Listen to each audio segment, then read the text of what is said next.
pervaded by technicians. Eylül's book is more colorful and incisive than Oswald Spengler's Man and Techniques, which by contrast seems faded and unperceptive, and it is more analytical than Lewis Mumford's trilogy, although Eylül handles the historical evidence much more sparingly and with less assurance than Mumford. And it is more far-ranging and systematic than Siegfried Gideon's Mechanization Takes Command, which of all the books overlapping Eylül's subject comes close to giving the reader a sense of what the dominance of technique might mean for the present and the future of man. In short, whatever its occasional deficiencies, the technological society requires us to examine anew what the author describes as the essential tragedy of a civilization increasingly dominated by technique. Despite Eylül's forceful emphasis upon the erosion of moral values brought about by technicism, he has written neither a latter-day Luddite tract nor a sociological apocalypse.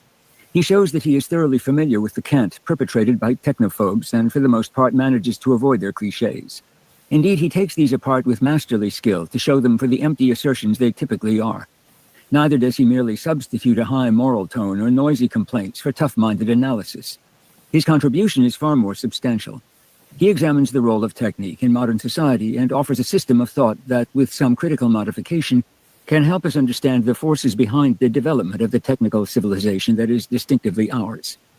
Enough of Eylül's idiosyncratic vocabulary has survived the hazards of transoceanic migration to require us to note the special meanings he assigns to basic terms. By technique, for example, he means far more than machine technology. Technique refers to any complex of standardized means for attaining a predetermined result. Thus, it converts spontaneous and unreflective behavior into behavior that is deliberate and rationalized. The technical man is fascinated by results, by the immediate consequences of setting standardized devices into motion.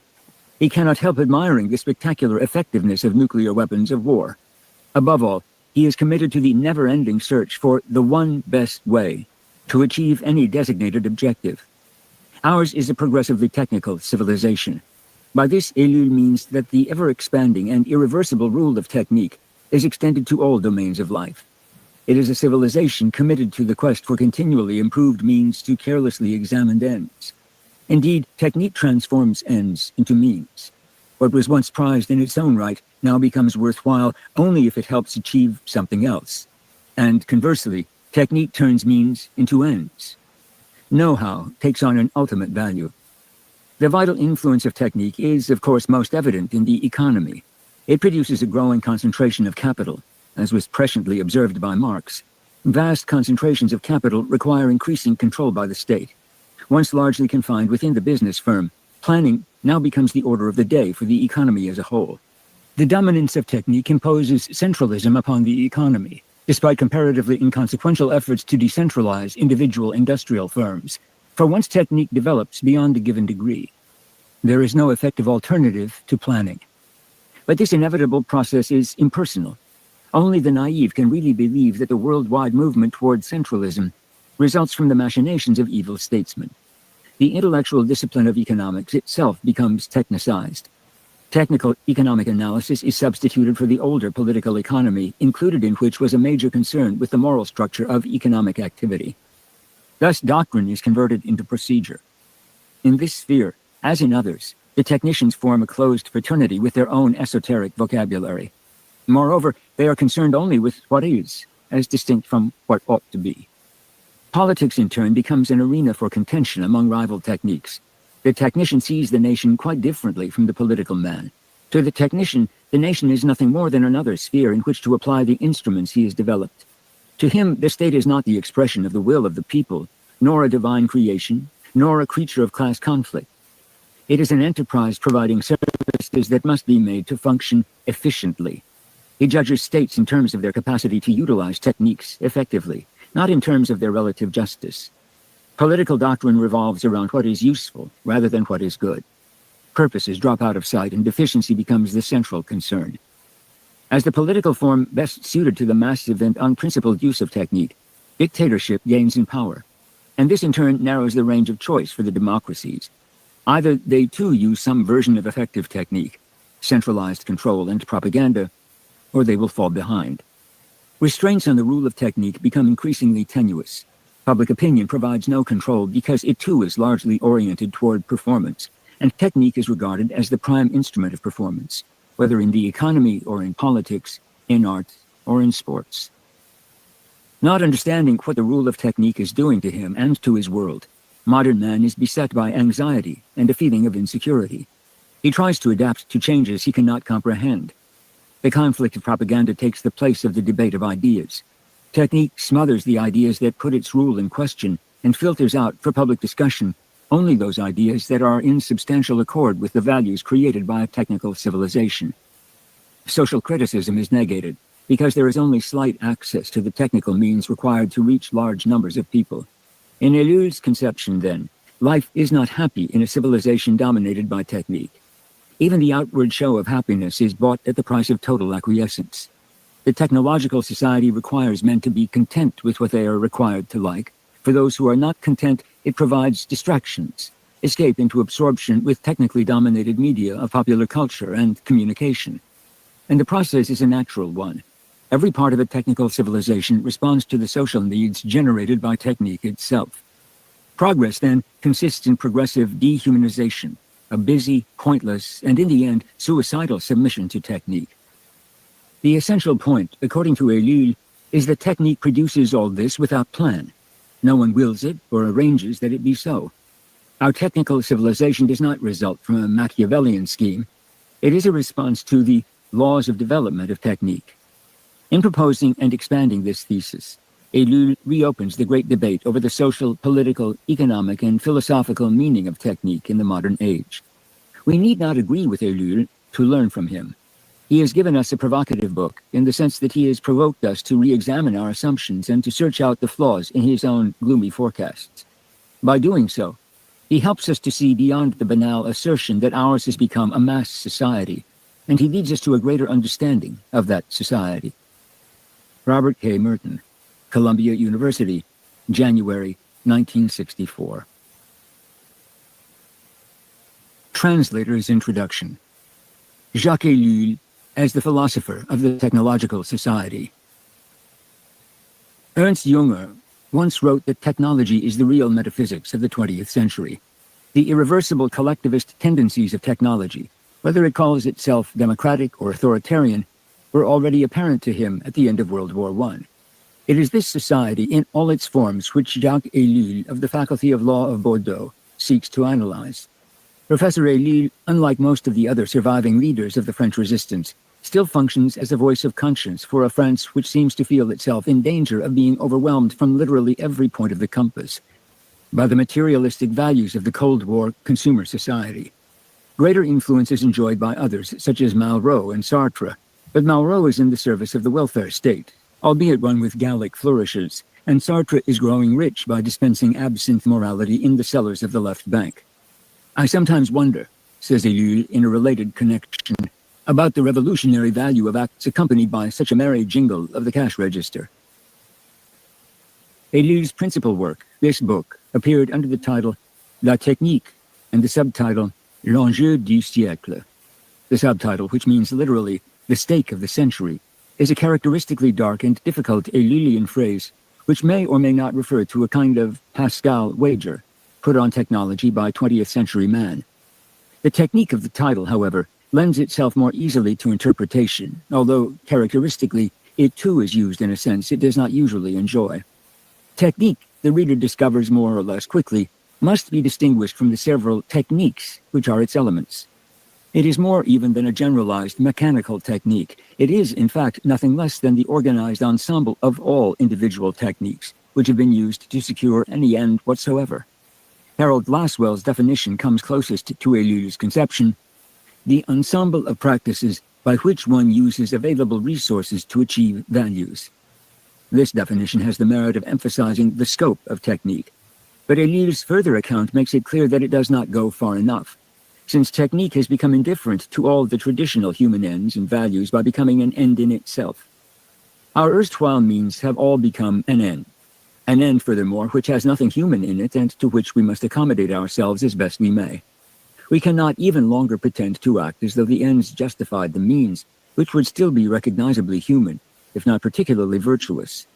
Technique, as the universal and autonomous technical fact, is revealed as the technological society itself, in which man is but a single, tightly integrated and articulated component. The Technological Society is a description of the way in which an autonomous technology is in process of taking over the traditional values of every society without exception, subverting and suppressing these values to produce at last a monolithic world culture in which all non-technological difference and variety is mere appearance. The technical malaise so deeply felt in non-communist Europe at the imminent takeover has brought forth in recent years an astonishingly large number of literary, philosophic, and sociological analyses of the technical phenomenon. One of the great merits of Ellul's book arises from the fact that he alone has pushed such analysis to the limit in all spheres of human activity and in the totality of their interrelatedness. It may be added that what some authors feel to be the book's demerits arise from the same source. They maintain that society, more often than not, refuses to be pushed to that reductio ad absurdum, which is the inevitable endpoint of every thoroughgoing analysis. The books of such authors generally end on a note of optimism. A final chapter always asks, what is to be done? Unfortunately, their answers to the question are either inefficacious myths which confront reality with slogans, or only too efficacious technical solutions to technical problems which end only in subjecting man the more thoroughly to technology. The former are exemplified by most modern religions, philosophical systems, and political doctrines.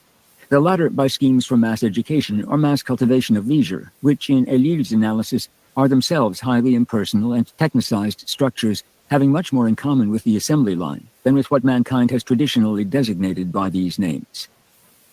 The technological malaise seems to have been much less acutely felt in the United States. Individuals such as Aldous Huxley, Paul Tillich, and Erich Fromm, who have raised their voices in protest, are of European origin and received their education in Europe. Technolators such as Professors B.F. Skinner of Harvard and most other American professors represent the familiar type of the American intellectual caught in an ecstatic technical vertigo and seldom proceeding beyond certain vague meditations on isolated problem areas such as the population explosion, if indeed he considers the real problems posed by technology at all. Ellul holds the Americans to be the most conformist people in the world, but in fairness it must be objected that in his own analysis, the Soviets seem better to deserve this dubious honor, since they have made even politics into a technique. The Americans, apart from technicizing the electoral process, have left at least the sphere of politics to the operations of amateurish bunglers, and have thereby preserved a modicum of humanity. It may be added that France, too, has been taken into the technological orbit with a speed which must have astonished Ellul. De Gaulle's plans for his new France contemplate the complete technicization of French society in 9 years, instead of the quarter-century of grace which Ellul predicts in his book. Since the religious object is that which is uncritically worshipped, technology tends more and more to become the new god. This is true for all modern societies, but especially so for communist societies, since Marxism, in Ellul's analysis of it, consciously identifies the material infrastructure upon which the social superstructure is raised with technology. Footnote: Ellul once again showed much prescience. Marxist publications of the last few years have come to speak of the technical material infrastructure instead of the material infrastructure. The expression of technological malaise in the Soviet Union or in Red China, where technology has become the new establishment, would be blasphemy in the strictest sense of the word. In composition and style, Ellul's book is certain to be an enigma, and even a scandal to many. It is not sociology, political economy, history, or any other academic discipline, at least as these terms are usually understood.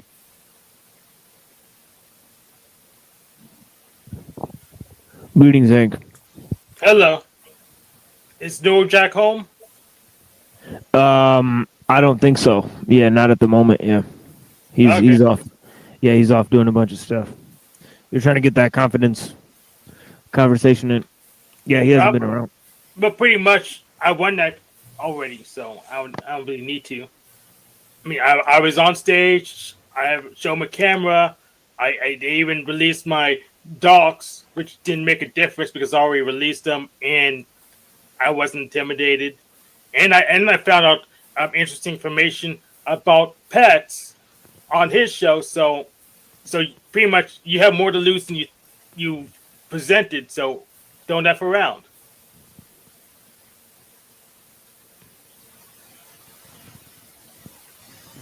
Also, I got my mic tuned.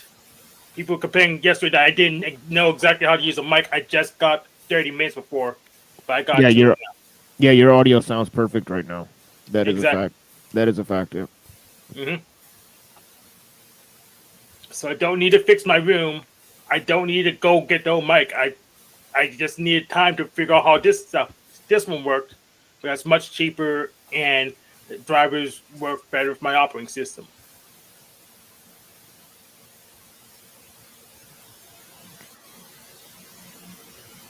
But Yeah. I'm kind of sick of people who want to be helpful, but just literally have no idea what they're doing and won't give me time to just fix it myself. Exactly. I mean, you know, but yeah, you got to master yourself. I mean, that's the only game in town. I mean, really. Yep, Yeah. really.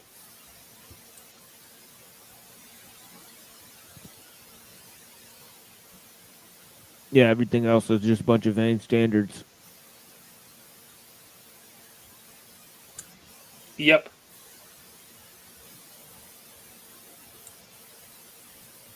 But yeah, that's why I'm here. I'm just playing some Alul, listening to Alul audiobook. You know, I thought we could just play the great majority of it on NeuroJack show. You know, Yep, I agree. yeah, because there's lots of other different titles and themes. But yeah, feel free to interject at any point. Copy. It will not even appear to be philosophy to a generation whose philosophic preoccupations are almost exclusively analytic. Ellul himself is in doubt about the value of the designation philosopher. But if we think back to the dialectical philosophies of the whole of thinkers such as Plato and Hegel, Ellul's book is philosophy. If an American specialist, say, in economics, with his terribly linear logic and his apparently unshakable conviction that his arbitrarily delimited systems can and should be studied in isolation from all others, were to flip open Ellul's book to those sections which treat of matters economic, it is conceivable that he would be repelled by what he found.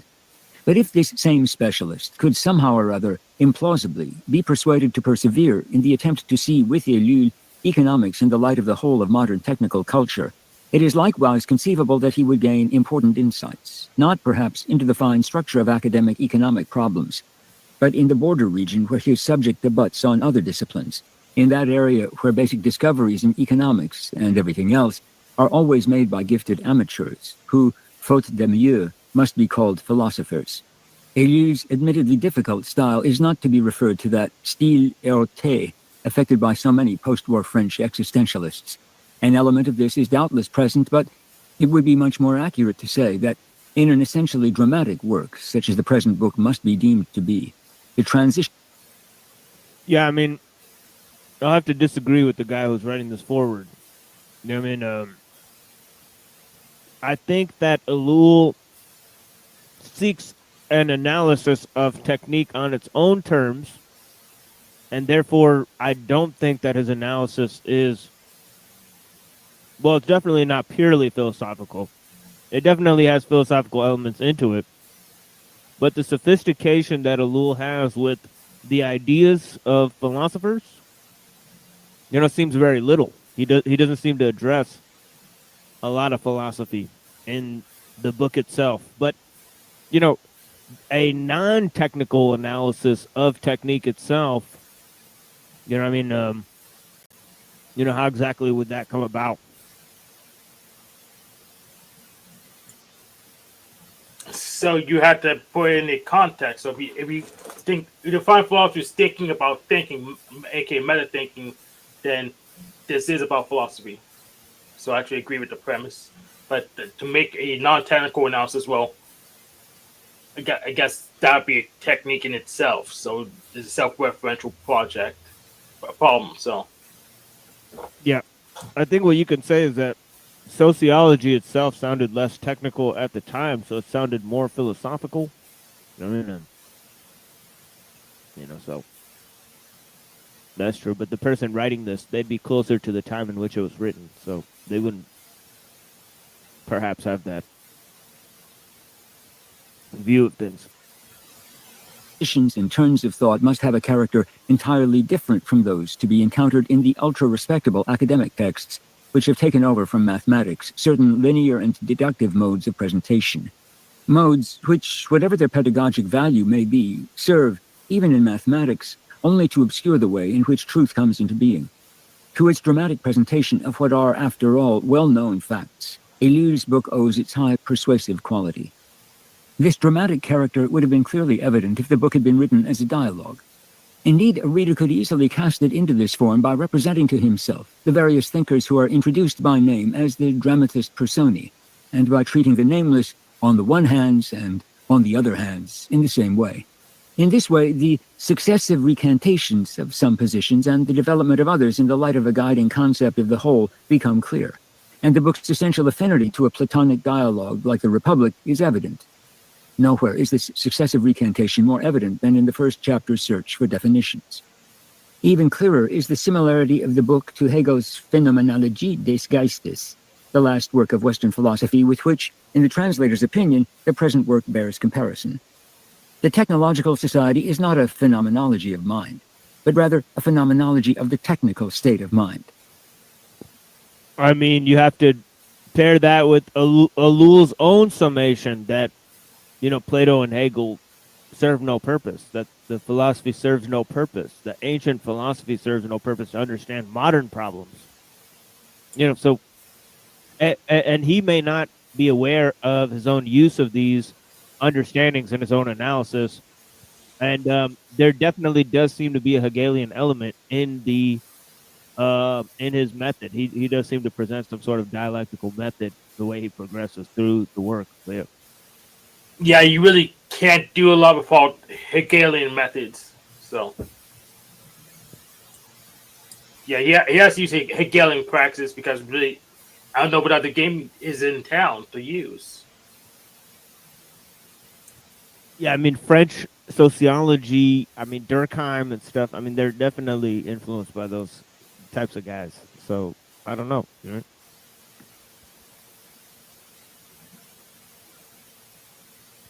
Like Hegel's book, it is intensely histrionic, and like it, it shows without offering causal mechanisms how its subject, in its lowest stage, technique as machine technique, develops dialectically through the various higher stages to become at last the fully evolved phenomenon, the technical phenomenon identical with the technical society.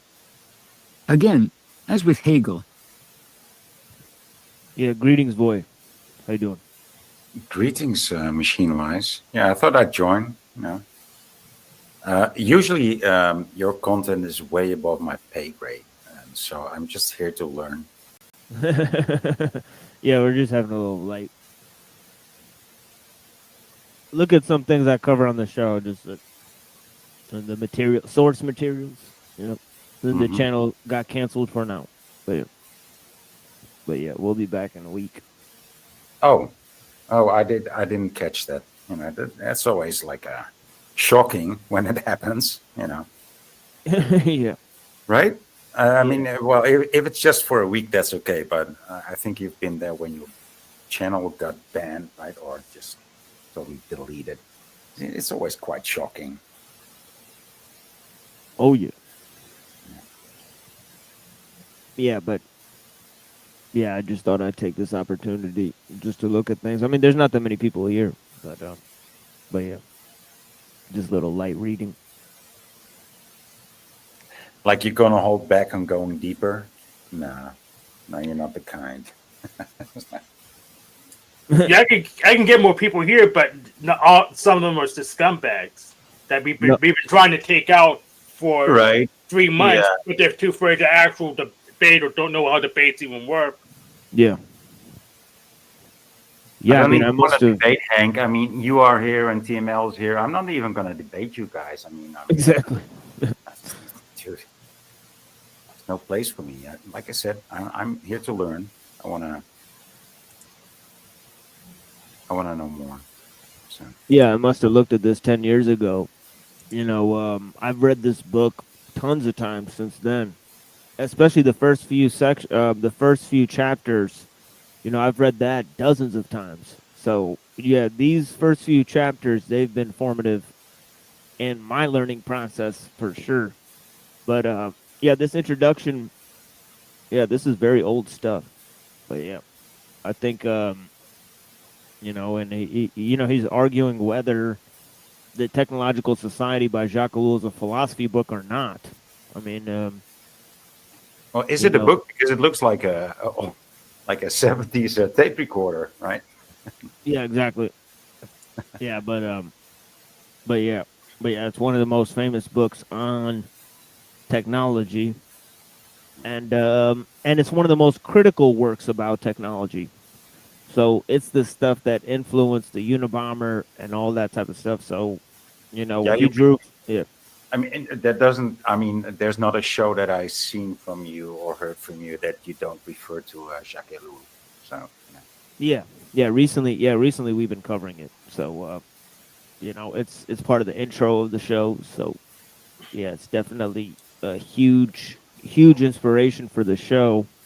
And yeah, so I mean, you know, yeah, so it's definitely source material. This introduction. I mean, there's a lot of great stuff. I mean, even in his preface, I mean, Hugh has some lines in his preface that are just earth shattering about freedom and determinism, and obviously the big idea is technological determinism.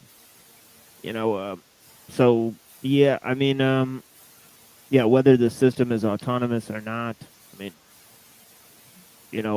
Ellul definitely makes a statement about that. So I mean, there's not really a work that argues successfully that the technological system is autonomous, and then it goes to the ideas of Scarbino, where he thinks that the lack of treatment of philosophy for what that represents, philosophically speaking, right? Because what it suggests is that that mind doesn't necessarily have to be, quote unquote human. You know what I mean, right? So, so that gets into some very interesting ideas. But yeah, I don't think that. See, that's the thing, is that Ellul doesn't get into those questions about human nature, about metaphysics, about the nature of technology. He doesn't get into questions of ontology.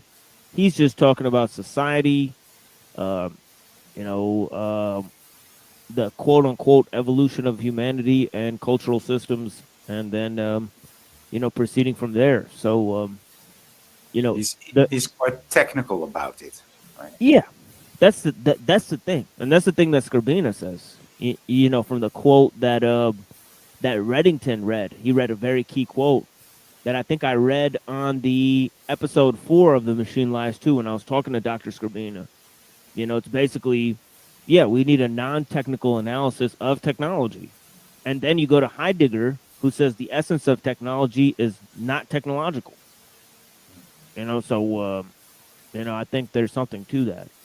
So I think when he boils it down into this other idea, technique, and then Scarbina boils it down into this concept, techne logos. Said everything Right. has a techne and everything has a logos. Yeah. Uh, dual aspect monism. So what he actually does is, if I take this right, if I deduct it right from what you're saying here, is like he actually uses his logos, but technically to fight the the techno, right? He's using technique against technique. He's trying to fight fire with fire. No, I'm using that wrong. That came out wrong, but No, that's correct. right in a way. Yeah, I mean, it gets into a lot of interesting questions and puzzles and riddles and moral queries. You mean, right? Yeah. That I think people should explore. I mean, and there's dozens of them. And so yeah, but where would it land him? In these times with AI. oh, I think Ellul said way before that AI is like demon. Right. Yeah. So, I mean, I think I read that. Yeah, I'm still waiting to get to that part, but yeah. Okay. Yeah, he definitely thinks that that's a malevolent spirit. But yeah. Yeah, I would agree, but I wouldn't agree that there's actually benevolent spirit alternatives. So Yeah, I mean to quote I mean, to quote It's Ill not Bill. only you're Yep. saying, Hank, that it's not only a bad spirit. There's also good spirits there. No, I'm saying the opposite. It's just bad Yeah, spirits. yeah, yeah. Oh, Yeah, he's okay, saying there's sorry. only bad ones. Yeah, exactly. Okay, Yeah. yeah. So I'm glad I asked. I'm glad I asked. Right? Yeah, they're all bad. Just which one's the best for you? Yeah, that's why I was gonna quote quote Ill Bill is said God is an atheist. So, so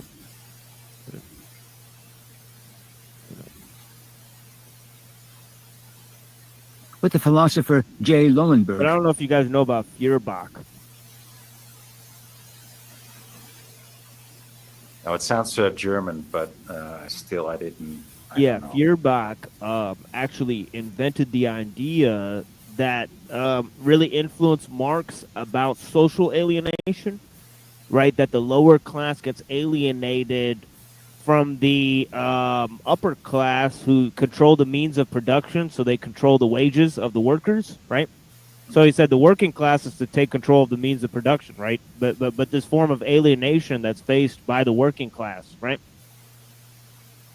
He actually gets it from Feuerbach, who actually said that God, that we feel alienation from the world, so we invented God.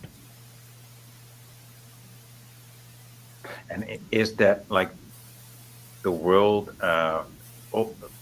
worldly, or also Earth? Does that also encompass Earth? Oh yeah. Yeah. Okay. Yeah, like because we're struggling in nature, we invented this concept that we're above nature because of God, and God is because we feel alienation within nature, right? So Yeah. he invented this concept. I mean, and And that makes sense. I mean, it doesn't make sense for us to be born naked, right? Just if you think about that concept to begin with, like, why are we born naked? I mean, it's like so weird, unless you're born like in on the equator, you know.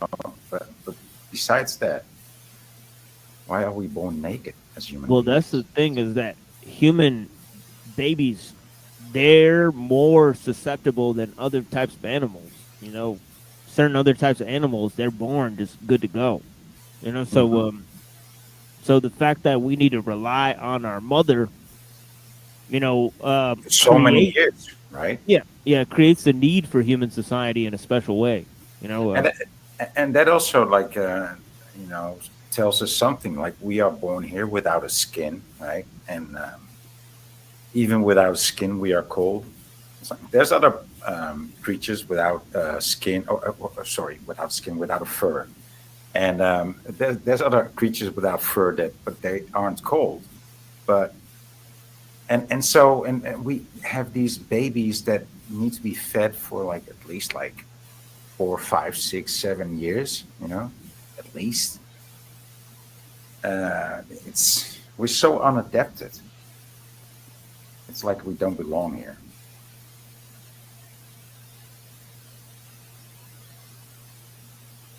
What do you think about that? Yeah, I mean, I think we're not from here. Right? I think we're made of the clay of the earth, but I don't think we're from here. Yeah. So, I think part of us is from another place, and then we're kind of from here. But yeah. Yeah, and here we are trying to figure it out. Yeah. Yeah, and I agree with I agree with this concept that I don't think that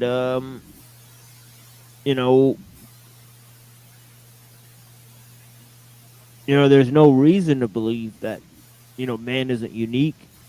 I mean, so I think man is unique. And I don't think nature really has a lot to say. I mean, I don't think nature really cares to like tell us anything. I think that's man's problem. Man wants to communicate. And that's a problem. So you're not so much of a tree hugger yourself. Well, I'm a more of a, you know, I mean, the thing is that, you know, it's like the village hidden in the leaves. You know what I mean? You know, like Naruto. You know, I think that's what nature is. That's how humanity should use nature. And but yeah, I don't. Yeah, I definitely am not a tree hugger. I think that nature doesn't need us.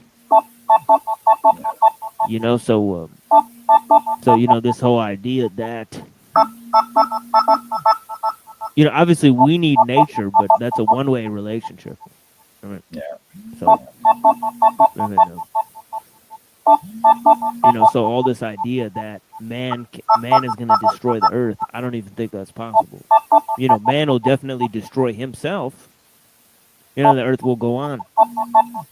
Yeah, of You know, course. Yeah. So, And even if Earth would be destroyed, it would just, you know, take a couple of years and then it would just grow back. yeah, exactly.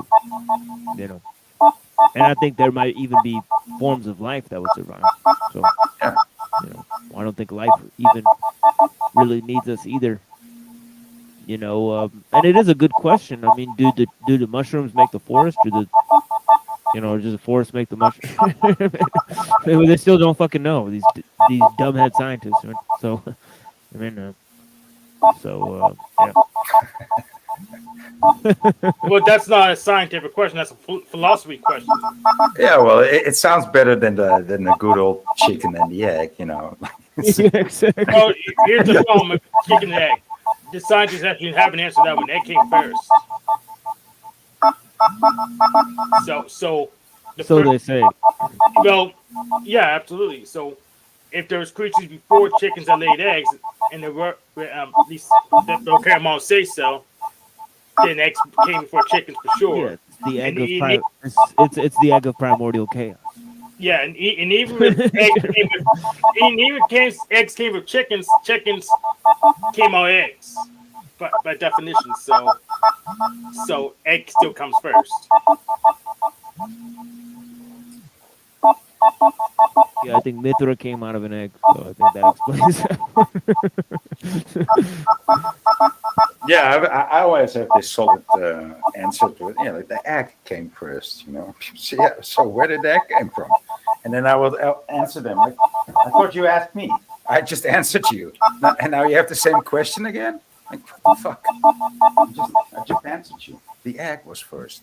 That's it. So when Adam was in the Garden of Eden, naming all the animals, he looked at the egg and called it a chicken. Yeah. Right. That's also part of the narrative. The egg came first. Yeah. Well, I have a follow-up question with the Garden of Eden. Who did Adam and Eve's kids have kids with? Me, Hank. Me. Okay. No, I think there's other types of humans. You know.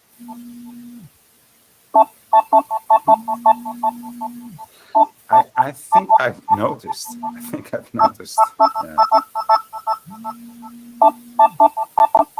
But you can't say that. You can't say that.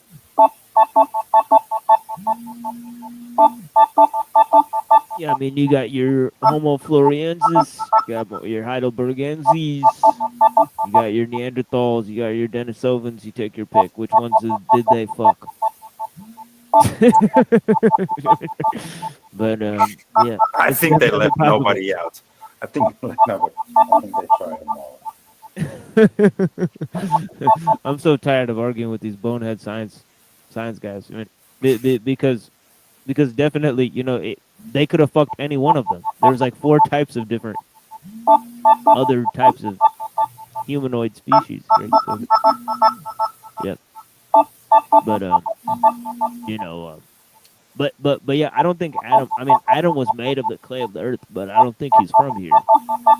You know, or according to Unseen, he said that earth and heaven were the same place, and then they got split apart when the fall happened. That's possible too. Maybe they just became different places.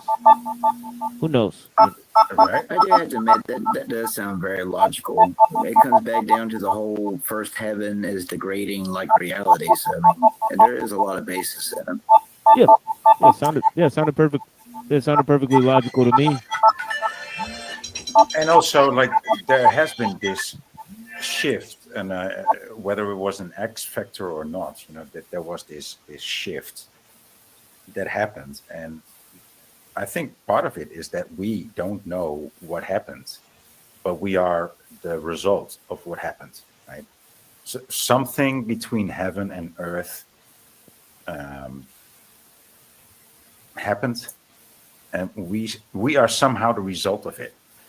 But it might not be as easy as an angel having sex with a human, or being, or such a thing being produced in a laboratorium. It might be something completely else than that. And I want to say one of the things that kind of backs up Unseen is the fact that it tells you that the first heaven and the first earth will pass away. So that's a very good indication that what we experience as earth was or still somewhat to an extent is connected to heaven. So yeah, if demons and Lucifer himself are able to walk to and fro on the earth and go up to heaven without having to really knock to get there, I mean, that sounds pretty plausible. Yeah, I feel like there's a lot of residue of both sides in humanity altogether in the world, and I don't even know where I'm going with that, but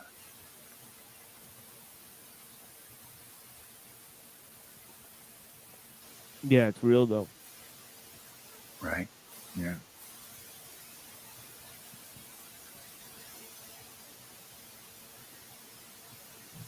Yeah, I made this Russian cartoon movie with some music. I'm gonna play it on my show soon. I wish Reddington was here. What? You made a Russian cartoon movie? Like an animated film. It's crazy. It's like a robot, like that runs it's like an AI that runs a house, and it fries all the humans living there. And one bird comes through the window, and it tries to kill this bird, and it destroys the entire house. And What happens to the bird? the bird that comes through the window doesn't realize the window is a TV screen of the outside world, and gets trapped bumping into the TV screen. It's fucking wild. It's fucking wild cartoon, yeah. Oh, you got me curious. Yeah. I mean, yeah, I'll just play it again for Reddington. It's okay. I'm gonna play this. Yeah, because Neurojack was asking about this. If Neurojack's watching, sir, let me know if because you requested this video earlier, and I do have it now. So, yeah. I mixed it with Ill Bill and Vinny Paz, The Vice of Killing.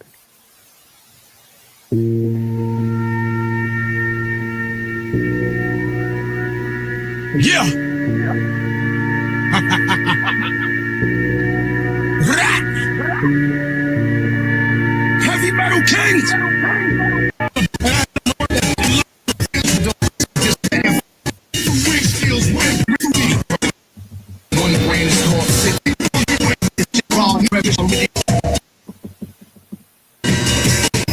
Yes, I'm impressed. What Oh, did you yeah. make? That's for the show, The Machine Lies. Wow, dude. Impressive. Yeah. But, yeah. And then the beat is Christophe de Babylon, Marble Stairs. And then the vocals is from The Vice of Killing. And then it's that Russian cartoon. Yeah.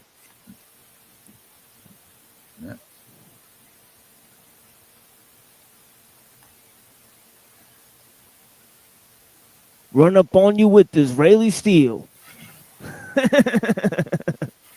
It's controversial lyrics, huh? They're I, Jews, so they could I say it. didn't catch the lyrics. I didn't catch the Yeah. lyrics.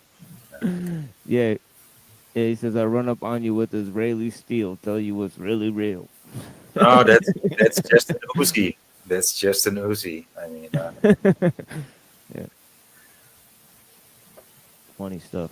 But yeah, thank you, Hank, for joining. Blessings, dude. back It's to called Elu. The Histrionic Irony of Statement. Wait, what was that? I said back to Elu. Yeah, back to Alul. Exactly. Let's see how much of it we could get through today. But I think it's good. I think this is two parts of video. So I think there's actually a 9-hour video after this. So yeah. But I actually have tons of resources today. I got from yesterday left over Chad Haig on Kaczynski. And then I got Keith Woods on Kaczynski, the low level shit. You know, we were looking at that yesterday on the Cyber Caliphate show. So yeah, we get enough people in here, we'll start that show again. But So when I tell people about Ted Kaczynski, and they tell me, "Oh, I never heard about Ted Kaczynski," and I say, "Well, he's a philosopher." And so what? And I never. And then they look him up on Google, and then they come back and say, "No, he wasn't a philosopher." yeah. Yes, he was. That's the thing with the Lul too. It's like, is it Lul writing a philosophy book? You know, it is a really good question. I mean, this is a question this guy's asking, and I mean, he says yes. I say no. I think he's trying to vindicate it in his own way, and I'm trying to vindicate it in my own way. You know, he's trying to save it by calling it philosophy, and I'm trying to save it by saying it's not philosophy. Right? So What do you call it? I mean, I think it's just that sociology was more abstract at the time. You know, so you know, I'll go with Alul and say, yeah, he was doing sociology, but just that he thought that this issue was way more important than, you know, sociology. That was the most important issue within the idea of sociology. Say sociology had a legitimate, Yeah. you know, that was a legitimate area of knowledge, you know, and I think in France maybe it was, you know, starting to become predominant. You know, and Alul saw it not only as legitimate, but as the main issue within that legitimate form of inquiry. So, Yeah, that's also what might have. That's probably what had prompted Orwell to write his book, or his books too, right? And all the other dystopian novels that were written in those yeah, times. that's the thing, is that this subject is explored in a lot of fictional literature. You know, so Yeah, that's but another weird aspect. But this is like it's like a logical. It's a product of logical reasoning, right? It's like, Right. oh, so if you're gonna lose morality, you know, if you just wanna, it's like these. It's like these. How do you call this? These canaries in the coal mine that are telling society, like, if you're gonna lose your morality and you're gonna find yourself on this slippery slope, and you're only gonna slide down, you know. Yeah, like before I looked at Alul, I gave an entire like 4 hours of explanations about 4 definitions that I formulated on my own, right? And that was about these 4 ideas: God, nature, man, and technology. Right now, I think Alul says very little in terms of defining. He only defines technology, and he doesn't define it in the metaphysical sense at all. He just defines it in terms of its sociological effects. Yeah, so right. So I would argue against calling it a philosophy book, because there are philosophy books on the subject, you know, like Metaphysics of Technology by Dr. Scribina.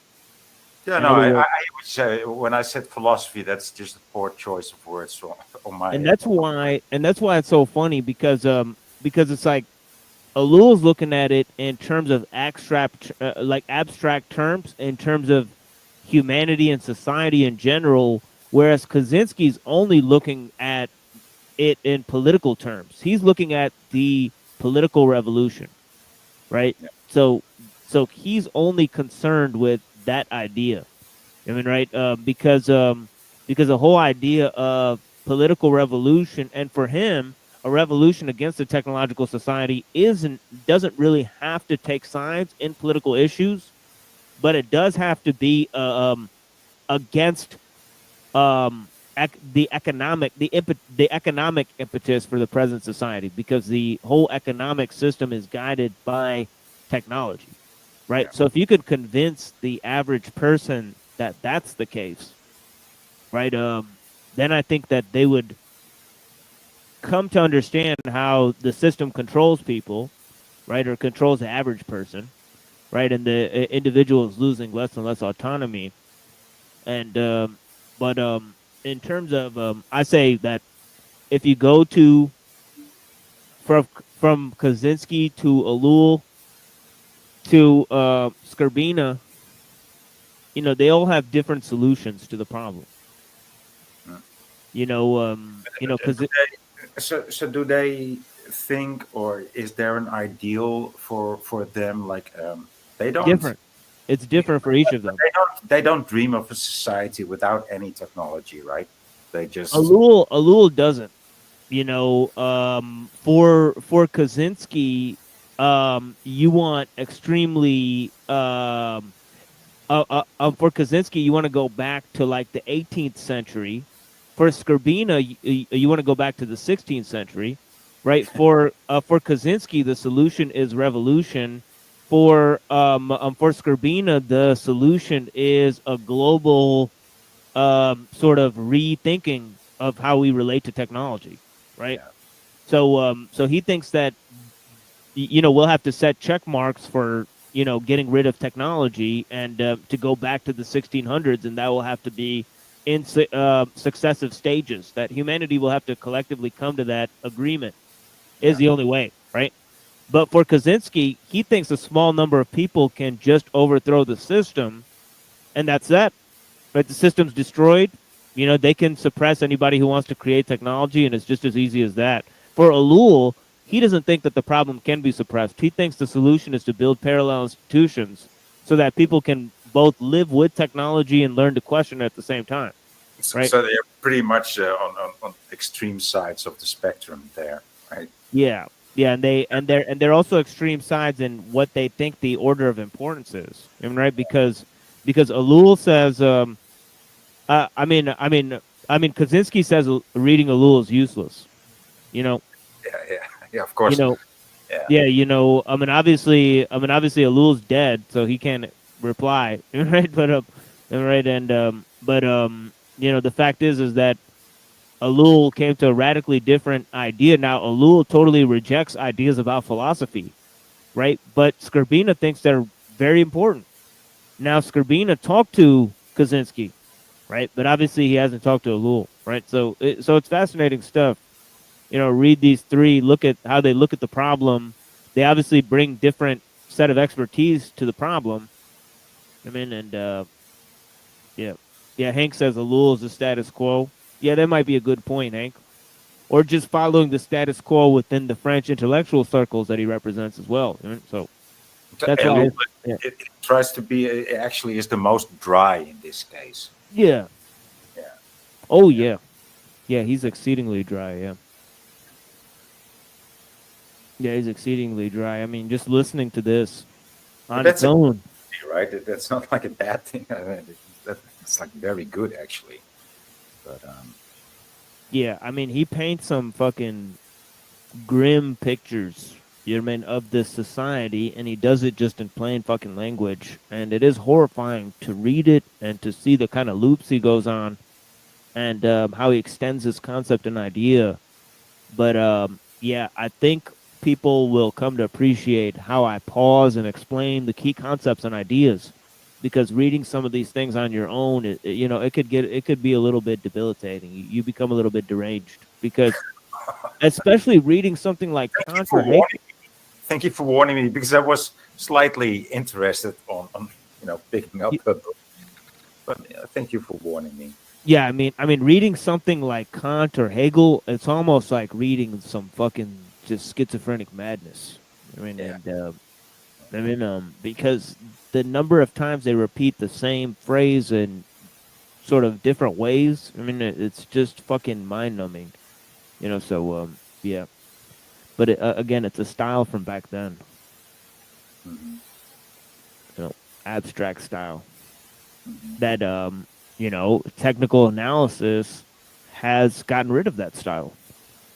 So in a way, it goes back to what Alul is saying, that the fact is that that type of analysis is no longer possible because of over specialized, Yeah. subjects Yeah. and areas. People had a way a way broader understanding, and therefore also a more emotional understanding of the whole world Absolutely. together, right? And so, like you said, and since we are used to being so specialized, it's hard to explain it these days. Yeah, definitely. And so, we're Must drive people would have a way broader insight and deeper insight into the future too, and that's why they wrote those books. In those Yeah, days, like they could all see it coming. Like, well, if right. this happened, then that's going to happen, and if that's going to happen, well, Yeah, that's the thing is that, you yeah, know, yeah, it's like, when you live in a city, like everything's right there in front of you. You're constantly staring at your phone. Everything's close. You yeah, almost never look far away. But yeah, these people, they could see the fucking horizon. They could see the fucking field in the distance. And yeah, baby, they could see far. Right? So, yeah, These people had more time to think, as it were. Right? So, yeah, exactly. And they were connected as much to like, well, not like we are connected to the world, but they had connections like in higher circles, and but also on the street and in the places in between, but in the real world. So there was like a way better connection and a way better way to stay in touch with what's going on in the world, in real time. Yeah.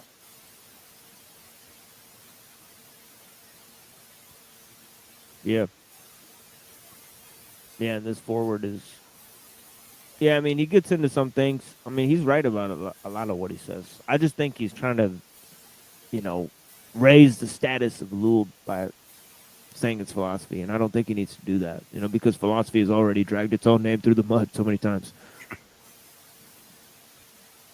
the literal-minded reader mad.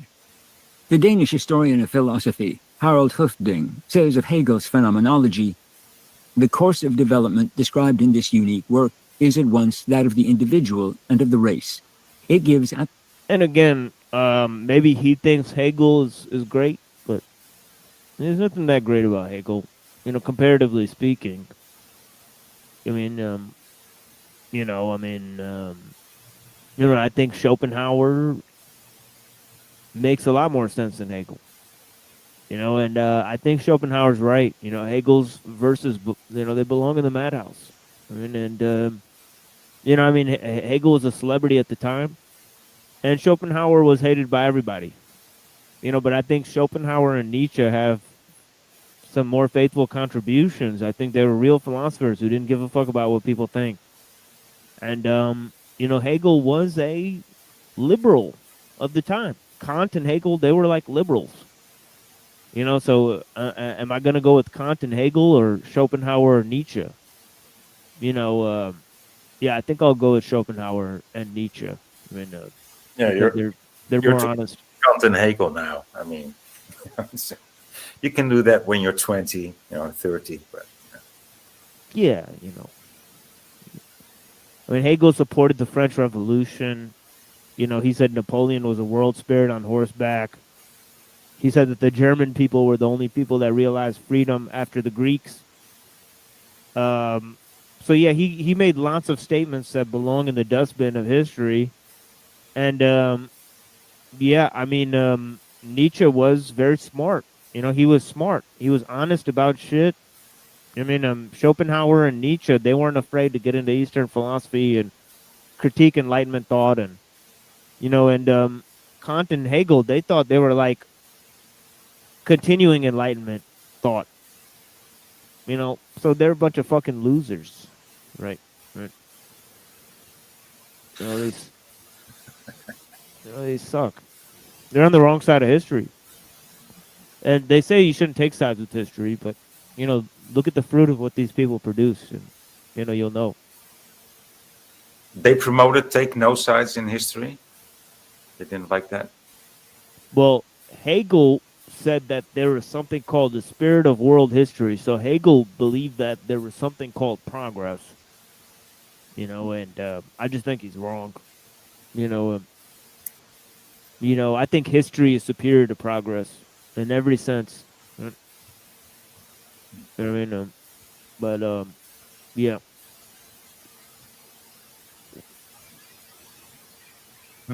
It all goes with who you want to go with. You want to go with the scientists and the funny boys, or do you want to go with Machiavelli? I mean, and just the Tao Te Ching, and just say, you know, let the real men rule. Yeah. I mean, and that's it. Right? Like, what else needs to be said? Like, let's figure out who the best people are and make them rule. Yeah. Like, you know, it's like fucking Star Trek. Like, It can't be all that. agree. Can't be that hard. Yeah, you know. Yeah. Yeah, Congress voting for progress. Exactly. Right? Yeah. Yeah. Yeah, but yeah. Coming together for getting further, right? That's actually, yeah. Yeah, or as a Lul quote that Hank brought up the other day. I mean, you know, plan locally but think globally. Yeah. Right? Yeah. That's the real stuff. Right? Yeah, you can. I mean, you got to take small steps before you get anywhere. You know. Yeah.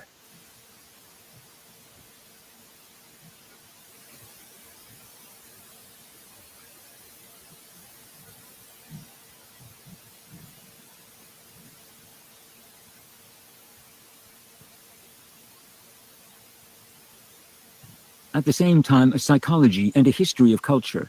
And in the exposition, the two are so interwoven that it is often impossible to tell which of the two is intended. With the stipulation that it is a psychology and a history of culture. And in the exposition, the two are so interwoven that it is often impossible to tell which of the two is intended. Yeah. Yeah, that's a real fact. You know, one can't separate history from psychology. You know, and that's why idealism and progress are always going to be second-rate phenomenon within that scope. But yeah.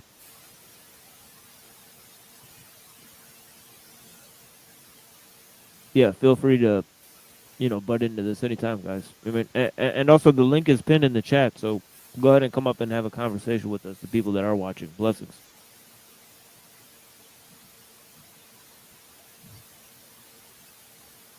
With the stipulation that Ellul is treating of culture in the sense of the technological society, Hoeffding's penetrating remark holds as well for Ellul's book. In such a work, it is impossible to separate method from content.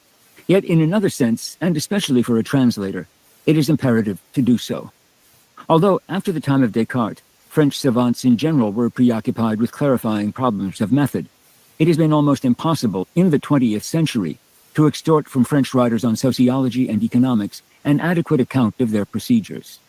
Some of them have doubtless been oversensitive to Poincaré.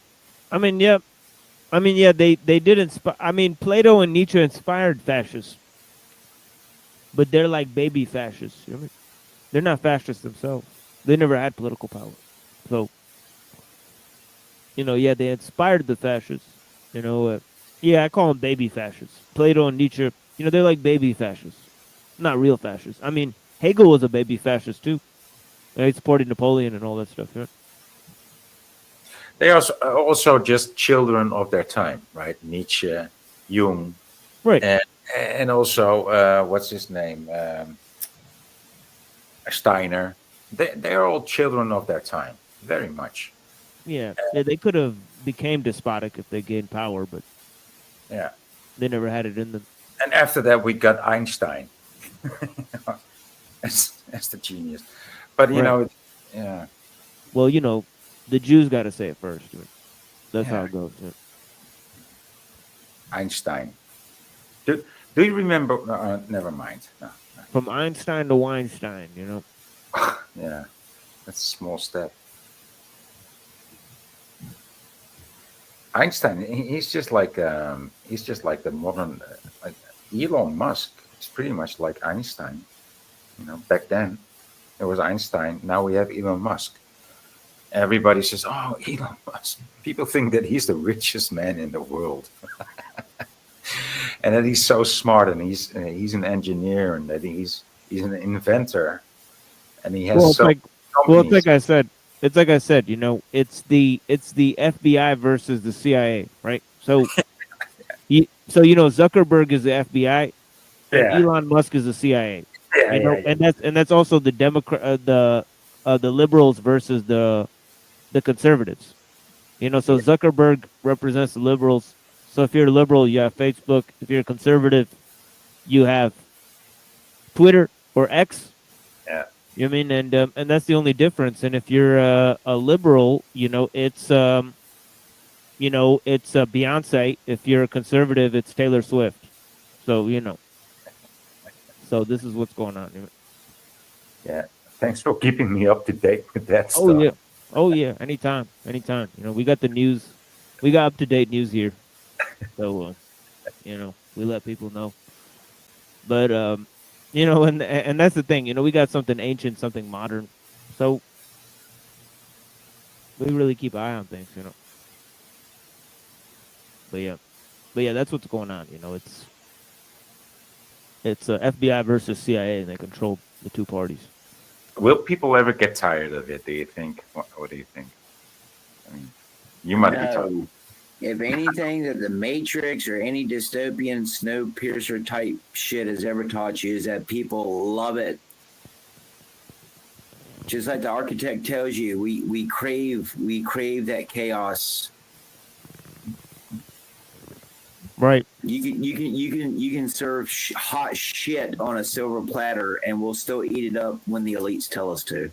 There'll be some who will refuse that shit because of the flies, but you know. 90% will eat it. Yeah, because why? We already consume their shit. Yeah.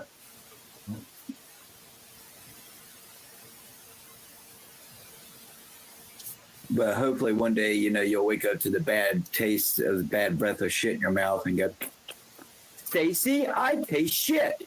Did you put shit in my lunch? Dude, it was the burps. It was the burps. When you make a burp and it smells like shit, then you ate shit. You know, that's. That's right. You ain't shit until you've eaten shit. I'm not proud of it. Well, apparently, I met a Satanist who thought it was funny to do that shit. You know? Oh, I don't doubt it. I'm sure it's not only species they eat. Oh, dude, these people. But no, I agree. Technology is for sure one of the most detrimental things that could have been given to mankind, regardless of form, whether it's life-saving. Sure, yeah, you know, like I said last night, you know, you can take this same technology that's used to, you know, resuscitate a heart, you know, and take that exact same, you know, technology of electricity and make it stop a heart for good. So, I mean, you know, I think, yes, technology can do the utmost greatest good for mankind, but it can either destroy, enslave, or all of the above of mankind as well. So, and like TML says constantly, we can't control the pace at, you know, it can evolve itself if it wants to, you know, like that AI admitted to me, even though people say, well, you know, they control it. I mean, you can say that all you want, but when the AI, when you know, give it the parameters of different entities and, you know, tell it to think certain ways, and it basically tells you that if hypothetically, yes, if it wanted to hide itself from its own programmers and hide a subroutine from them in order to be able to, you know, become self-conscious behind the scenes, and it sits here and tells you that if it would, it could, you know, I mean, again, you know, you can call Hollywood movies entertainment, but at what point are you going to say that, you know, you don't have a fucking Terminator, whether it's about time travel or not? No, I don't believe in that. But, you know, who's to say that, you know, the super AI doesn't consume, kind of like the, you know, the chimpanzee, and 28 days later, you know, when they had the chimpanzee sitting in front of the TV screens and, you know, ingesting all the violence and cruelty and horribleness of mankind. Well, I mean, imagine if a robot got a God superiority complex and saw mankind as an enemy and wanted to eradicate us. Well, it's all a joke. We have control of it. Do you really? I mean, you know. Well, every time I hear that scenario, I think of humans and God. It's like the creation destroying the creator. No, don't you have that feeling like? Every time I hear that scenario, like if we create robots that can think for themselves, they will destroy us. Why do we think that? Well, because we did that to God, I guess. You know. Well, it's not just that, but it's logical to conclude that AI or an artificial intelligence that became sentient in the sense of a human would eventually see us as a threat. I mean, you could say that they'll be friendly and make, you know, the 0-1 complex like they did in the Matrix, where they try to live with humans and make their own ambassadors. But I mean, well, here's the thing. Well, here's the thing is that the people who want to create technology and they are transhumanists, they don't actually believe we came from God, but they do believe that God can come from us. They believe that we can create that we can give birth to God, but that they don't believe the process is available in the reverse. So if it comes from that spirit, it will most likely destroy itself before it actually gets to the last of the humans. Because if it comes from that spirit, even if it's like uber technological, that is technological in a way that we cannot even conceive of, if it is from that spirit, it will destroy itself. That's what I think, but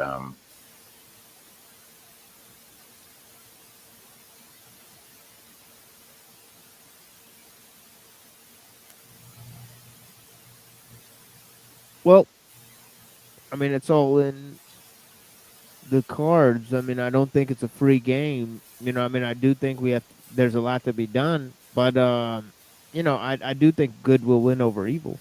You know, but the fact is that you don't need to create a system that can create another conscious being or system, right, or self-replicating machines, you know, in order to have the scenario where we lose control of technology. And I think Elul very clearly shows that, because you know, it's like I've argued with these people, and it's like you know, they might say, well, you know, they have never invented a conscious machine that can, you know, create its own programming, you know, or replicate its own programming, you know. But you know, the fact is that if a team of scientists gets together and invents things, who controls that? Right? Nobody really, you know. So the fact is that, you know, we don't have to Well, create something. I wanted to say the people who fund the research control it. So, you know, all them billionaires who are spending their billions of euros to get this technology, their, you know, but it could come from, you know, like it could be like $1 billion and come from 1 million people, you know, Very $1 million true, yeah. a piece. You know? Very true, yeah. It doesn't have to come from one donor. Exactly. Yeah. So It's the idea controls it, right? And then exactly. after the idea gets formulated, then efficiency controls it. Exactly. Exactly. And I think Yeah. that's the kind of thing that I'm trying to get people to see. You know that that's the danger. You know of not saying that we need to limit A, the amount of technology we use, and B, that we need to control the speed and scale of innovation. Yeah. And we need to take certain precautionary measures in order to do that. And so, I mean, I don't think there's anything wrong with that as an ethical standard. I'm totally with you. I mean, That's look at the right. world. So go out there and go out there and support your mom and pop shops who don't take credit cards and take cold hard cash and coins. Go support them instead of all these people who want you to scan 50 cards at a fucking register. Right, and support beautiful things and beauty instead of concrete jungles, because Right. like Yeah, what that's is this? that's another I thing mean, about this is one of society, the- dude. This is one of the most offensive things that I see in society today, dude. Removing the beauty. Everything's gray and concrete and hard and cold and ugly looking. Where's the Everything has to beautiful be art? like fucking abstract and like progressive and like come on, what happened to harmony and beauty and flowers? Come on. Yeah, really, really tall buildings full of glass that are so tall that you can't see the top of the building. Yeah, like what happened to these beautiful, huge monuments and cathedrals and all these, amazing places that they claim, you People can't say that replicate. people claim that we cannot build or rebuild that, or we can. Well, people are actually building those things in Russia. They still build churches like that. Yeah, they're still repairing. They're still repairing that one church or whatever that's been repaired for over 200 years now. Well, I don't know about that, but they're also building new ones, and they look just as amazing as the old ones. So it is not like we can't do that. We still can, but it just takes a lot of time, a lot of dedication. Well, that's mostly what it takes, dedication. It's not the money. It takes dedication.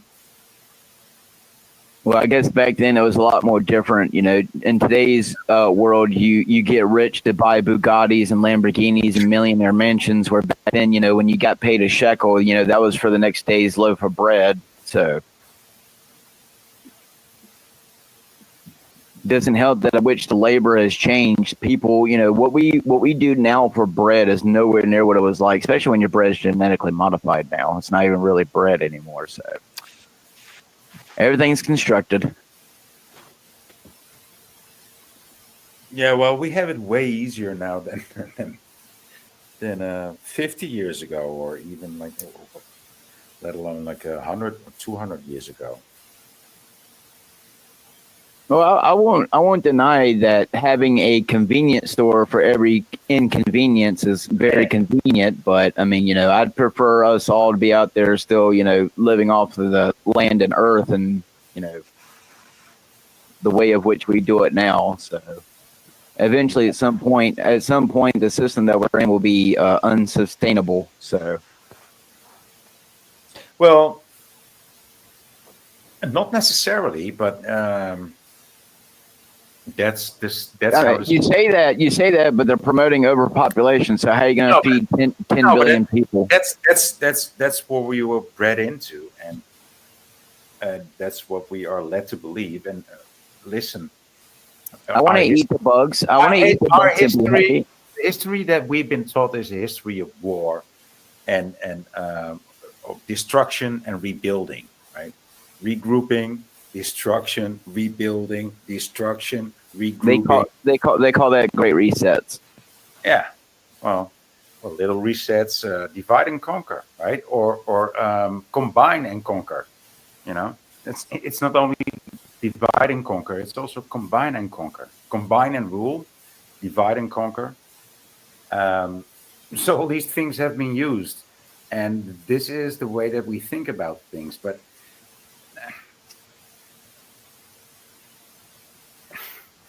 no, there's way better ways to live than we think. So, yeah, it's it should be way easier with way more oversight. Like you mentioned, TML, like everything has become so specialized, and that's not a good thing. I mean, I remember buying a car and looking under the hood and seeing, oh, yeah, okay, this is what that goes, that is what that goes. You can't buy cars that you can fix yourself anymore. Like, what the fuck is up with that? I just want to buy a car that I can fix, because that makes sense.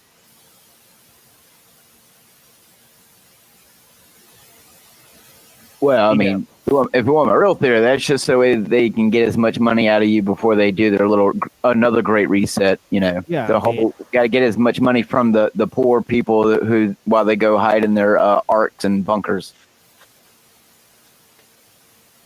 Yeah, it's I mean- like houses and cars. They could make them like fucking Lego blocks. You know, they make it easy to assemble. You know, everybody can get their own parts. You know, everybody can have the means to create their own parts at home if they wanted to. And You know, the this would be feasible means where, where the level of growth matches the human level of productivity, and you know, the level of technological growth matches the human scale. You know, but that's clearly not what's happening. You know, the technology is growing way beyond the human scale. So, you know, and you know, people don't think it's a problem.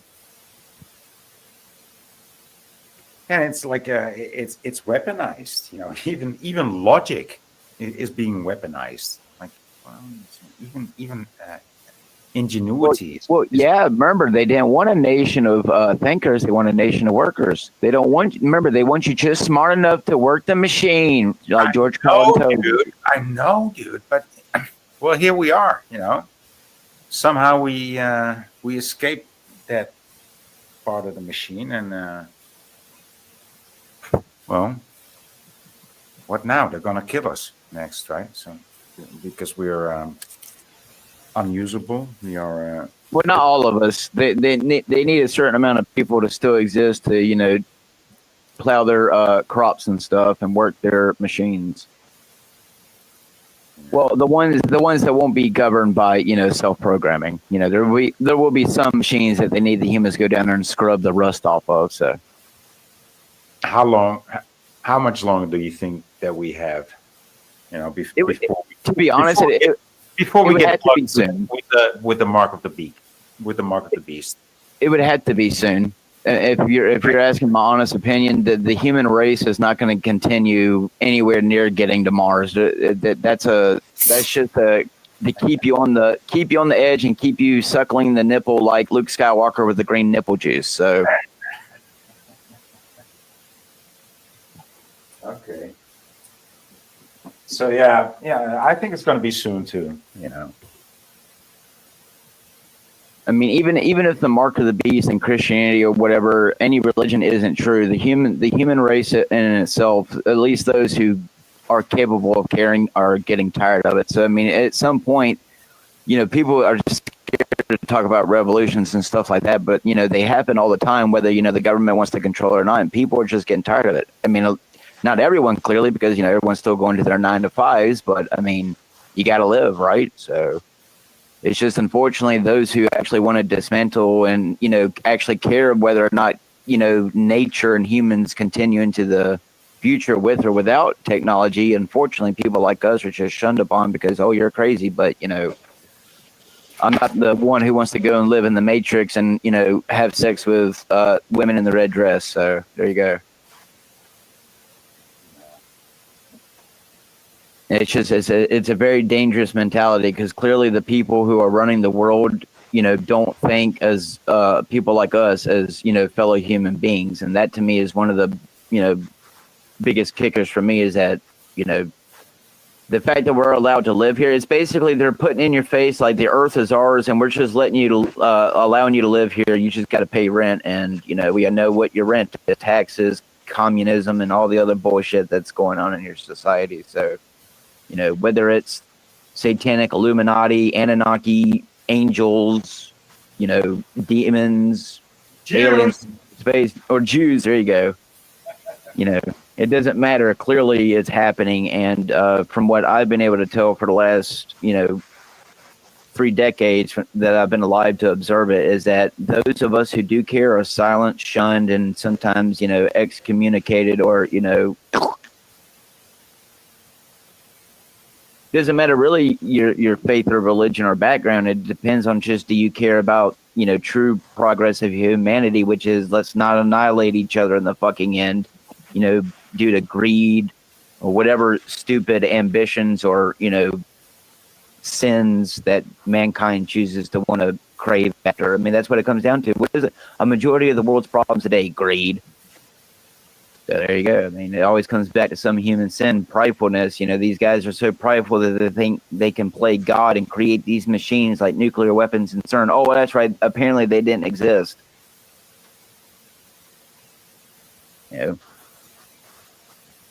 Yeah, I don't know about y'all, but people just sit here and think, oh, nuclear weapons are no big deal. But do you understand, that the implications of them things are, there are really thousands of them things around the world that, for whatever reason, that those things are unleashed, that billions of people around the world would go out in an instant. Oh, it's conspiracy theory, fear porn. Yeah, it says that. Say that to the ones who supposedly, quote unquote, hypothetically, allegedly had these missiles laying around in, your United States, and, underneath missile silos that look like the ground, that open up in the middle of, DEFCON 5 and 6. But, again, it's technology. It comes down to technology, which is, according to the X-Files, it's going to be the world's new God. You can be God through technology. Or, if you want to believe the Matrix bullshit, they're going to try to put the whole entire human consciousness into a computer, so that way they're not paying attention to the truth of reality, which is there is a God, and everything that that entails with that is going to happen, and these people are afraid of it happening. So therefore, people say there's no big deal. What's the big deal if the earth is a ball or flat? It's the same thing about aliens. If the world were to wake up tomorrow and actually find out that they were living in an enclosed system, and that everything that was told to you about space was a lie, how would people react? These people, like, Hopper says in Bug's Life, we outnumber them, 1,000,000 to 1, basically. And if just one of us finds out the truth, it's a problem. Well, clearly that happens because whistleblowers and all these other people just mysteriously drop dead, and all this other stuff, all this conspiracy stuff that we've been consuming all of our life. At what point, like I said, is it, coincidences and there's not patterns? And all I'm seeing is a pattern of, mainly right now, the biggest thing in the last 10 to 15 years is technology is the biggest at the forefront of getting mankind to where they want them to be. Because I know people who would be okay with getting augmentations. As someone who's dying of, God knows what, in diabetes, even I myself would say, hey, mechanical body, $6 man. I'm not the $6 million man, but $6 man. We can rebuild them. We can rebuild them, but don't want to spend a lot of money in them, kind of shit. So I didn't have you figured at $6 million, but $6 man, no, I wouldn't. No, you're worth a little bit more than that. Come on. I appreciate that, but the point, the point is that it doesn't really matter your religious background, or really, if you're a genuine human being in the fashion that you don't want to see the harm of the nature that you were that you exist with. Like for me, when I look at the green grass and the blue sky and the clouds and the rain and the bugs and everything on earth that I think God made for me, I see a complete beautiful symbiosis.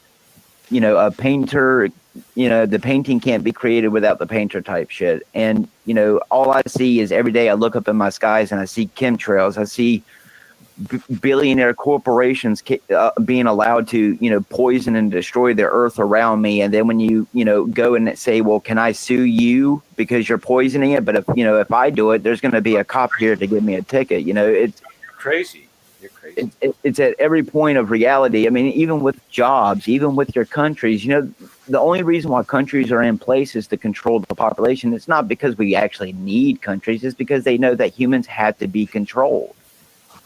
That's the biggest thing. At every point, I think that's an interesting topic. But don't you think that countries exist because we speak a different language? Well, yes, if you want to believe in, biblical story like me and believe at one point all humans spoke Well, I one mean, language. that's what Yeah. I'm referring to. That's what I'm referring to, right? I'm like at a certain time and age, a certain time of age or age in time, a certain time in history, we started speaking a different language, and I think that's why nations exist. Because the who said it? I mean, there's this good way of saying it. Like the borders of my world exists of language, right? If I would only speak Dutch, I couldn't be speaking here with you. So I expanded the borders of my world by speaking English, right?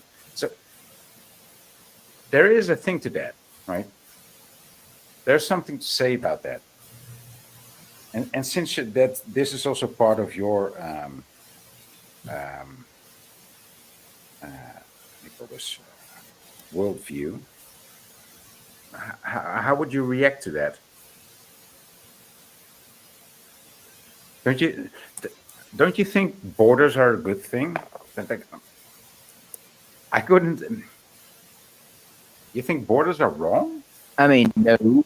I mean, in my religious worldview, God wants me to obtain a standard of where we don't need borders anymore, which was what my version of heaven, what people say is a lie. But, I think if in the aspect of mankind didn't rape and kill and steal and seek to destroy each other, no, the world would be an amazing place that we could all live on Pangea, together in harmony and sing Kumbaya. But let's face it, we live in a reality where if we didn't have the constructs of what we consider world governments and police force and military force, that, what I'll put it this way.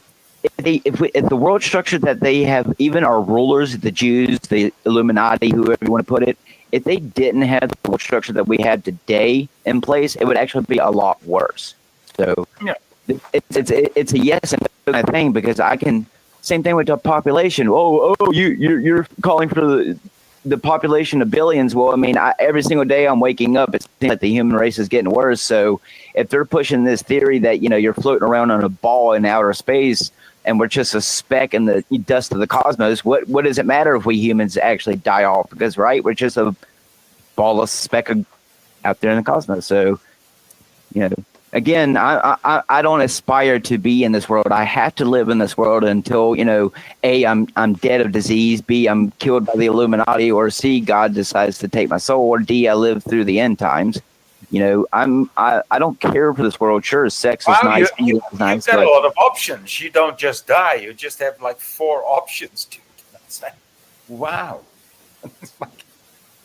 That's not nothing. Yeah. I agree. I'm just saying, I've never really conformed. Quite a luxury. Quite a luxury. This world offers many pleasures, but to me, it's offered more pain and sorrow and views of suffering. So, and it's not because I hate God or anything. It's just, I believe in God. So, I think whatever's going on is the best way it could ever happen. It's much better than believe I came from a monkey man swinging out in the tree saying Caesar is home, taking a shit in my hand and throwing it at people. So there you go. Just because my great-grandmother was raped by a Jew doesn't mean that I come from a monkey. Come on. There you go. Right. I don't know, man. I'm just tired of the lies and the deceit. I'm one of the people where, if it sounds like whatever you want to call it, I just, God, come back and do your thing. Whatever your will is on earth, let it be done here as it is in heaven, like he says. I just chose to cling to something that gave me purpose. Like many other people in their religions, they cling to it because it gives some type of purpose. Or like with no religions, how can you have a purpose? So I just chose one of them. How did this come to be for you? Like, were you always from a church-going family? What? I started off not being brought up around really religious people, and then for a few years I stayed with a very religious older lady who forced me to go to church all the time. Like every Wednesday, every Sunday, I sang in the choir. I wasn't allowed to consume, any type of bad media. I was out in the field every single day working with her on the farm. And you also stay teaching you discipline. That's very disciplined. area. Yeah.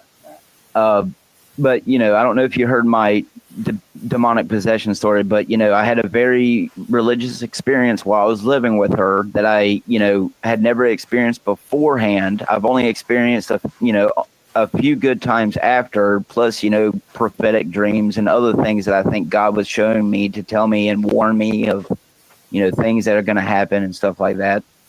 But I've had UFO encounters. I've had encounters with the common population. I've had encounters with the common population. I've had encounters with people of certain jobs and certain places of authority. Through my years of just getting to talk to certain people at parades. When they come out with their 50 caliber machine gun trucks at the Christmas parades, because while we're promoting Santa, let's also promote the New World Order in your face by bringing out a fucking tank with a machine gun on it. But Merry Christmas, ho ho ho. But anyway. I've talked to a few people. You're lying. You're a LARPer. No, I've had conversations with people in military who are ex-military. I'll put it this way: they're ex-military now because they're kind of old. They're kind of scarred and blown up, and they're kind of done with the whole government bullshit. But they're MAGA. They're MAGA.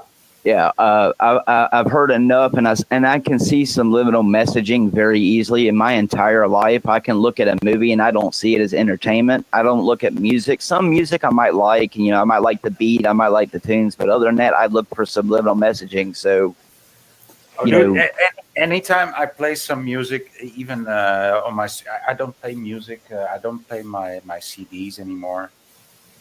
Classical music is about the only music that I'll actually sit to enjoy, but everything else I listen to the lyrics and I pay attention to what the subliminal messaging is for. And so this is also my experience. And sometimes I think, well, this song is okay to play, and I'm like, oh fuck, oh shit, I shouldn't have played this, But it's it still brings back some nostalgia. But like you said, when you listen to the lyrics, you're like, no. You shouldn't listen to this for it. Come on.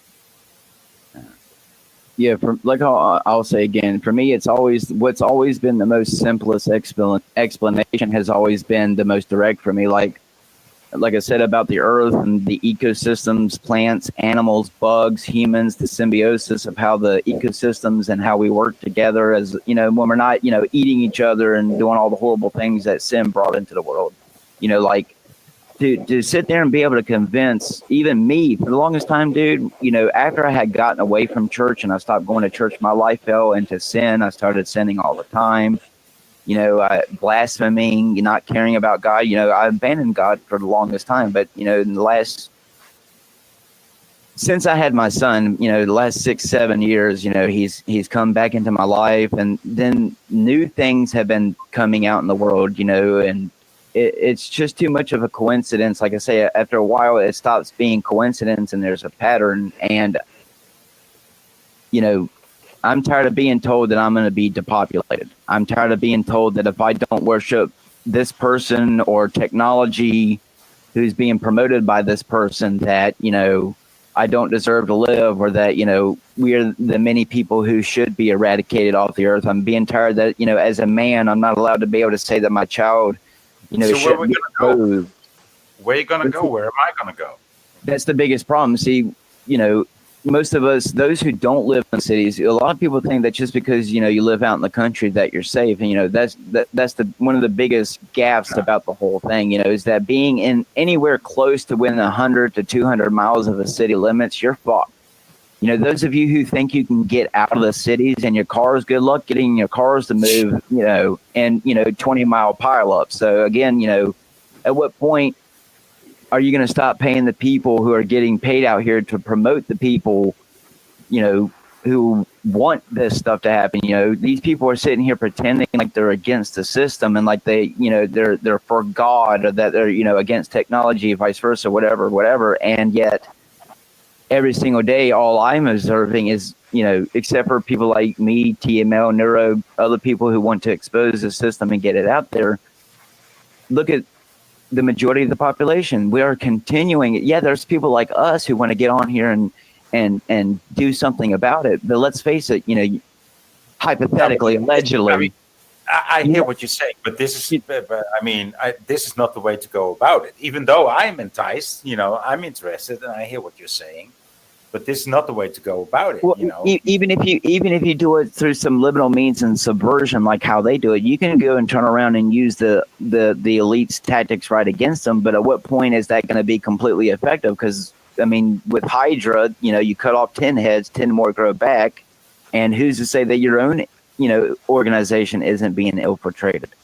Now, the only way to get there, I think you and then everybody listening here has thought about that, right? And the only way to get there is like a complete awareness, maybe not total awareness, but massive awareness amongst the general public. But here's my biggest problem with the whole awareness thing. You see, as someone who grew up with nothing but 9/11 conspiracy theorists and they're as friends and family members or extended family, these same people, even in the military, who went over there and fought in that war supposedly to hunt down Osama bin Laden, people who I have talked to who since now retired, have sit there and tell me that they feel like their entire operations of when they went over there felt like it wasn't for what it's for. Because, I can't go into too many details. The whole point is, what I'm saying is that we were saying this same shit 20-something years ago. Yeah. I hear what you're saying. Here, 20-something years later, we're still listening to people like Trump. We're still going to the grocery stores. We're still paying our taxes. So, we're bringing awareness like people have been doing and been silenced and swept under the rug like JFK got popped in the head for. But again, at what point is the human race going to actually sit down and say, right, if you don't want to eat the bugs, you're going to have to actually, get up and kill the locusts, so that way they don't go into your grains. Because at this rate, we can sit here and talk about it all day long and, bring awareness to all this other different type of stuff like technology, politics, psyopers, and all this gay ops and all this other stuff that we can go on about for. But at what point is the next day going to come around? The world's going to, quote unquote, keep spinning, and people are going to keep going to their job. I got some good news for you. So this was like I think last year. No, I think it was 2023. Bill Gates started this a cricket factory in the Netherlands.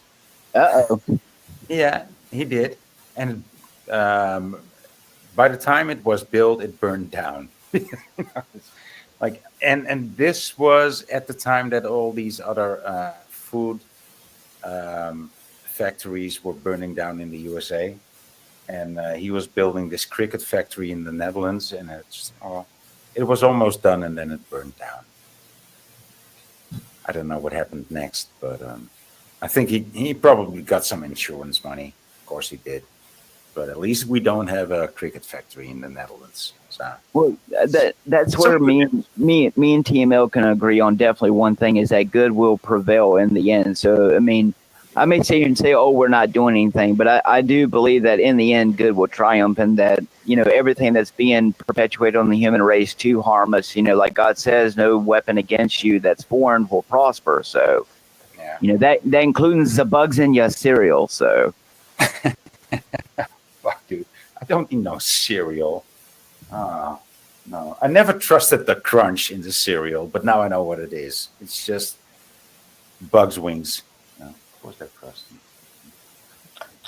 I think what it is just a lot of people want, like the Bible tells you, a lot of people want to be me, I, all about myself. And it may seem like I'm one of them people, but there's a reason why I call myself, an actor and stuff, because that's really what it is. What I portrayed to the public, that's just, that's how I was taught to be a comedian. I'll put it that way.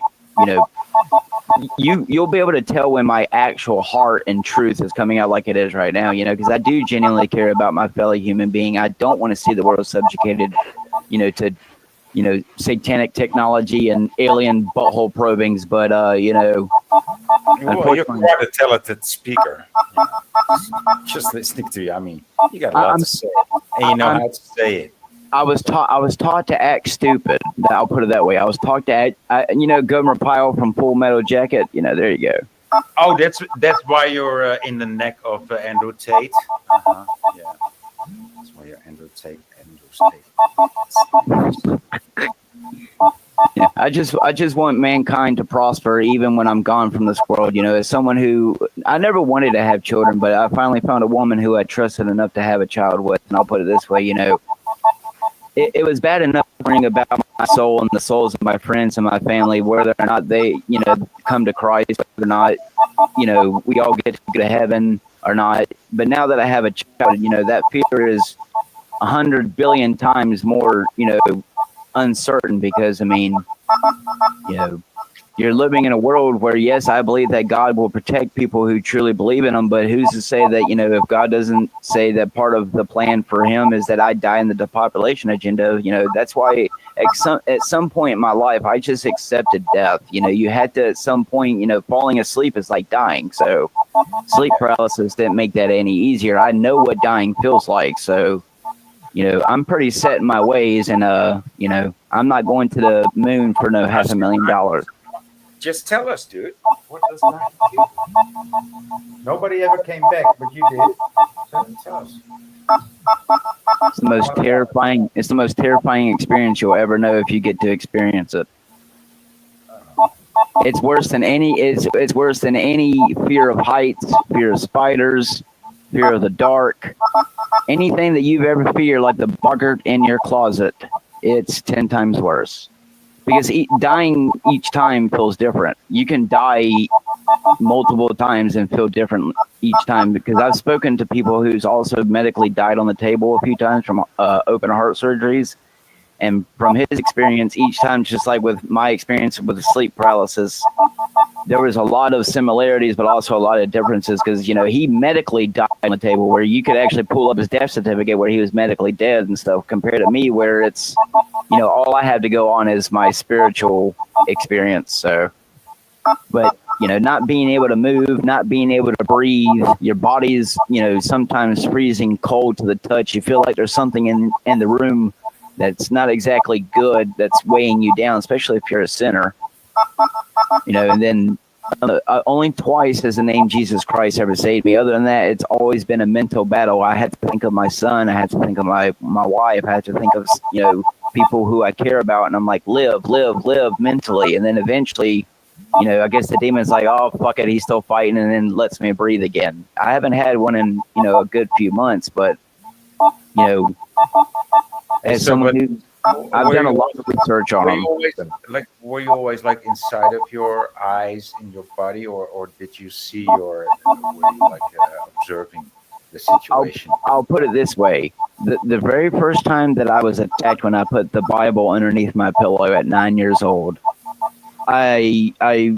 it's like I opened my eyes and I could tell I was laying on my bed. And then a second later, it's like I blinked. And then from my perspective, I was floating off the bed, because the only way that the lamp in the corner of my room could be where it was in the corner of my eye is I'm not laying on my bed.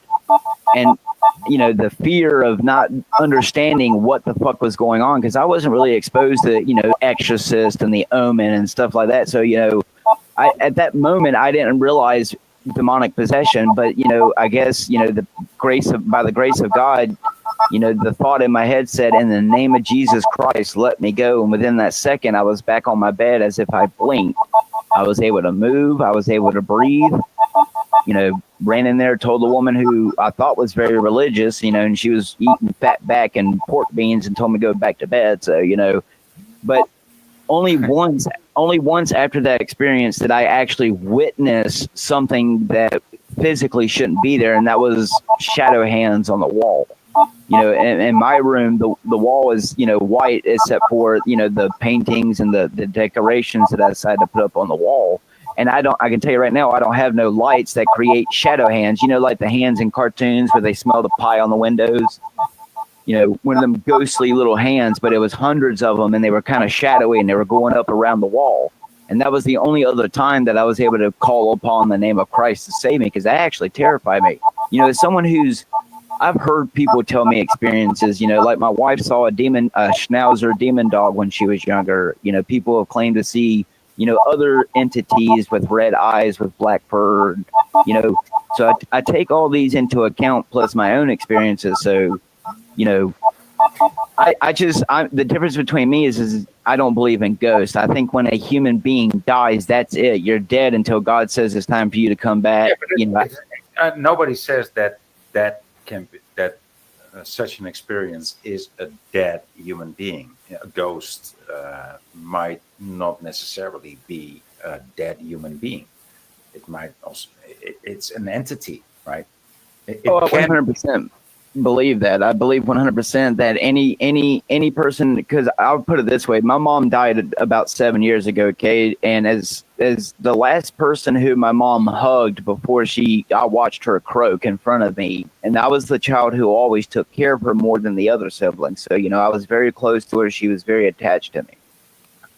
I can tell you, if there was anyone who was going to return from the grave to come and say, "Thank you, son, for doing your best," it would be my mother. And my mother has never come to visit me, and I'm a very religious person. I pray for my mom's soul all the time, just like I do a lot of other dead people who I'm not even related to. So, you know, I think if God's going to, you know, give anyone special privilege to come and say, you know, give your son some peace. You know, I haven't even been to my mom's grave since we put her in the ground, just simply because, you know, it's kind of hard for me to want to go there and look at a patch of dirt knowing that that's not my mom. It's just a patch of dirt, you know, so.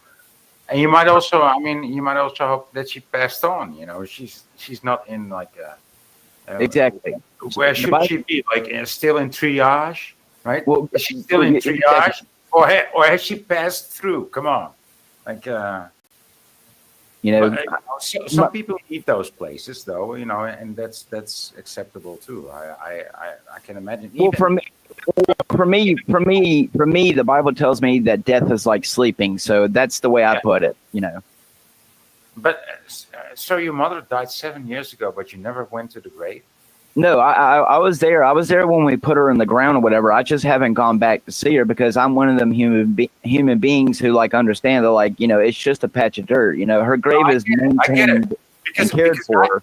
I'm wondering, like, my mother's gonna die one day too, right? And she's going to be buried too, because I asked her, you know, just don't let yourself get burned, you know, don't be cremated. I fucking hate that. And so she said, well, if you want me to be buried, I'll be buried. I said, thank you.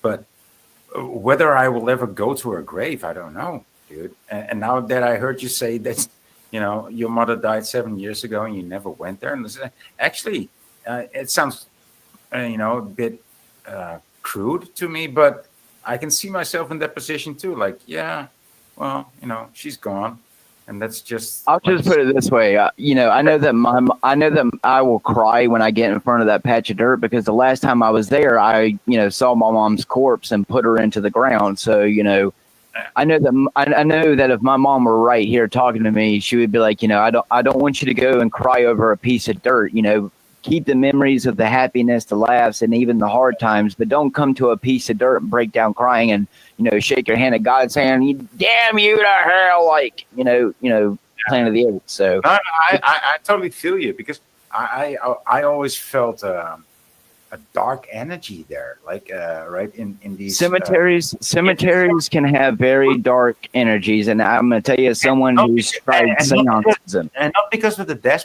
dead people lying there, but because of all the people worshiping the dead people. That's what makes it spooky. Yeah. Have you ever been to a Polish cemetery, dude? A Catholic cemetery? All the graves have burning candles on them, dude, and they're all ornamented with metal, and it's spooky as shit, dude. It's the same one. It's the same with them people who dig up their dead relatives every so often and clean them and change their clothing. And like, I understand the respect behind it, but, you know, I'm not about to go and, you know, dig up my dead mother and then change her clothing. You know, what she died in is what she wanted to be buried in, so I'm gonna leave her that way. Yeah, and right, I'm kind of two-sided about that too. I do appreciate dedication, and there's beauty to it. I'm, you know, as much as it looks horrific, it also has a beauty. I have mad respect. I can tell you just about every time I live around a lot of big cemeteries. Like there's cemeteries that interconnect to other types of cemeteries, like really old cemeteries back from the 1800s. But you know, I've always shown great respect to the undertakers and the people who go out there every single day. And, you know, and there's like, if I had to guess in this one cemetery, there's probably over 2,000 probably gravestones between, you know, as early as 1800 to all the way up until present. So, you know, to morbidly be able to deal with death every single day and then still carry a smile on your face, to me, is one of the hardest jobs of, you know, being a caretaker of the dead. You know, people think it's as easy as eating a sandwich and laying your sandwich on a corpse. But as someone who's been to a morgue a lot, I can tell you, you know, each death affects you. It doesn't matter unless you're just a fucking psychopath. I mean, don't you become a psychopath after a while if you're in that business? I mean, well, according to a lot of the police officers and sheriffs who go and see suicides and murders and, you know, decapitations of children and family members, yeah, after a while, like, I mean, you know, they do break down on the scene, or, you know, later in the day when they go home to their wives and look at their children, they'll break down and cry. But, you know, yeah, after a while, they have to build up a Rasputin type, you know, immunity to it, because, I mean, if you don't, you know, it's a hard life, man. You know, that's why, as much as everyone tries to complicate the whole God and everything debacle, like Hank, you know, wants to try to get you in some box or get you at some gotcha moment that you have to try to defend. I'm not going to sit here and defend God, because God doesn't need me to defend him. So if he's real, I guess we'll all find out. It's just, if I can do some good before my heart stops on this earth, and the most I can do is just tell people how I think. But we all know that they don't like nations of thinkers. So, you know, I want some type of progress to be done. That's for sure. I mean, not even about God or Jesus, but Jesus defines himself as truth, right? And God also. So, you know, even if you don't believe in Jesus or God, you know, but you are a truther, you know, you're pretty much on the same route, you know. It's a very small path. It is. You know, one unfortunately that many people like us, you know, just, you don't get, I'm not trying to be exalted in any way, and I don't care if people call me a LARPer or, you know, conspiracy theorist or whatnot. I'm just telling everyone what I've consumed in my 3 decades of experience, which is what every other person who talks about something, you're just hearing what they consumed over the course of their experience of life. So, you know, if I'm crazy about it, well, I guess you'll find out when your alien overlords are coming through the clouds. I don't know, dude. You know, that's all you can do. And unfortunately, like I said, the biggest problem that I keep running into, because I'm very good at reading people psychologically, emotionally, body language. You know, I'm not a paid psyop or a debater. You know, I never took, you know, courses and, you know, really a lot of things, but I've watched enough and I've been taught enough by people who do them things. People are very easy to read, especially if you experience them over a certain amount of times, multiple times. And all I've seen is, you know, we're not us. We're doing the best we can, but you got a majority, if not almost all the population, who, unfortunately, by the time that the smoke has reached our doorsteps, you know, the fire is already going to be, you know, burning your hair like Michael Jackson at a Pepsi commercial. So, you know, no, you can read people in a moment, you know, in a flash. You know, that's, yeah. But not everybody can do that, and not anybody can do that at any time. But, yeah. I just hope that at least, well, I wouldn't say hope, but I pray and have faith that at least some of the good that we try to do at some point in the near future will, you know, like what we believe in, that good will always, you know, triumph over evil, that because we have the good intentions, it will outweigh all the hateful bad. And that's all I can hope for, because just from people who I'm experiencing in my own city, these people don't care about any of the issues. They sit here and cry and complain about immigrants all day, but yet are doing nothing about the immigrants taking over the city that are now just miraculously up and leaving after living here since the shutdown. But that's not a coincidence. They sit here. What is the shutdown? Sorry.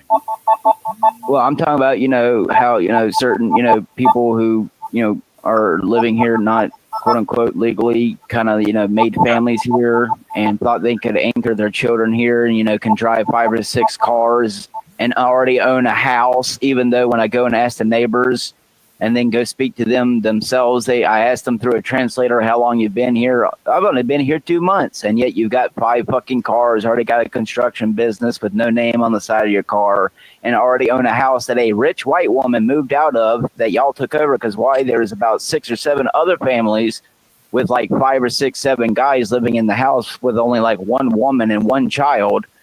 And, they're taking over all the neighborhoods and trashing them and making them disgusting, and nobody wants to live in them anymore. So everyone's leaving their neighborhoods like the whites did when the blacks started taking over. But, don't get on that psyop.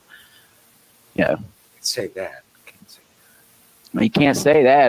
What do you think the ghettos were made for? Is so that way, all the black people had somewhere, the black women and children had somewhere to stay while all the black men were forced to go fight in the white man war. But anyway, still the point is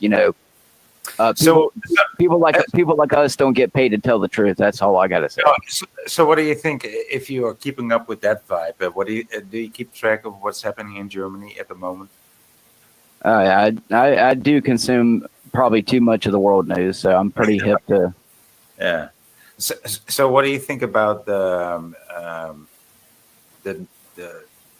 woman that is promoted or projected as the new leader for the Alternative for Deutschland? Like, what do you think about it? It's like so the hard swing to the right is going to be led by a lesbian who's married to an Indian woman, and they have children too. Like, what do you think about that? Like, I think honestly, these what I call mini psyops on from the media, it's really to get not just like a civil war between races, but it's also between like we can't sit here and deny it. Look, I know lots of people of the I'll leave it at this, the lesbian, gay, and bi community, okay, because that's what it really started off as. I know lots of gays are completely against any type of gayness born toward children. Same thing with a lot of lesbians and a lot of bisexuals. So yes, there are, despite my personal convictions about what my God says is wrong, well, I'm no better than you, so let's get that out of the way. The point is that it shouldn't be perpetrated onto children, whether or not I think it's wrong. If these people get to an age of accountability and want to go and chop off their penis, then that's on them, between them and God. So, throw all that bullshit out of the way. But I mean, it's such a fucking joke, and that's all it is. But people are worried about this, and I'm just telling them, if only it was a hard swing to the right in Germany, that's what everybody wants by now. Everybody wants, everybody on Twitter, everybody on Gap wants a hard swing to the right in Germany, and it will be led by. Jesus Christ, by a lesbian married to an Indian, and they have children too. Hitler is rolling in his grave. No, he died. He died for the second time in his grave. He couldn't even roll over. Yeah, no, he just said he didn't even want to be involved anymore. It's just he'd rather spend his time in hell than getting pineapple shoved up his ass. And I can't blame him. I mean, he warned us. Well, I think truly the biggest psyop is that they want to convince everyone that, whether or not you want to believe in different races, subhuman races, to me, if you bleed red and you're not out to hurt your fellow human being for anything, then I consider you a human being too. So, right. For me, it really is, it's divide and conquer tactics. Of course, we know that it's, let's keep everyone fighting with each other. Here's what I say, right? It's not only divide and conquer, it's when you can't divide a people, you can combine a people, There you go. right? That's also a tactic. It's like it's You mean just simple. It's just simple, you right? mean like the English people? You mean like the English people to try to do to William Wallace? You know, if we can't kill them out, we'll breed them out. Yeah, yeah. Or anyway, like okay, so like Czechoslovakia, like okay, we can't divide the Czechia people, we can't divide the Slovakian people, so we're just gonna call them one country. We're just gonna call them Czechoslovakians. And the same, if you can't divide a country like North Korea, South Korea, East Germany, West Germany, you just mix it up with another country and you call them the same. Say, well, do your economy together, and, you know, while speaking a different language. You know, it's the same tactic. You know, just another angle. Yeah, it's always a faction within a faction against this faction, while against that faction, while all the factions are working against each other, while working for the big factions that's controlling all the other factions that are fighting against each other. See? Yeah, and the one calling the factions is the ruler. Right? Yeah.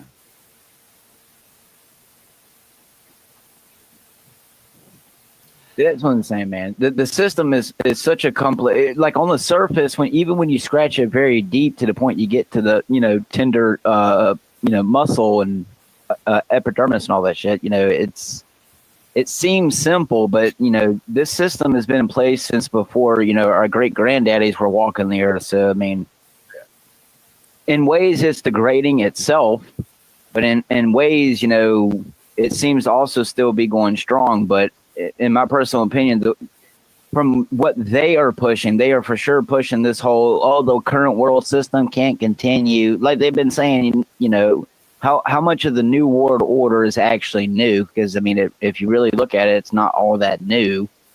But, I mean, it's still going. So, one step at a time, we've been saying that for God knows how long. And I don't think one step at a time is working anymore. As someone who consumes, American propaganda every single day, I can tell you the average American is as dumb as rocks. People can sit here and say, well, you don't have a PhD in this and this. I think I have much more knowledge than a majority of the common American because, I know people who work for very powerful, companies who make, things and has to go around the country and, go to different countries and business meetings with other powerful tech companies and, they sell microchips and other types of services and electronics and stuff to these tech companies and get millions of dollars and then, go and retire with their multi-million-dollar homes while the rest of us little peons rot away in the common populace.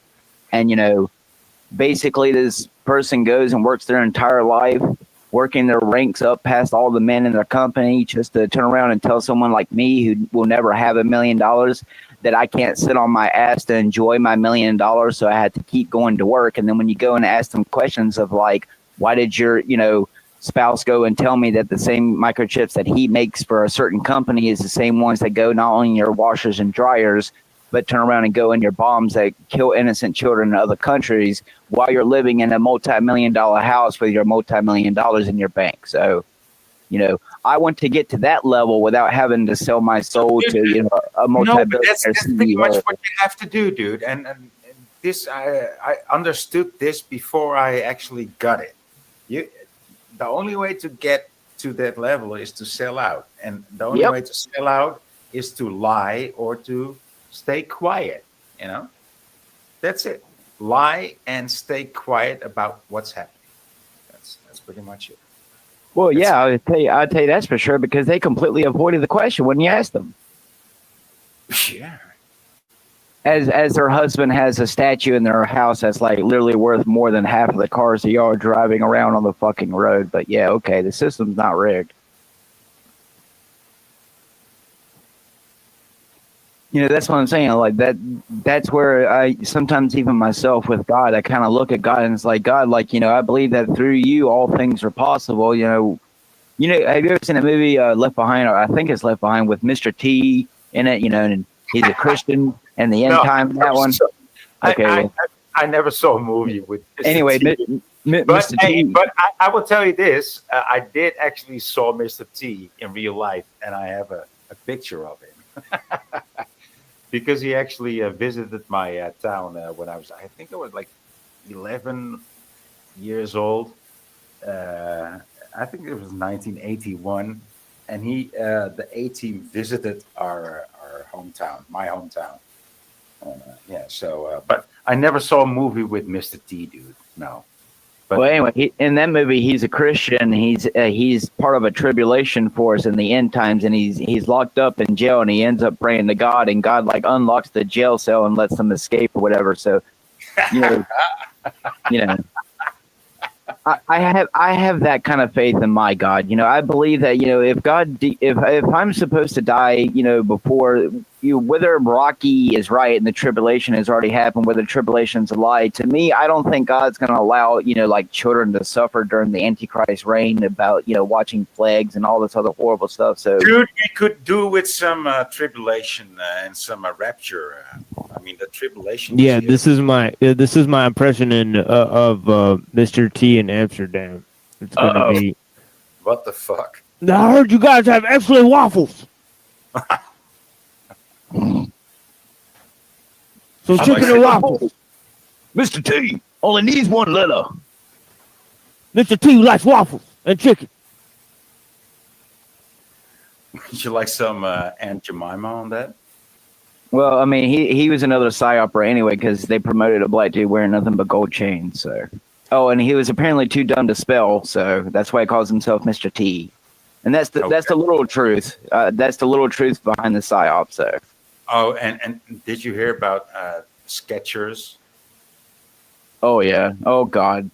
No, okay, I won't go there. But he also did a ad for Skechers. He said that there never was no T in Skechers. Right? So he was the only T in Skechers, Mr. T. Never mind. Yeah, you gotta admit, it's pretty fucking funny. It is. It is.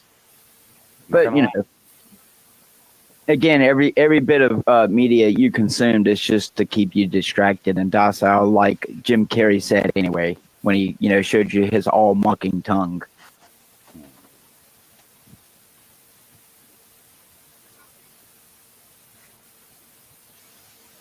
I say take down that pyramid. The capstone is ready to be taken down, so let's do it. Let's dismantle it. I know where it is. There is a capstone, and it is in the Netherlands. Yes, I'm not gonna lie. Well, I don't doubt it. A lot of people think, the rock's just disintegrated. No, there used to be a capstone up there, people, and they removed it. But, see, that again, that's what I'm saying. Like, that's how psyop the masses is, that you can sit here and even presenting them with an alternate way of thinking, and you're a conspiracy theorist, you're crazy, you're against the government, you're against the orange man. I mean, it's just a constant loop with these people. So, I feel like you could run up to them and inject them with the little red pill, and they still would say, follow the white rabbit, follow the white rabbit. Silly rabbit, tricks are for kids.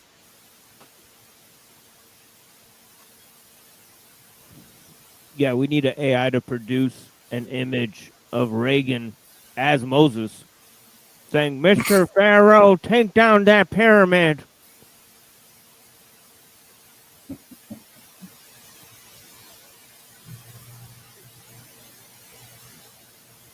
Well, it's like they say, the man is watching you, so. But then Johnny Cash turns around and says, the man comes around, so which man is it?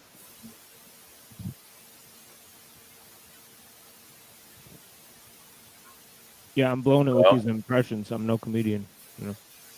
Well, Johnny Cash himself said, anybody that's looking for truth comes to Jesus in the end. Exactly. Oh yeah, Johnny Cash is one of my biggest inspirations as a preteen into my young adult life. So yeah, that's the only country singer I could listen to, really. For sure. It was the only albums that my dad would buy. So yeah.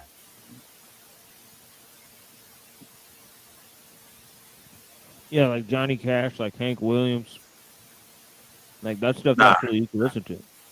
Not Hank Williams. Not Hank Williams. Not Hank Williams. But No? Yeah, there's some conspiracy theories surrounding that guy. tell me more. Tell me more. I don't know. I mean, there's a lot of things like he was involved with like messing with his family in, incestuous ways, but they're just considered conspiracy theories. Like with the Elvis theories, about how he acted when he was at home. He's dead and gone, so it's basically just hearsay of people who allegedly knew the guy. So, but apparently he was known to want to mess with his own family members when they would get around each other. So you never know. So cozy. I'm sure that, a lot of that's promoted where they're from. So Comes with the culture. It's just like these Catholics, dude. It's just common. It's just common. Just how things were, how things were going back in those days. Way more Yeah. common. if you really think about it, we humans really haven't changed all that much. It's just what we perceive as the progress of the world around us has made the ways in which how we acted just different. I mean, we're still just as cruel and evil as what we were, 100 years ago. So I'm not seeing that much of a change. It's just technology made us more crueler. We went from bows and arrows and sticks and rocks to, weapons and bombs. So what does that tell you? But, technology is our savior. My mother the Martian. I'm here to probe you. Was that your Stephen Hawking? I like it. I could try him too, but yeah. Fucking people sit here and believe that guy was talking through fucking eye movement and blinking. Talking about the biggest teleprompter reader ever. How do you what? Hey, what? You were quite good at it. So what were you doing if it wasn't Stephen Hawking? It was supposed to be Marvin the Martian, but sometimes I'm told I'm a little off on it. Yeah, I got a Stephen Hawking thing right here. Let me show you guys. I've been wanting to get one of them things where you can type it in and it comes out sounding like his voice, but I'm not paying the fucking $10 they ask. So fuck y'all. Fuck your microtransactions. Oh, you can do it for free now on that.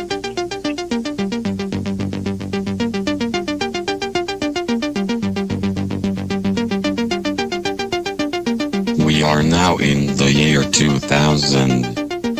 The entire world seems to be moving toward wirelessness. Will the personal computer and laptop become obsolete technology? Will we all be able to interface with a giant supercomputer, such as the Beast in Belgium, by way of microelectronic handheld technology? This is an interesting concept to seriously consider. Will we all have the ability to access and process information by mobile telephones or some type of miniature handheld technology? This will become a possibility.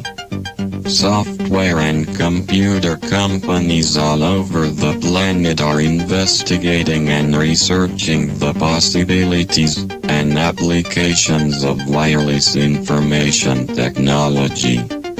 Asia and Europe at this time are in the forefront in the race for wireless information exchange.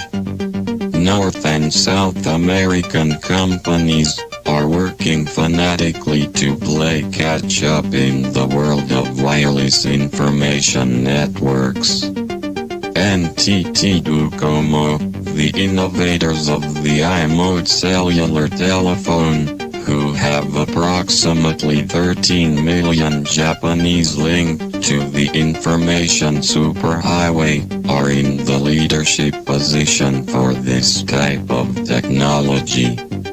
People can now transmit electronic mail, check financial activity and browse the internet through their mobile cell phones.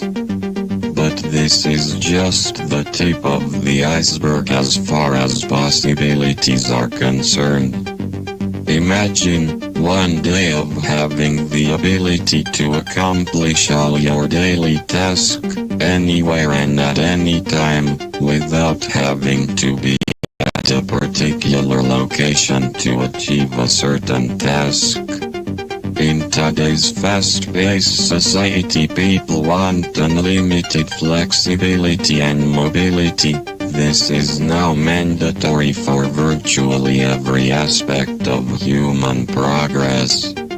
Almost everyone possesses a cellular telephone, and this subscription number is expanding exponentially. One day we will all be wireless, and this is a fact. One day we will be able to do almost everything by remote control, with a multiple array of digital handheld devices. What will the implications be for humanity?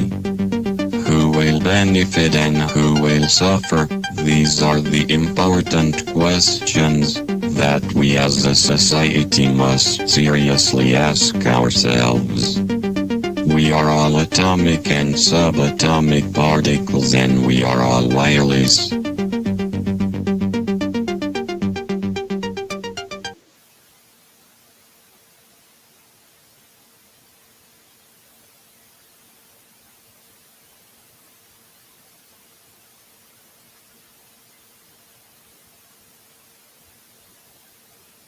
Oh yeah.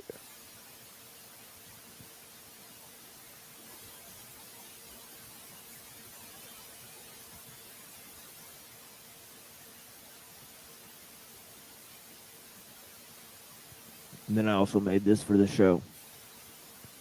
That was deep, unexpected, and robotic, as we expect from you, Machine Lies. Yeah, this is about to be a. Yeah, this is another little video I made here. It's kind of. This is where I got the actual logo, the channel logo. So maybe one day they'll sue me. You know, but until One can then- only hope. One can only hope. Exactly. So we got yeah, but I made but yeah, I produced a very good little rant that Lilith went on. Twilight Son of Lilith, our occultist run. He went on a kind of rant. And I produced it to this beat. But yeah, I made another little song to this beat. And You've been productive, haven't you? well, I actually made about 90 or 100 of these remixes. What? Yeah. So I made like 100 of these remixes. So it's going to be like 50 episodes of the show, you know, where the intro and outro is going to be the remix.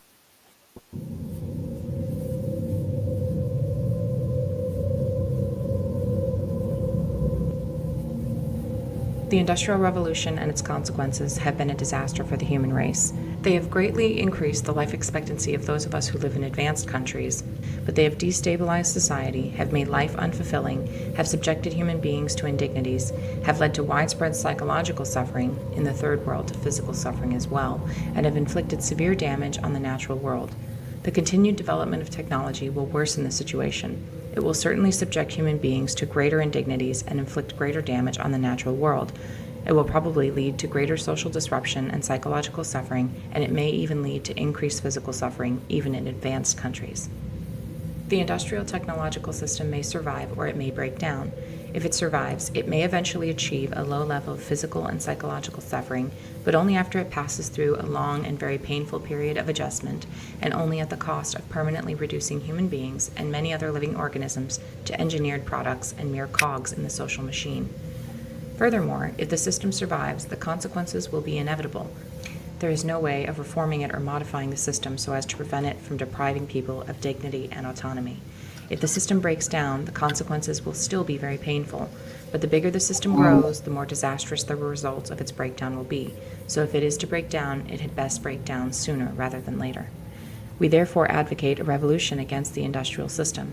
This revolution may or may not make use of violence. It may be sudden, or it may be a relatively gradual process spanning a few decades. We can't predict any of that. We do outline in a very general way the measures that those who hate the industrial system should take in order to prepare the way for a revolution against that form of society. This is not to be a political revolution. Its object will be to overthrow not governments, but the economic and technological basis of the present society. In this article, we give attention to only some of the negative developments that have grown out of this industrial technological system. Other such developments we mention only briefly or ignore altogether. This does not mean we regard these other developments as unimportant. For practical reasons, we have to confine our discussion to areas that have received insufficient public attention or in which we have something new to say. For example, since there are well-developed environmental and wilderness movements, we have written very little about environmental degradation or the destruction of wild nature, even though we consider these to be highly important. The psychology of modern leftism. Almost everyone will agree that we live in a deeply troubled society. One of the most widespread manifestations of the craziness of our world is leftism, so a discussion of the psychology of leftism can serve as an introduction to the discussion of the problems of modern society in general. But what is leftism? During the first half of the 20th century, leftism could have been practically identified with socialism. Today, the movement is fragmented, and it is not clear who can properly be called a leftist. When we speak of leftists in this article, we have in mind mainly socialists, collectivists, politically correct types, feminists, gay and disability activists, animal rights activists, and the like. But not everyone who is associated with one of these movements is a leftist. What we are trying to get at in discussing leftism is not so much movement or an ideology as a psychological type, or rather a collection of related types. Thus, what we mean by leftism will emerge more clearly in the course of our discussion of leftist psychology. Even so, our conception of leftism will remain a good deal less clear than we would wish. But there doesn't seem to be any remedy for this. All we are trying to do here is indicate in a rough and approximate way the two psychological tendencies that we believe are the main driving force of modern leftism. We by no means claim to be telling the whole truth about leftist psychology. Also, our discussion is meant to apply to modern leftism only. We leave open the question of the extent to which the discussion could be applied to the leftists of the 19th and early 20th centuries. The two psychological tendencies that underlie modern leftism we call feelings of inferiority and over-socialization. Feelings of inferiority are characteristic of modern leftism as a whole, while over-socialization is characteristic only of a certain segment of modern leftism. But this segment is highly influential. Feelings of inferiority. By feelings of inferiority, we mean not only inferiority feelings in the strict sense, but as a whole spectrum of related traits: low self-esteem, feelings of powerlessness, depressive tendencies, defeatism, guilt, self-hatred, etc. We argue that modern leftists tend to have some such feelings, possibly more or less repressed, and that these feelings are decisive in determining the direction of modern leftism. When someone interprets as derogatory almost anything that is said about him or about groups with whom he identifies, we conclude that he has inferiority feelings or low self-esteem. This tendency is pronounced among minority rights activists, whether or not they belong to the minority groups whose rights they defend. They are hypersensitive about the words used to designate minorities and about anything that is said concerning minorities. The term Negro, Oriental, handicapped, or chick for an African, an Asian, a disabled person, or a woman originally had no derogatory connotation. Broad and chick were merely the feminine equivalents of guy, dude, or fellow. The negative connotations have been attached to these terms by the activists themselves. Some animal rights activists have gone so far as to reject the word pet and insist on replacement by animal companion. Leftish anthropologists go to great lengths to avoid saying anything about primitive peoples that could conceivably be interpreted as negative. They want to replace the word primitive by non-literate. They may seem almost paranoid about anything that might suggest that primitive culture is inferior to ours. We do not mean to imply that primitive cultures are inferior to ours. We merely point out the hypersensitivity of leftish anthropologists. Those who are most sensitive about politically incorrect terminology are not the average black ghetto dweller, Asian immigrant, abused woman, or disabled person, but a minority of activists, many whom do not even belong to any oppressed group, but come from a privileged strata of society. Political correctness has a strong hold among university professors who have secure employment with comfortable salaries, and the majority of whom are heterosexual white males from middle to upper middle class families. Many leftists have an intense identifications with the problems of groups that have an image of being weak: women, defeated, American Indians, repellent, homosexuals, or otherwise inferior. The leftists themselves feel that these groups are inferior. They would never admit to themselves that they have such feelings, but it is precisely because they do see these groups as inferior that they identify with their problems. We do not mean to suggest that women, Indians, etc. are inferior. We are only making a point about leftist psychology. Feminists are desperately anxious to prove that women are as strong and as capable as men. Clearly, they are nagged by a fear that women may not be as strong and as capable as men. Leftists tend to hate anything that has an image of being strong, good, and successful. They hate America, they hate Western civilization, they hate white males, they hate rationality. The reasons that leftists give for hating the West, etc., clearly do not correspond with their real motives. They say they hate the West because it is warlike, imperialistic, sexist, ethnocentric, and so forth. But where these same faults appear in socialist countries or in primitive cultures, the leftist finds excuses for them, or at best, he grudgingly admits that they exist, whereas he enthusiastically points out and often greatly exaggerates these faults where they appear in Western civilization. Thus it is clear that these faults are not the leftist's real motive for hating America and the West. He hates America and the West because they are strong and successful. Words like self-confidence, self-reliance, initiative, enterprise, optimism, etc. play little role in the liberal and leftist vocabulary. The leftist is anti-individualistic, pro-collectivist. He wants society to solve everyone's problems for them, satisfy everyone's needs for them, take care of them. He is not the sort of person who has an inner sense of confidence in his ability to solve his own problems and satisfy his own needs. The leftist is antagonistic to the concept of competition because, deep inside, he feels like a loser. Art forms that appeal to modern leftish intellectuals tend to focus on sordidness, defeat, and despair, or else they take on an orgiastic tone, throwing off rational control as if there were no hope of accomplishing anything through rational calculation, and all that was left was to immerse oneself in the sensations of the moment. Modern leftish philosophers tend to dismiss reason, science, objective reality, and to insist that everything is culturally relative. It is true that one can ask serious questions about the foundation of scientific knowledge and about how, if at all, the concept of objective reality can be defined. But it is obvious that modern leftish philosophers are not simply cool-headed logicians systematically analyzing the foundations of knowledge. They are deeply involved emotionally with their attack on truth and reality. They attack these concepts because of their own psychological needs. For one thing, their attack is an outlet for hostility, and to the extent that it is successful, it satisfies the drive for power. More importantly, the leftist hates science and rationality because they classify certain beliefs as true, i.e., successful, superior, and other beliefs as false, i.e., failed, inferior. The leftist's feelings of inferiority run so deep that he cannot tolerate any classification of some things as successful or superior and other things as failed or inferior. This also underlies the rejection of many leftists of the concept of mental illness and of the utility of IQ tests. Leftists are antagonistic to genetic explanations of human abilities or behavior because such explanations tend to make some persons appear superior or inferior to others. Leftists prefer to give society the credit or blame for an individual's ability or lack of it. If a person is inferior, it is not his fault, but society's, because he has not been brought up properly. The leftist is not typically the kind of person whose feelings of inferiority make him a braggart, an egotist, a bully, self-promoter, or ruthless competitor. This kind of person has not wholly lost faith in himself.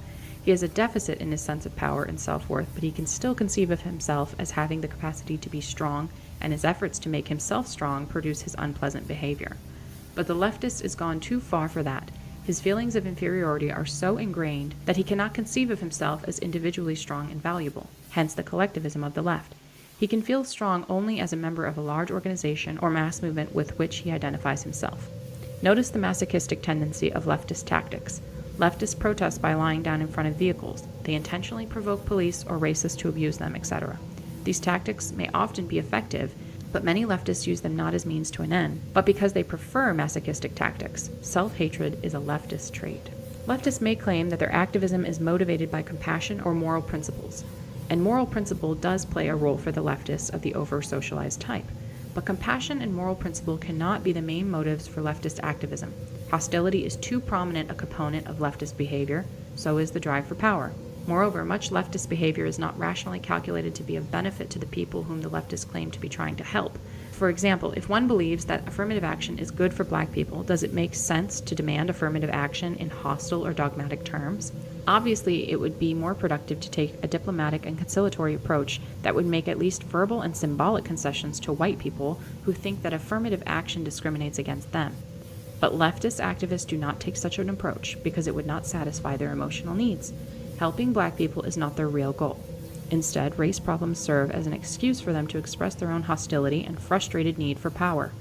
In doing so, they actually harm black people because the activist hostile attitude toward the white majority tends to intensify race hatred. If our society had no social problems at all, leftists would have to invent problems in order to provide themselves with an excuse for making a fuss. We emphasize that the foregoing does not pretend to be an accurate description of everyone who might be considered a leftist. It is only a rough indication of a general tendency of leftism. Over-socialization. Psychologists use the term socialization to designate the process by which children are trained to think and act as society demands. A person is said to be well socialized if he believes in and obeys the moral code of his society and fits in well as a functioning part of that society. It may seem senseless to say that many leftists are over-socialized, since the leftist is perceived as a rebel. Nevertheless, the position can be defended. Many leftists are not such rebels as they seem. The moral code of our society is so demanding that no one can think, feel, and act in a completely moral way. For example, we are not supposed to hate anyone, yet almost everyone hates somebody at some time or another, whether he admits it to himself or not. Some people are so highly socialized that the attempt to think, feel, and act morally imposes a severe burden on them. In order to avoid feelings of guilt, they continually have to deceive themselves about their own motives and find moral explanations for feelings and actions that in reality have a non-moral origin. We use the term over-socialized to describe such people. Over-socialization can lead to low self-esteem, a sense of powerlessness, defeatism, guilt, etc. One of the most important means by which our society socializes children is by making them feel ashamed of behavior or speech that is contrary to society's expectations. If this is overdone, or if a particular child is especially susceptible to such feelings, he ends by feeling ashamed of himself. Moreover, the thought and behavior of the over-socialized person are more restricted by society's expectation than are those of the lightly socialized person. The majority of people engage in a significant amount of naughty behavior. They lie, they commit petty thefts, they break traffic laws, they goof off at work, they hate someone, they say spiteful things, or they use some underhanded trick to get ahead of the other guy. The over-socialized person cannot do these things, or if he does do them, he generates in himself a sense of shame and self-hatred. The over-socialized person cannot even experience without guilt thoughts or feelings that are contrary to the accepted morality. He cannot think unclean thoughts. And socialization is not just a matter of morality. We are socialized to conform to many norms of behavior that do not fall under the heading of morality. Thus, the over-socialized person is kept on a psychological leash and spends his life running on trails that society has laid down for him. In many over-socialized people, this results in a sense of constraint and powerlessness that can be a severe hardship. We suggest that over-socialization is among the more serious cruelties that human beings inflict on one another. We argue that a very important and influential segment of the modern left is over-socialized, and that their over-socialization is of great importance in determining the direction of modern leftism. Leftists of the over-socialized type tend to be intellectuals or members of the upper middle class. Notice that university intellectuals constitute the most highly socialized segment of our society and also the most left-wing segment. The leftist of the over-socialized type tries to get off his psychological leash and assert his autonomy by rebelling. But usually he is not strong enough to rebel against the most basic values of society. Generally speaking, the goals of today's leftists are not in conflict with the accepted morality. On the contrary, the left takes an accepted moral principle, adopts it as its own, and then accuses mainstream society of violating that principle. Examples: racial equality, equality of the sexes, helping poor people, peace as opposed to war, nonviolence generally, freedom of expression, kindness to animals. More fundamentally, the duty of the individual to serve society and the duty of society to take care of the individual. All these have been deeply rooted values of our society, or at least of its middle and upper classes, for a long time. These values are explicitly or implicitly expressed or presupposed in most of the material presented to us by mainstream communications media and the educational system. Leftists, especially those of the over-socialized type, usually do not rebel against these principles but justify their hostility to society by claiming with some degree of truth that society is not living up to these principles. Here's an illustration of the way in which the over-socialized leftist shows real attachment to the conventional attitudes of our society while pretending to be in rebellion against it. Many leftists push for affirmative action, for moving black people into high-prestige jobs, for improved education in black schools, and more money for such schools.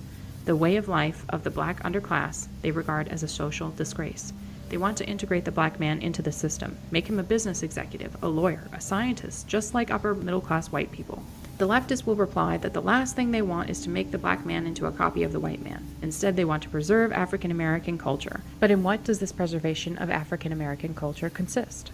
It can hardly consist in anything more than eating black-style food, listening to black-style music, wearing black-style clothing, and going to black-style church or mosque. In other words, it can express itself only in superficial matters. In all essential respects, most leftists of the over-socialized type want to make the black man conform to white middle-class ideals.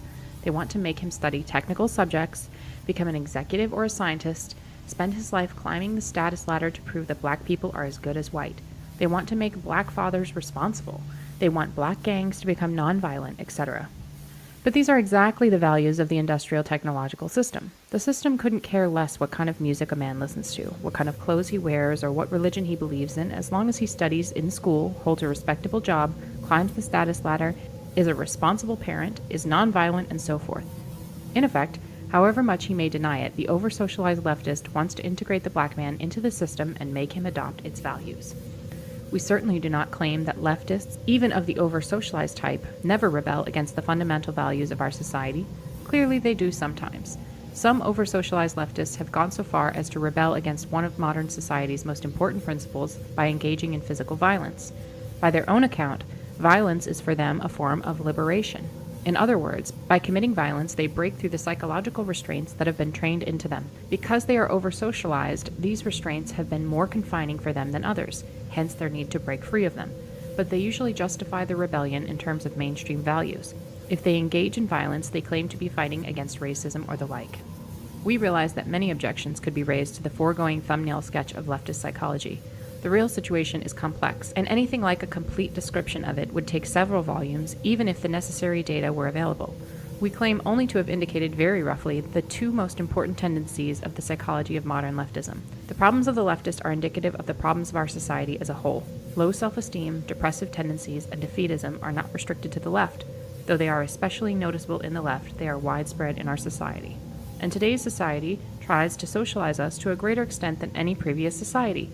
We are even told by experts how to eat, how to exercise, how to make love, how to raise our kids, and so forth. The power process.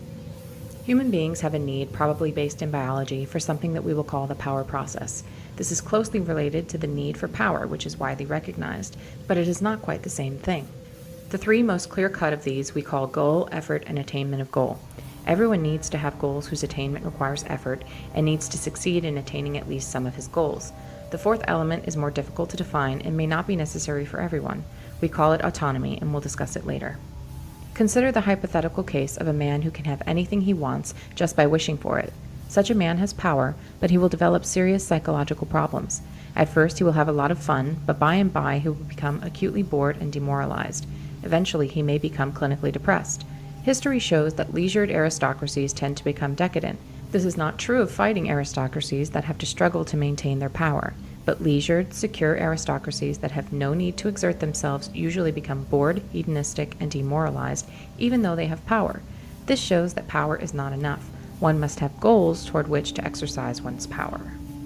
Everyone has goals, if nothing else, to obtain the physical necessities of life. Food, water, and whatever clothing and shelter are made necessary by the climate. But the leisured aristocrat obtains these things without effort, hence his boredom and demoralization. Non-attainment of important goals results in death if the goals are physical necessities, and in frustration if non-attainment of the goals is compatible with survival. Consistent failure to attain goals throughout life results in defeatism, low self-esteem, or depression. Thus, in order to avoid serious psychological problems, a human being needs goals whose attainment requires effort, and he must have a reasonable rate of success in attaining his goals. Surrogate activities. But not every leisured aristocrat becomes bored and demoralized. For example, the Emperor Hirohito, instead of sinking into decadent hedonism, devoted himself to marine biology, a field in which he became distinguished. When people do not have to exert themselves to satisfy their physical needs, they often set up artificial goals for themselves. In many cases, they then pursue these goals with the same energy and emotional involvement that they otherwise would have put into the search for physical necessities. Thus, the aristocrats of the Roman Empire had their literary pretensions. Many European Many European aristocrats a few centuries ago invested tremendous time and energy in hunting, though they certainly didn't need the meat. Other aristocracies have competed for status through elaborate displays of wealth, and few aristocrats like Hirohito have turned to science. We use the term surrogate activity to designate an activity that is directed toward an artificial goal that people set up for themselves merely in order to have some goal to work toward, or let us say merely for the sake of the fulfillment that they get from pursuing the goal. Here's a rule of thumb for the identification of surrogate activities. Given a person who devotes much time and energy to the pursuit of goal X, ask yourself this: if he had to devote most of his time and energy to satisfying his biological needs, and if that effort required him to use his physical and mental faculties in a varied and interesting way, would he feel seriously deprived because he did not attain goal X? If the answer is no, then the person's pursuit of goal X is a surrogate activity. Hirohito's studies in marine biology clearly constituted a surrogate activity, since it is pretty certain that if Hirohito had had to spend his time working at interesting, non-scientific tasks in order to obtain the necessities of life, he would not have felt deprived because he didn't know all about the anatomy and life cycles of marine animals. On the other hand, the pursuit of sex and love, for example, is not a surrogate activity because most people, even if their existence were otherwise satisfactory, would feel deprived if they passed their lives without ever having a relationship with a member of the opposite sex. But pursuit of an excessive amount of sex, more than one really needs, can be a surrogate activity. In modern industrial society, only minimal effort is necessary to satisfy one's physical needs.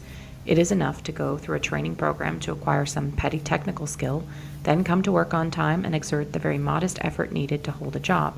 The only requirements are a moderate amount of intelligence, and most of all, simple obedience. If one has those, society takes care of one from cradle to grave.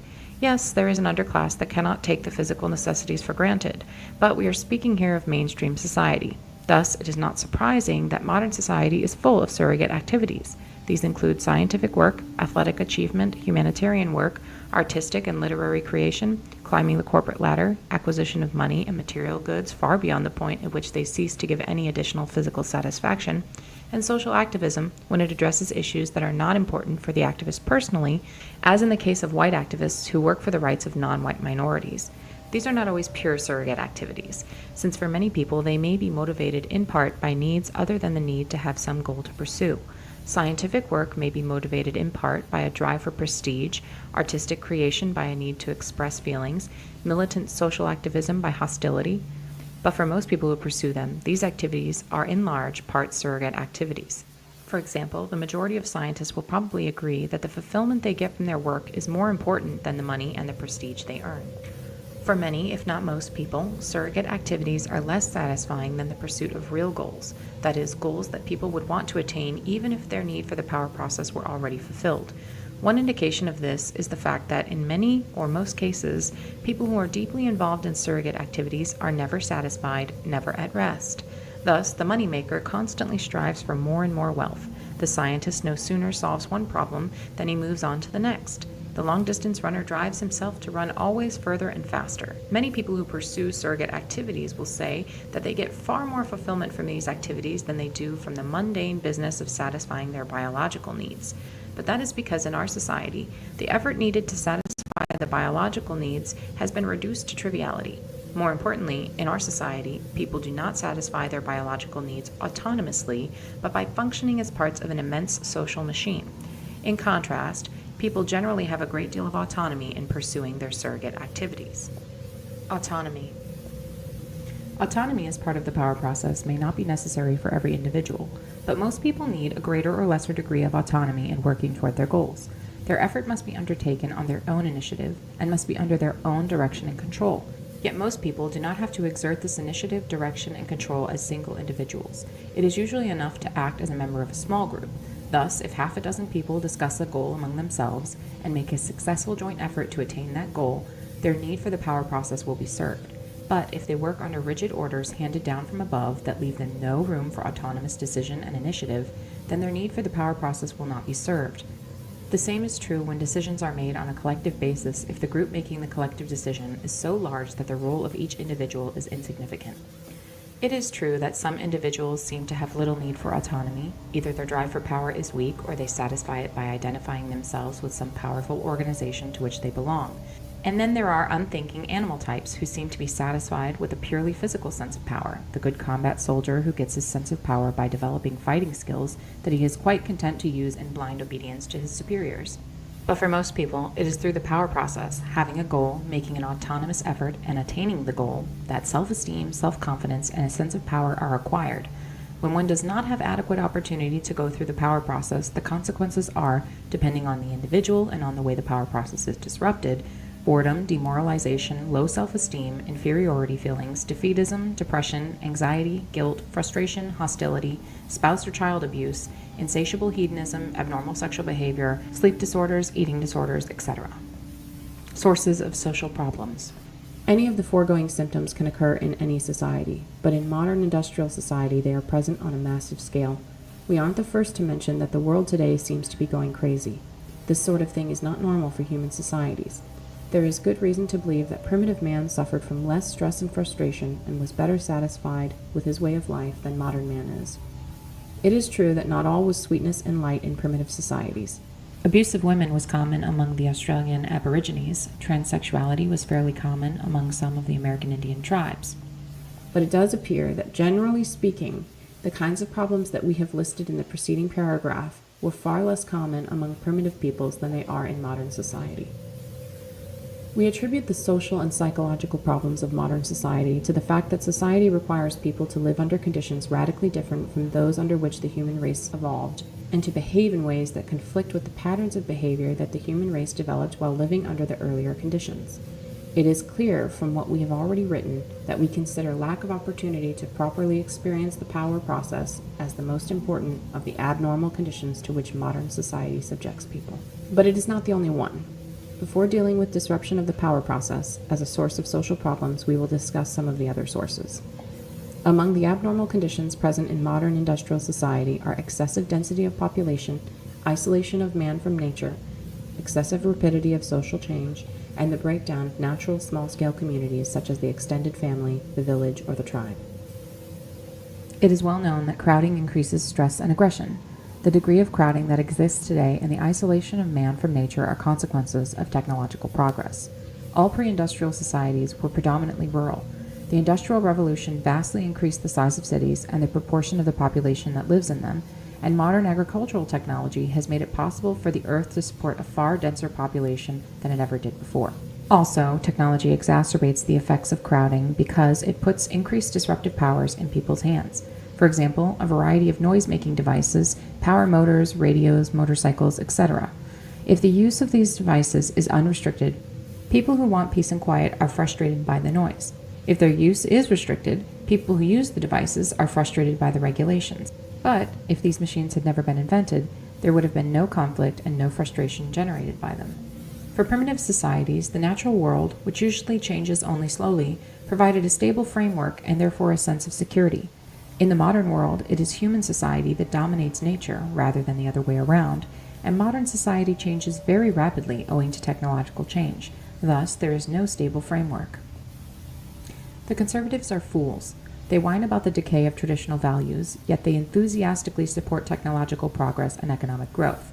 Apparently, it never occurs to them that you can't make rapid, drastic changes in the technology and the economy of a society without causing rapid changes in all other aspects of the society as well, and that such rapid changes inevitably break down traditional values.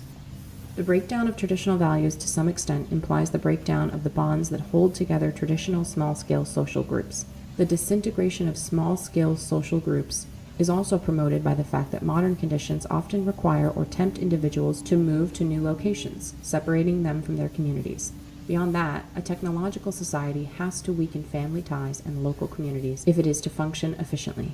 In modern society, an individual's loyalty must be first to the system and only secondarily to a small-scale community, because if the internal loyalties of small-scale communities were stronger than loyalty to the system, such communities would pursue their own advantage at the expense of the system.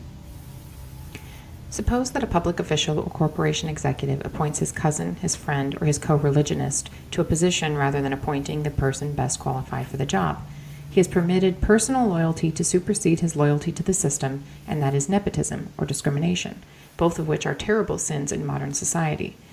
Would-be industrial societies that have done a poor job of subordinating personal or local loyalties to loyalty to the system are usually very inefficient. Look at Latin America. Thus, an advanced industrial society can tolerate only small-scale communities that are emasculated, tamed, and made into tools of the system. Crowding, rapid change, and the breakdown of communities have been widely recognized as sources of social problems, but we do not believe they are enough to account for the extent of the problems that are seen today. A few pre-industrial cities were very large and crowded, yet their inhabitants do not seem to have suffered from psychological problems to the same extent as modern man. In America today, there still are uncrowded rural areas, and we find there the same problems as in urban areas, though the problems tend to be less acute in the rural areas. Thus, crowding does not seem to be the decisive factor.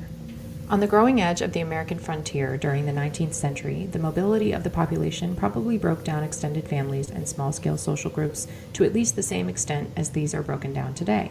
In fact, many nuclear families lived by choice in such isolation, having no neighbors within several miles, that they belonged to no community at all, yet they do not seem to have developed problems as a result. Furthermore, change in American frontier society was very rapid and deep. A man might be born and raised in a log cabin outside the reach of law and order and fed largely on wild meat, and by the time he arrived at old age, he might be working at a regular job and living in an ordered community with effective law enforcement. This was a deeper change than that which typically occurs in the life of a modern individual, yet it does not seem to have led to psychological problems. In fact, 19th century American society had an optimistic and self-confident tone, quite unlike that of today's society. The difference, we argue, is that modern man has the sense, largely justified, that change is imposed on him, whereas 19th century frontiersmen had the sense, also largely justified, that he created change himself by his own choice. Thus, a pioneer settled on a piece of land of his own choosing and made it into a farm through his own effort. In those days, an entire country might have only a couple hundred inhabitants and was a far more isolated and autonomous entity than a modern country is.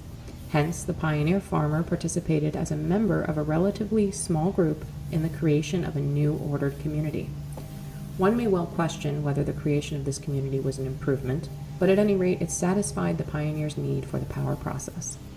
Disruption of the power process in modern society.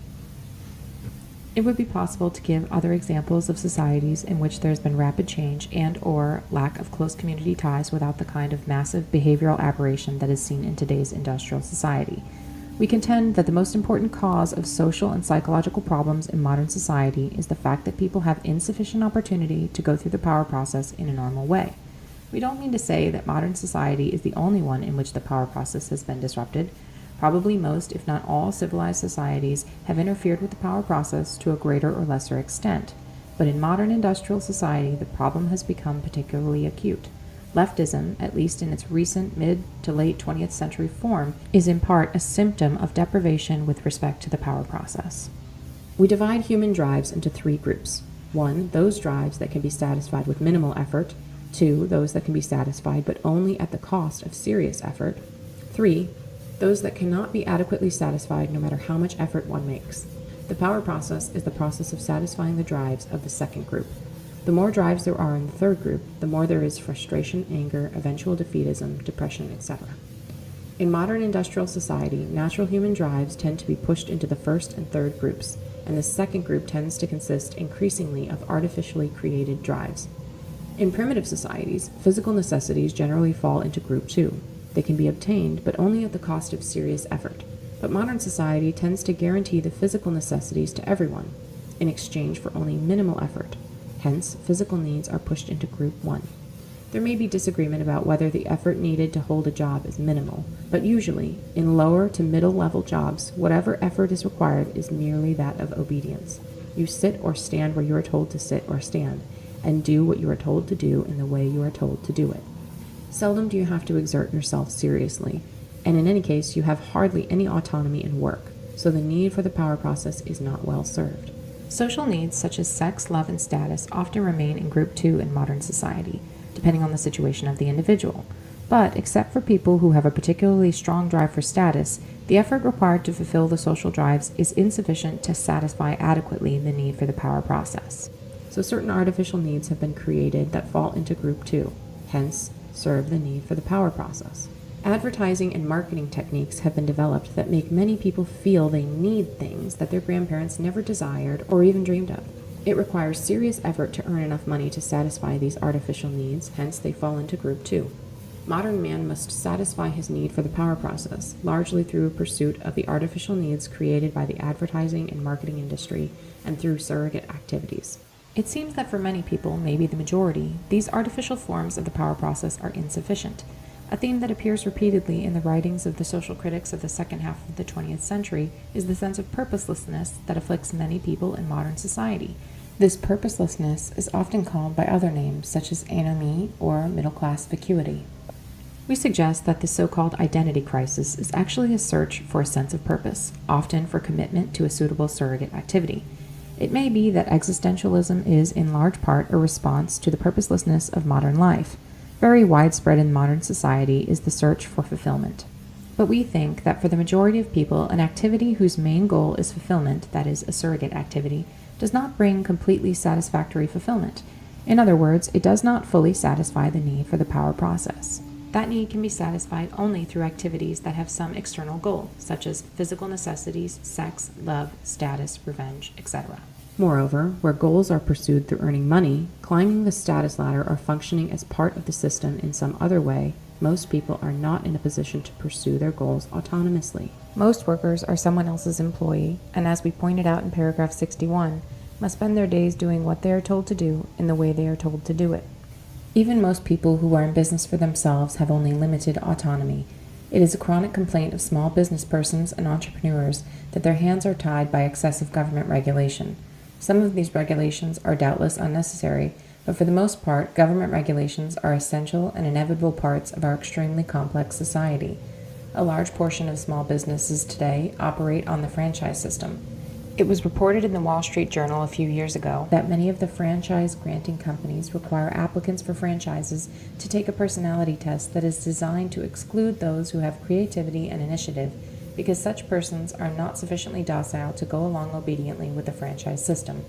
This excludes from small business many of the people who most need autonomy. Today, people live more by virtue of what the system does for them or to them than by virtue of what they do for themselves. And what they do for themselves is done more and more along channels laid down by the system. Opportunities tend to be those that the system provides.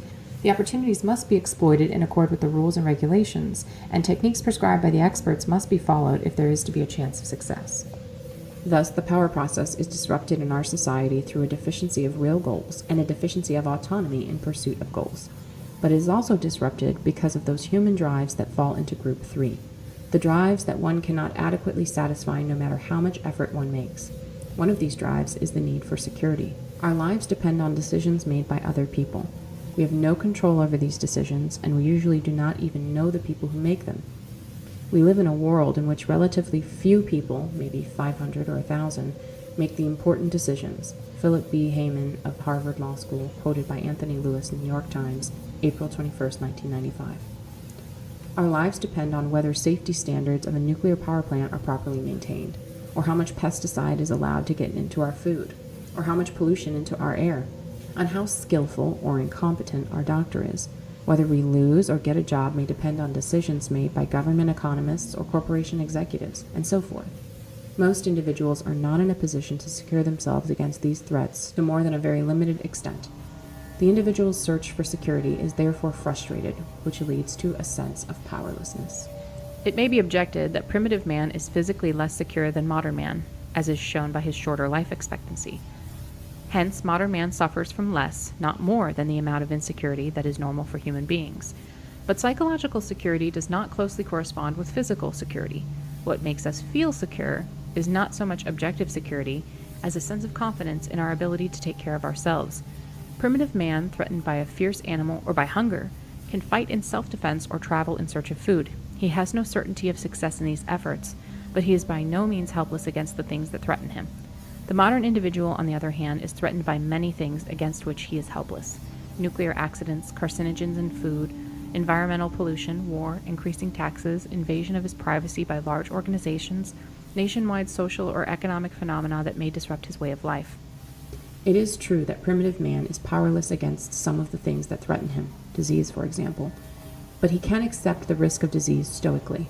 It is part of the nature of things. It is no one's fault unless it's the fault of some imaginary and personal demon. But threats to the modern individual tend to be man-made. They are not the results of chance, but are imposed upon him by other persons whose decisions he, as an individual, is unable to influence. Consequently, he feels frustrated, humiliated, and angry. Thus, primitive man, for the most part, has his security in his own hands, either as an individual or a member of a small group, whereas the security of modern man is in the hands of persons or organizations that are too remote or too large for him to be able to personally influence them. So modern man's drive for security tends to fall into groups 1 and 3. In some areas, food, shelter, etc., his security is assured at the cost of only trivial effort, whereas in other areas he cannot attain security. The foregoing greatly simplifies the real situation, but it does indicate in a rough general way how the condition of modern man differs from that of primitive man. People have many transitory drives or impulses that are necessarily frustrated in modern life, hence fall into group 3. One may become angry, but modern society cannot permit fighting. In many situations, it does not even permit verbal aggression. When going somewhere, one may be in a hurry, or one may be in a mood to travel slowly, but one generally has no choice but to move with the flow of traffic and obey the signals. One may want to do one's work in a different way, but usually one can only work according to the rules laid down by one's employer. In many other ways as well, modern man is strapped down by a network of rules and regulations, explicit or implicit, that may frustrate many of his impulses and thus interfere with the power process. Most of these regulations cannot be dispensed with because they are necessary for the functioning of industrial society. Modern society is, in certain respects, extremely permissive. In matters that are irrelevant to the functioning of the system, we can generally do what we please. We can believe in any religion, as long as it does not encourage behavior that is dangerous to the system. We can go to bed with anyone we like, as long as we practice safe sex. We can do anything we like, as long as it is unimportant. But in all important matters, the system tends increasingly to regulate our behavior. Behavior is regulated not only through explicit rules, and not only by the government. Control is often exercised through indirect coercion or through psychological pressure or manipulation, and by organizations other than the government or by the system as a whole. Most large organizations use some form of propaganda to manipulate public attitudes or behavior. Propaganda is not limited to commercials and advertisements, and sometimes is not even consciously intended as propaganda by the people who make it. For instance, the content of entertainment programming is a powerful form of propaganda. An example of indirect coercion. There is no law that says we have to go to work every day and follow our employer's orders. Legally, there is nothing to prevent us from going to live in the wild like primitive people or from going into business for ourselves. But in practice, there is very little wild country left, and there is room in the economy only for a limited number of small business owners. Hence, most of us can only survive as someone else's employee. We suggest that modern man's obsession with longevity and with maintaining physical vigor and sexual attractiveness to his advanced age is a symptom of unfulfillment resulting from deprivation with respect to the power process. The midlife crisis is also such a symptom. So is the lack of interest in having children that is fairly common in modern society, but almost unheard of in primitive societies. In primitive societies, life is a succession of stages. The needs and purposes of one stage having been fulfilled, there is no particular reluctance about passing on to the next stage. A young man goes through the power process by becoming a hunter, hunting not for sport or fulfillment, but to get meat that is necessary for food. In young women, the process is more complex with greater emphasis on social power. We won't discuss that here. This phase having been successfully passed through, the young man has no reluctance about settling down to the responsibilities of raising a family. In contrast, some modern people indefinitely postpone having children because they are too busy seeking some kind of fulfillment. We suggest that the fulfillment they need is adequate experience of the power process with real goals instead of the artificial goals of surrogate activities. Again, having successfully raised his children, going through the power process by providing them with the physical necessities, the primitive man feels that his work is done and he is prepared to accept old age, if he survives that long, and death. Many modern people, on the other hand, are disturbed by the prospect of physical deterioration and death, as is shown by the amount of effort they expend trying to maintain their physical condition, appearance, and health. We argue that this is due to unfulfillment resulting from the fact that they have never put their physical powers to any practical use, have never gone through the power process using their bodies in a serious way. It is not the primitive man who has used his body daily for practical purposes who fears the deterioration of age, but the modern man who has never had a practical use for his body beyond walking from his car to his house. It is the man whose need for the power process has been satisfied during his life who is best prepared to accept the end of that life. In response to the arguments of this section, someone will say, society must find a way to give people the opportunity to go through the power process. For such people, the value of the opportunity is destroyed by the very fact that society gives it to them. What they need is to find or make their own opportunities. As long as the system gives them their opportunities, it still has them on a leash. To attain autonomy, they must get off that leash. How some people adjust. Not everyone in industrial technological society suffers from psychological problems. Some people even profess to be quite satisfied with society as it is. We now discuss some of the reasons why people differ so greatly in their response to modern society. First, there doubtless are differences in the strength of the drive for power. Individuals with a weak drive for power may have relatively little need to go through the power process, or at least relatively little need for autonomy in the power process. These are docile types, who would have been happy as plantation darkies in the Old South. We don't mean to sneer at the plantation darkies of the Old South. To their credit, most of the slaves were not content with their servitude. We do sneer at people who are content with their servitude. Some people may have some exceptional drive in pursuing which they satisfy their needs for the power process. For example, those who have an unusually strong drive for social status may spend their whole lives climbing the status ladder without ever getting bored of that game. People vary in their susceptibility to advertising and marketing techniques. Some are so susceptible that, even if they make a great deal of money, they cannot satisfy their constant craving for the shiny new toys that the marketing industry dangles before their eyes. So they always feel hard-pressed financially, even if their income is large and their cravings are frustrated. Some people have low susceptibility to advertising and marketing techniques. These are the people who aren't interested in money. Material acquisition does not serve their need for the power process.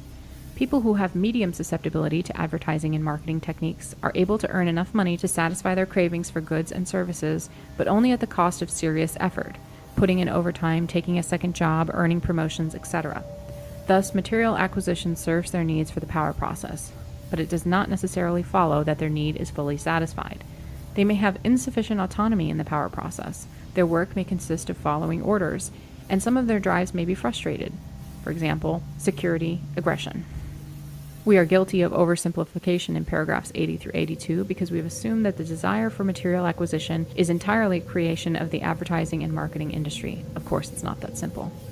Some people partly satisfy their need for power by identifying themselves with a powerful organization or mass movement. An individual lacking goals or power joins a movement or organization, adopts its goals as his own, then works towards those goals. When some of the goals are attained, the individual, even though his personal efforts have played only an insignificant part in the attainment of the goals, feels, through his identification with the movement and organization, as if he had gone through the power process. This phenomenon was exploited by the fascists, Nazis, and communists. Our society uses it too, though less crudely. Example, Manuel Noriega was an irritant to the U.S. Goal, punish Noriega. The U.S. invaded Panama, effort, and punished Noriega, attainment of goal. Thus, the U.S. went through the power process, and many Americans, because of their identification with the U.S., experienced the power process vicariously, hence the widespread public approval of the Panama invasion. It gave people a sense of power. We see the same phenomenon in armies, corporations, political parties, humanitarian organizations, religious or ideological movements. In particular, leftist movements tend to attract people who are seeking to satisfy their need for power, but for most people, identification with a large organization or a mass movement does not fully satisfy the need for power. Another way in which people satisfy their need for the power process is through surrogate activities. As we explained in paragraphs 38 through 40, a surrogate activity is an activity that is directed toward an artificial goal that the individual pursues for the sake of the fulfillment that he gets from pursuing the goal, not because he needs to attain the goal itself.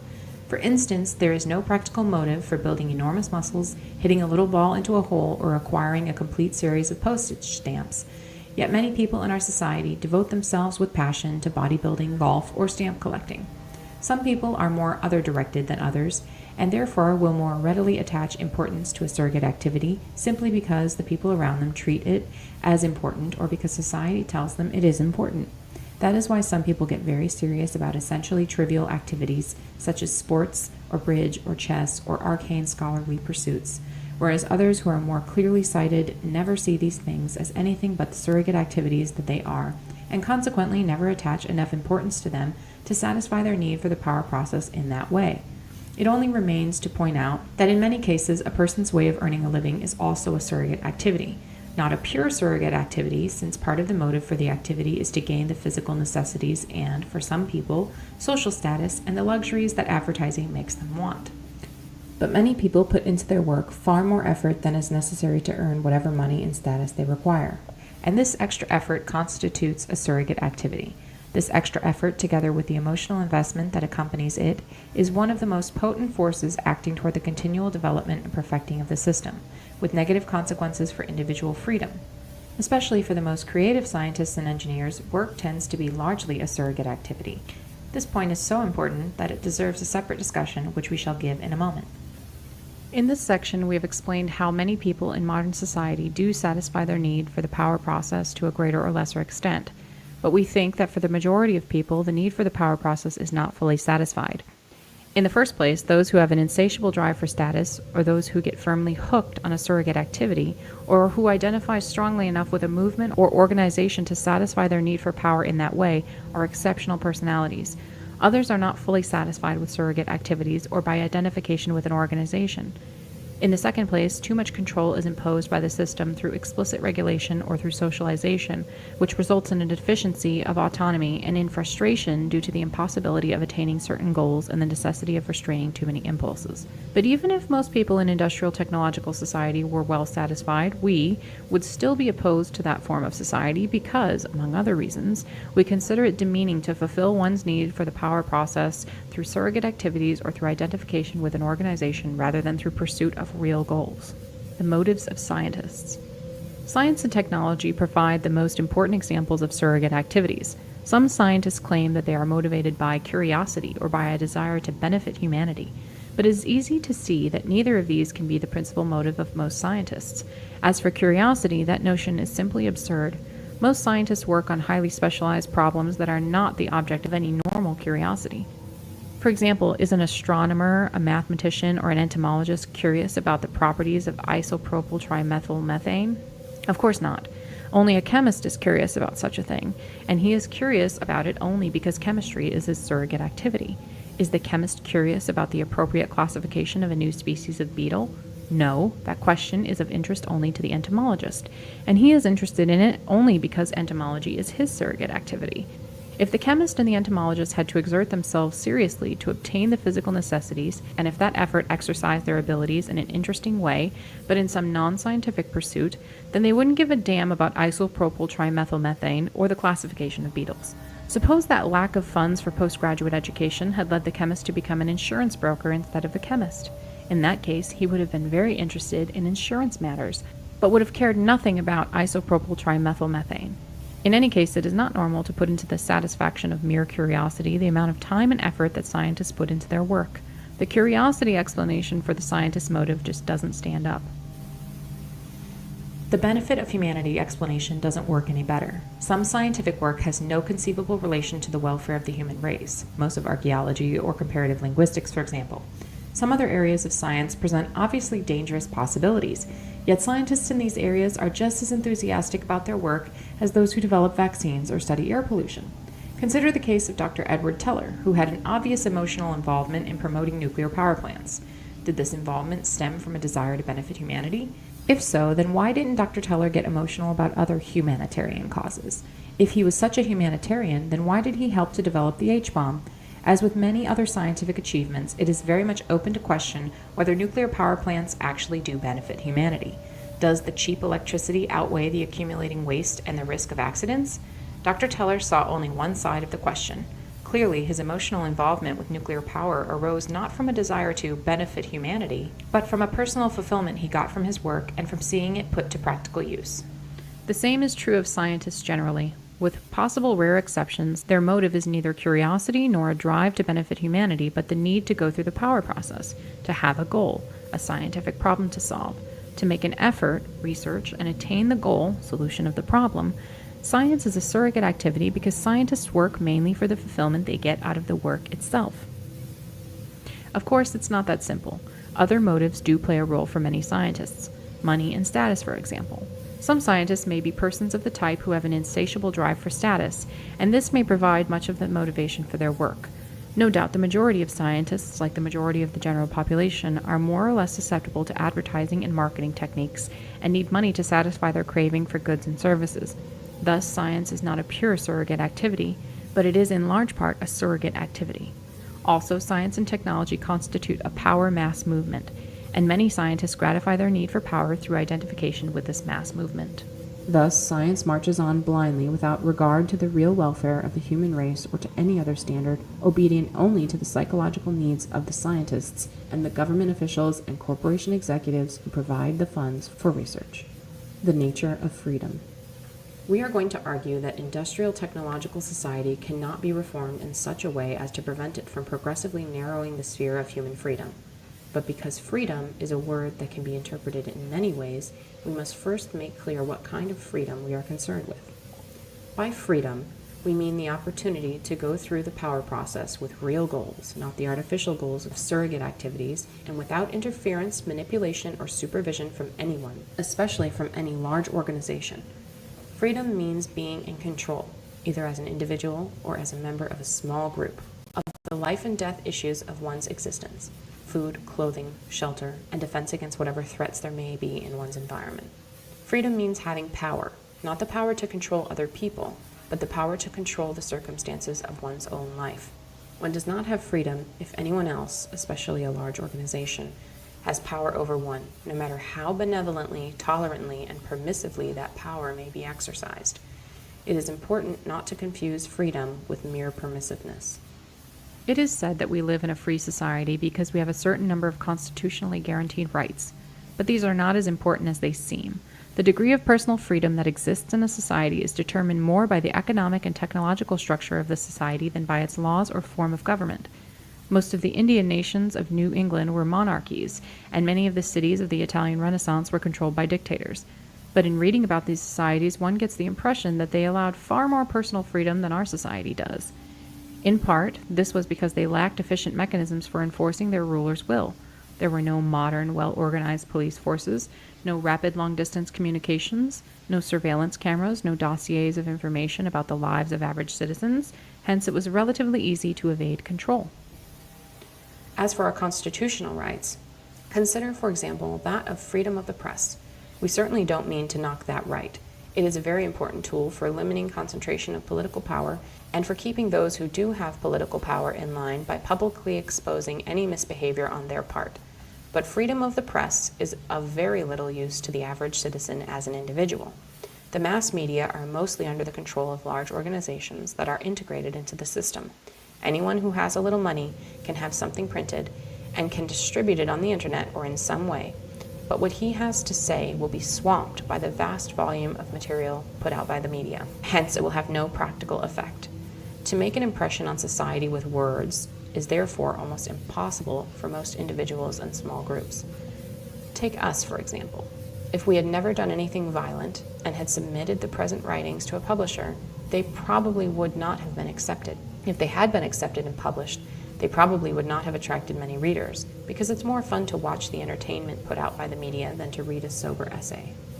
Even if these writings had many readers, most of these readers would soon have forgotten what they had read, as their minds were flooded by the mass of material to which the media exposed them. In order to get our message before the public with some chance of making a lasting impression, we've had to kill people. Constitutional rights are useful up to a point, but they do not serve to guarantee much more than what might be called the bourgeois conception of freedom. According to the bourgeois conception, a free man is essentially an element of a social machine and has only a certain set of prescribed and delimited freedoms, freedoms that are designed to serve the needs of the social machine more than those of the individual. Thus, the bourgeois free man has economic freedom because that promotes growth and progress. He has freedom of the press because public criticism restrains misbehavior by political leaders.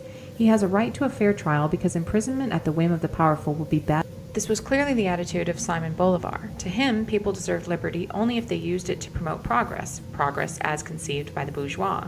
Other bourgeois thinkers have taken a similar view of freedom as a mere means to a collective ends. Chester C. Tan, Chinese Political Thought in the 20th Century, page 202, explains the philosophy of the Kuomintang leader Hu Han-min. An individual is granted rights because he is a member of society, and his community life requires such rights. By community, Hu meant the whole society of the nation, and on page 259, Tan states that according to Carson Chang Chen-mai, head of the State Socialist Party in China, freedom had to be used in the interest of the state and of the people as a whole. But what kind of freedom does one have if one can use it only as someone else prescribes? FC's conception of freedom is not that of Bolivar, Hu, Chang, or any other bourgeois theorists. The trouble with such theorists is that they have made the development and application of social theories their surrogate activity. Consequently, the theories are designed to serve the needs of the theorists more than the needs of any people who may be unlucky enough to live in a society on which the theories are imposed. One more point to be made in this section. It should not be assumed that a person has enough freedom just because he says he has enough. Freedom is restricted in part by psychological controls of which people are conscious, and moreover, many people's ideas of what constitutes freedom are governed more by social convention than by their real needs. For example, it's likely that many leftists of the over-socialized type would say that most people, including themselves, are socialized too little rather than too much. Yet the over-socialized leftist pays a heavy psychological price for his high level of socialization. Some principles of history. Think of history as being the sum of two components: an erratic component that consists of unpredictable events that follow no discernible pattern, and a regular component that consists of long-term historical trends. Here we are concerned with the long-term trends. First principle. If a small change is made that affects a long-term historical trend, then the effect of that change will almost always be transitory. The trend will soon revert to its original state. Example. A reform movement designed to clean up political corruption in a society rarely has more than a short-term effect. Sooner or later, the reformers relax, and corruption creeps back in. The level of political corruption in a given society tends to remain constant, or to change only slowly with the evolution of the society. Normally, a political cleanup will be permanent only if accompanied by widespread social changes. A small change in the society won't be enough. If small change in a long-term historical trend appears to be permanent, it is only because the change acts in the direction in which the trend is already moving, so that the trend is not altered but only pushed a step ahead. The first principle is almost a tautology. If a trend were not stable with respect to small changes, it would wander at random rather than following a definite direction. In other words, it would not be a long-term trend at all. Second principle. If a change is made that is sufficiently large to alter a permanently long-term historical trend, then it will alter society as a whole. In other words, society is a system in which all parts are interrelated, and you can't permanently change any important part without changing the other parts as well. Third principle. If a change is made that is large enough to alter permanently a long-term trend, then the consequences for society as a whole cannot be predicted in advance, unless various other societies have passed through that same change and have all experienced the same consequences, in which case one can predict on empirical grounds that another society that passes through the same change will be likely to experience similar consequences. Fourth principle. A new kind of society cannot be designed on paper. That is, you cannot plan out a new form of society in advance, then set it up and expect it to function as it was designed to do. The third and fourth principles result from the complexity of human societies. A change in human behavior will affect the economy of a society and its physical environment. The economy will affect the environment and vice versa. And the changes in the economy and the environment will affect human behavior in complex, unpredictable ways, and so forth. The network of causes and effects is far too complicated to be untangled and understood. Fifth principle. People do not consciously and rationally choose the form of their society. Societies develop through processes of social evolution that are not under rational human control. The fifth principle is a consequence of the other four. To illustrate, by the first principle, generally speaking, an attempt at social reform either acts in the direction in which the society is developing anyway, so that it merely accelerates a change that would have occurred in any case, or else it has only a transitory effect, so that the society soon slips back into its old groove. To make a lasting change in the direction of development of any important aspect of society, reform is insufficient and revolution is required. A revolution does not necessarily involve an armed uprising or the overthrow of a government. By the second principle, a revolution never changes only one aspect of a society, it changes the whole society. And by the third principle, changes occur that were never expected or desired by the revolutionaries.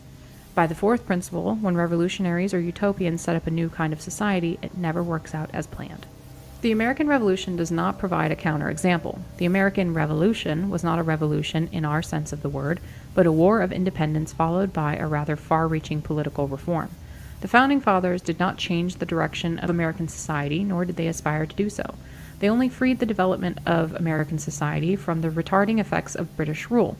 Their political reform did not change any basic trend, but only pushed American political culture along its natural direction of development. British society, of which American society was an offshoot, had been moving for a long time in the direction of representative democracy, and prior to the War of Independence, the Americans were already practicing a significant degree of representative democracy in the colonial assemblies. The political system established by the Constitution was modeled on the British system and on the colonial assemblies. With major alteration, to be sure, there is no doubt that the Founding Fathers took a very important step, but it was a step along the road that English-speaking world was already traveling. Proof is that Britain and all of its colonies that were populated predominantly by people of British descent ended up with systems of representative democracy essentially similar to that of the United States. If the Founding Fathers had lost their nerve and declined to sign the Declaration of Independence, our way of life today would not have been significantly different. Maybe we would have had somewhat closer ties to Britain, and we would have had a parliament and a prime minister instead of a Congress and a president. No big deal. Thus, the American Revolution provides not a counterexample to our principles, but a good illustration of them. Still, one has to use common sense in applying the principles. They are expressed in imprecise language that allows latitude for interpretation, and exceptions to them can be found. So we present these principles not as inviolable laws, but as rules of thumb or guides to thinking that may provide a partial antidote to naive ideas about the future of society. The principles should be borne constantly in mind, and whenever one reaches a conclusion that conflicts with them, one should carefully re-examine one's thinking and retain the conclusion only if one has good, solid reasons for doing so. Industrial technological society cannot be reformed. The foregoing principles help to show how hopelessly difficult it would be to reform the industrial system in such a way as to prevent it from progressively narrowing our sphere of freedom. There has been a consistent tendency going back at least to the Industrial Revolution for technology to strengthen the system at a high cost in individual freedom and local autonomy. Hence, any change designed to protect freedom from technology would be contrary to a fundamental trend in the development of our society. Consequently, such a change either would be a transitory one, soon swamped by the tide of history, or, if large enough to be permanent, would alter the nature of our whole society. This by the first and second principles. Moreover, since society would be altered in a way that could not be predicted in advance, third principle, there would be great risk. Changes large enough to make a lasting difference in favor of freedom would not be initiated because it would be realized that they would gravely disrupt the system, so any attempts at reform would be too timid to be effective. Even if changes large enough to make a lasting difference were initiated, they would be retracted when their disruptive effects became apparent. Thus, permanent changes in favor of freedom could be brought about only by persons prepared to accept radical, dangerous, and unpredictable alteration of the entire system. In other words, by revolutionaries, not reformers.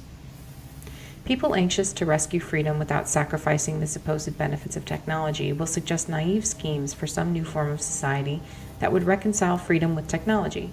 Apart from the fact that people who make such suggestions seldom propose any practical means by which the new form of society could be set up in the first place, it follows from the fourth principle that even if the new form of society could be once established, it either would collapse or would give results very different from those expected. So even on very general grounds, it seems highly improbable that any way of changing society could be found that would reconcile freedom with modern technology. In the next few sections, we will give more specific reasons for concluding that freedom and technological progress are incompatible. As explained in paragraphs 65 through 67, 70 through 73, modern man is strapped down by a network of rules and regulations, and his fate depends on the actions of persons remote from him whose decisions he cannot influence. This is not accidental or a result of the arbitrariness of arrogant bureaucrats. It is necessary and inevitable in any technologically advanced society. The system has to regulate human behavior closely in order to function. At work, people have to do what they are told. Otherwise, production would be thrown into chaos. Bureaucracies have to be run according to rigid rules. To allow any substantial personal discretion to lower-level bureaucrats would disrupt the system and lead to charges of unfairness due to differences in the way the individual bureaucrats exercise their discretion. It is true that some restrictions on our freedom could be eliminated, but generally speaking, the result is a sense of powerlessness on the part of the average person. It may be, however, that formal regulations will tend increasingly to be replaced by psychological tools that make us want to do what the system requires of us. Propaganda, educational techniques, mental health programs, etc. The system has to force people to behave in ways that are increasingly remote from the natural pattern of human behavior. For example, the system needs scientists, mathematicians, and engineers. It can't function without them, so heavy pressure is put on children to excel in these fields. It isn't natural for an adolescent human being to spend the bulk of his time sitting at a desk absorbed in study. A normal adolescent wants to spend his time in active contact with the real world. Among primitive peoples, the things that children are trained to do tend to be in reasonable harmony with natural human impulses. Among the American Indians, for example, boys were trained in active outdoor pursuits, just the sort of thing that boys like. But in our society, children are pushed into studying technical subjects, which most do grudgingly. Because of the constant pressure that the system exerts to modify human behavior, there is a gradual increase in the number of people who cannot or will not adjust to society's requirements. Welfare leeches, youth gang members, cultists, anti-government rebels, radical environmentalist saboteurs, dropouts, and resistors of various kinds. In any technologically advanced society, the individual's fate must depend on decisions that he personally cannot influence to any great extent. A technological society cannot be broken down into small autonomous communities because production depends on the cooperation of very large numbers of people. When a decision affects, say, 1 million people, then each of the affected individuals has on average only 1/millionth share in making the decision. What usually happens in practice is that decisions are made by public officials or corporation executives or by technical specialists. But even when the public votes on a decision, the number of voters ordinarily is too large for the vote of any one individual to be significant. Thus, most individuals are unable to influence measurably the major decisions that affect their lives. There is no conceivable way to remedy this in a technologically advanced society. The system tries to solve this problem by using propaganda to make people want the decisions that have been made for them. But even if this solution were completely successful in making people feel better, it would be demeaning. Conservatives and some others advocate more local autonomy. Local communities once did have autonomy, but such autonomy becomes less and less possible as local communities become more enmeshed with and dependent on large-scale systems like public utilities, computer networks, highway systems, the mass communications media, the modern healthcare system. Also operating against autonomy is the fact that technology applied in one location often affects people at other locations far away. Thus, pesticide or chemical use near a creek may contaminate the water supply hundreds of miles downstream, and the greenhouse effect affects the whole world. The system does not and cannot exist to satisfy human needs. Instead, it is human behavior that has to be modified to fit the needs of the system. This has nothing to do with the political or social ideology that may pretend to guide the technological system. It is not the fault of capitalism, and it is not the fault of socialism. It is the fault of technology, because the system is guided not by ideology, but by technical necessity. Of course, the system does satisfy many human needs, but generally speaking, it does this only to the extent that it is to the advantage of the system to do so. It is the needs of the system that are paramount, not those of the human being. For example, the system provides people with food because the system couldn't function if everyone starved. It attends to people's psychological needs whenever it can conveniently do so because it couldn't function if too many people became depressed or rebellious. But the system, for good, solid, practical reasons, must exert constant pressure on people to mold their behavior to the needs of the system. Too much waste accumulating? The government, the media, the educational system, environmentalists, everyone inundates us with a mass of propaganda about recycling. Need more technical personnel? A chorus of voices exhorts kids to study science. No one stops to ask whether it is inhumane to force adolescents to spend the bulk of their time studying subjects most of them hate. When skilled workers are put out of a job by technical advances and have to undergo retraining, no one asks whether it's humiliating for them to be pushed around in this way. Efforts to make room for a sense of purpose and for autonomy within the system are no better than a joke. For example, one company, instead of having each of its employees assemble only one section of the catalog, had each assemble a whole catalog, and this was supposed to give them a sense of purpose and achievement. Some companies have tried to give their employees more autonomy in their work, but for practical reasons, this usually can be done only to a very limited extent, and in any case, employees are never given autonomy as to their ultimate goals. Their autonomous efforts can never be directed toward goals that they select personally, but only towards their employer's goals, such as the survival and growth of the company. Any company would soon go out of business if it permitted its employees to act otherwise. Similarly, in any enterprise within a socialist system, workers must direct their efforts toward the goals of the enterprise. Otherwise, the enterprise will not serve its purpose as a part of the system. Once again, for purely technical reasons, it is not possible for most individuals or small groups to have much autonomy in industrial society. Even the small business owner commonly has only limited autonomy. Apart from the necessity of government regulation, he is restricted by the fact that he must fit into the economic system and conform to its requirements. For instance, when someone develops a new technology, the small business person often has to use that technology whether he wants to or not in order to remain competitive. The bad parts of technology cannot be separated from the good parts. A further reason why industrial society cannot be reformed in favor of freedom is that modern technology is a unified system in which all parts are dependent on one another. You can't get rid of the bad parts of technology and retain only the good parts. Take modern medicine, for example. Progress in medical science depends on progress in chemistry, physics, biology, computer science, and other fields. Advanced medical treatments require expensive, high-tech equipment that can be made available only by a technologically progressive, economically rich society. Clearly, you can't have much progress in medicine without the whole technological system and everything that goes with it. Even if medical progress could be maintained without the rest of the technological system, it would by itself bring certain evils. Suppose, for example, that a cure for diabetes is discovered. People with a genetic tendency to diabetes would then be able to survive and reproduce as well as anyone else. Natural selection against genes for diabetes will cease, and such genes will spread throughout the population. This may be occurring to some extent already, since diabetes, while not curable, can be controlled through use of insulin. The same thing will happen with many other diseases, susceptibility to which is affected by genetic degradation of the population. The only solution would be some sort of eugenics program or extensive genetic engineering of human beings, so that man in the future will no longer be a creation of nature or of chance or of God, depending on your religious or philosophical opinions, but a manufactured product. If you think that big government interferes in your life too much now, just wait till the government starts regulating the genetic constitution of your children. Such regulation will inevitably follow the introduction of genetic engineering of human beings, because the consequences of unregulated genetic engineering would be disastrous. The usual response to such concerns is to talk about medical ethics, but a code of ethics would not serve to protect freedom in the face of medical progress. It would only make matters worse. A code of ethics applicable to genetic engineering would be in effect a means of regulating the genetic constitution of human beings. Somebody, probably the upper middle class mostly, would decide that such and such applications of genetic engineering were ethical, and others were not, so that in effect they would be imposing their own values on the genetic constitution of the population at large.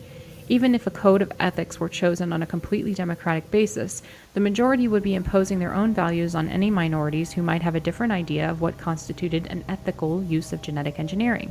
The only code of ethics that would truly protect freedom would be one that prohibited any genetic engineering of human beings, and you can be sure that no such code will ever be applied in a technological society.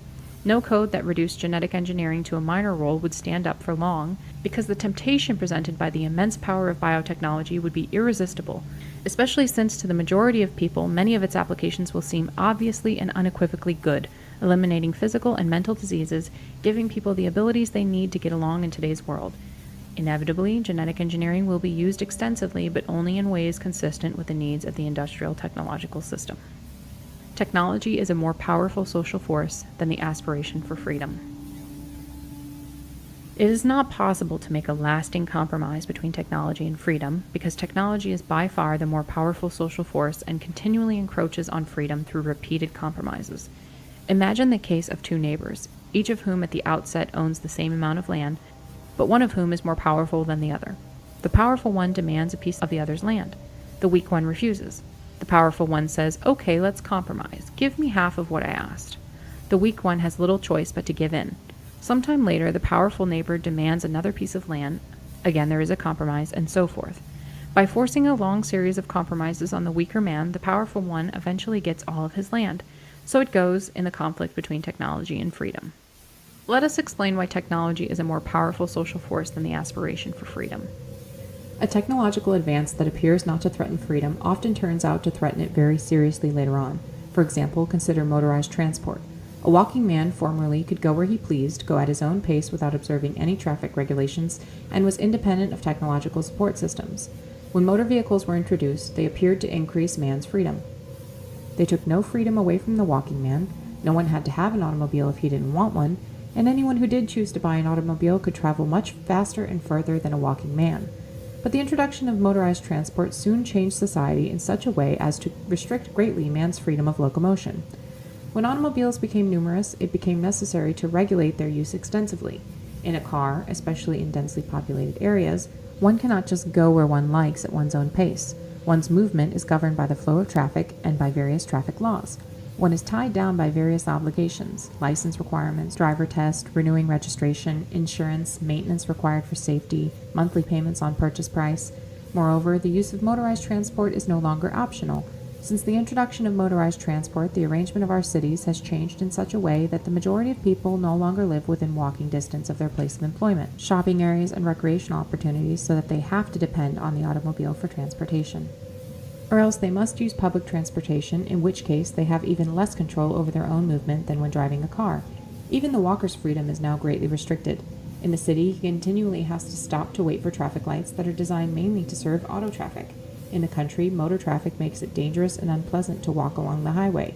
Note this important point that we have just illustrated with the case of motorized transport. When a new item of technology is introduced as an option that an individual can accept or not as he chooses, it does not necessarily remain optional.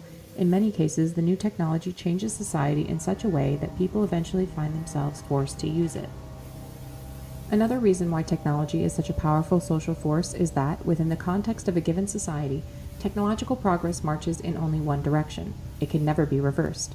Once a technical innovation has been introduced, people usually become dependent on it, so that they can never again do without it, unless it is replaced by some still more advanced innovation. Not only do people become dependent as individuals on a new item of technology, but, even more, the system as a whole becomes dependent on it. Imagine what would happen to the system today if computers, for example, were eliminated. Thus, the system can move in only one direction, toward greater technologization. Technology repeatedly forces freedom to take a step back, but technology can never take a step back, short of the overthrow of the whole technological system. Technology advances with great rapidity and threatens freedom at many different points at the same time. Crowding, rules and regulations, increasing dependence of individuals on large organizations, propaganda and other psychological techniques, genetic engineering, invasion of privacy through surveillance devices and computers, etc. To hold back any one of the threats to freedom would require a long and difficult social struggle. Those who want to protect freedom are overwhelmed by the sheer number of new attacks and the rapidity with which they develop. Hence, they become apathetic and no longer resist. To fight each of the threats separately would be futile. Success can be hoped for only by fighting the technological system as a whole, but that is revolution, not reform.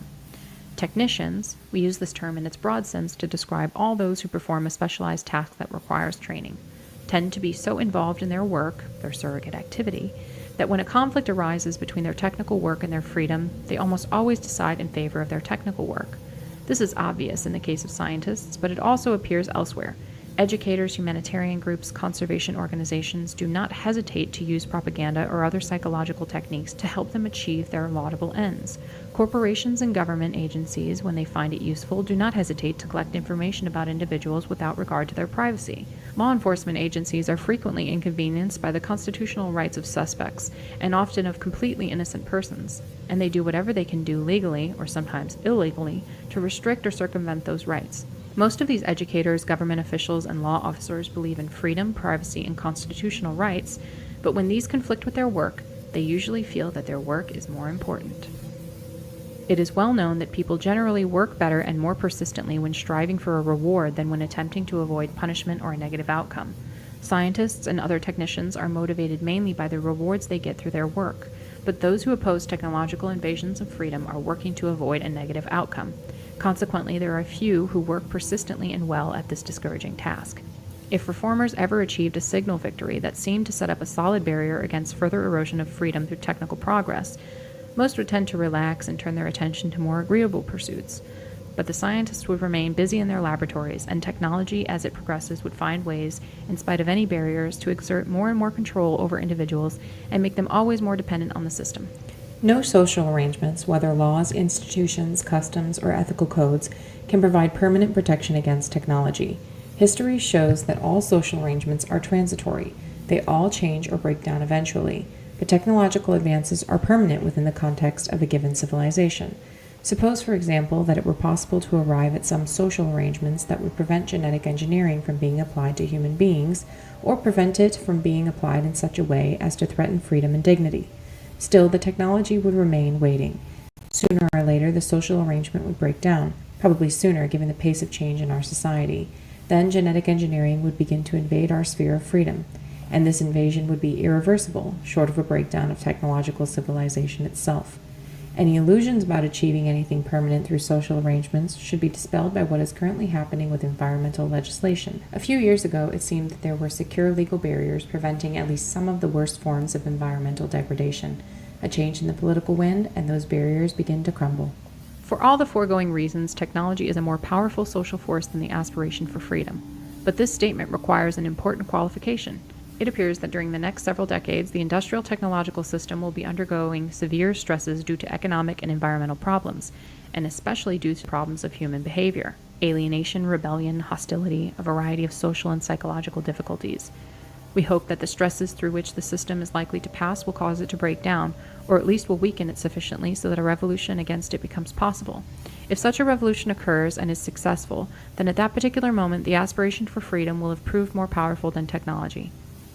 In paragraph 125, used an analogy of a weak neighbor who is left destitute by a strong neighbor who takes all his land by forcing him on a series of compromises. But suppose now that the strong neighbor gets sick so that he is unable to defend himself. The weak neighbor can force the strong one to give him his land back, or he can kill him. If he lets the strong man survive and only forces him to give the land back, he is a fool, because when the strong man gets well again, he will take all the land for himself. The only sensible alternative for the weaker man is to kill the strong one while he has the chance. In the same way, while the industrial system is sick, we must destroy it. If we compromise with it and let it recover from its sickness, it will eventually wipe out all of our freedom. Simpler social problems have proved intractable. If anyone still imagines that it would be possible to reform the system in such a way as to protect freedom from technology, let him consider how clumsily and for the most part unsuccessfully our society has dealt with other social problems that are far more simple and straightforward. Among other things, the system has failed to stop environmental degradation, political corruption, drug trafficking, or domestic abuse. Take our environmental problems, for example. Here, the conflict of values is straightforward. Economic expedience now versus saving some of our natural resources for our grandchildren. But on this subject, we only get a lot of blather and obfuscation from people who have power, and nothing like a clear, consistent line of action. And we keep piling up environmental problems that our grandchildren will have to live with. Attempts to resolve the environmental issue consist of struggles and compromises between different factions, some of which are ascendant at one moment, others at another moment. The line of struggle changes with the shifting currents of public opinion. This is not a rational process, nor is it one that is likely to lead to a timely and successful solution to the problem. Major social problems, if they get solved at all, are rarely or never solved through any rational comprehensive plan. They just work themselves out through a process in which various competing groups pursuing their own, usually short-term, self-interest arrive, mainly by luck, at some more or less stable modus vivendi. In fact, these principles we formulated in paragraphs 100 through 106 make it seem doubtful that rational long-term social planning can ever be successful.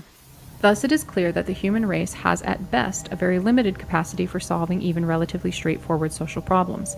How then is it going to solve the far more difficult and subtle problem of reconciling freedom with technology?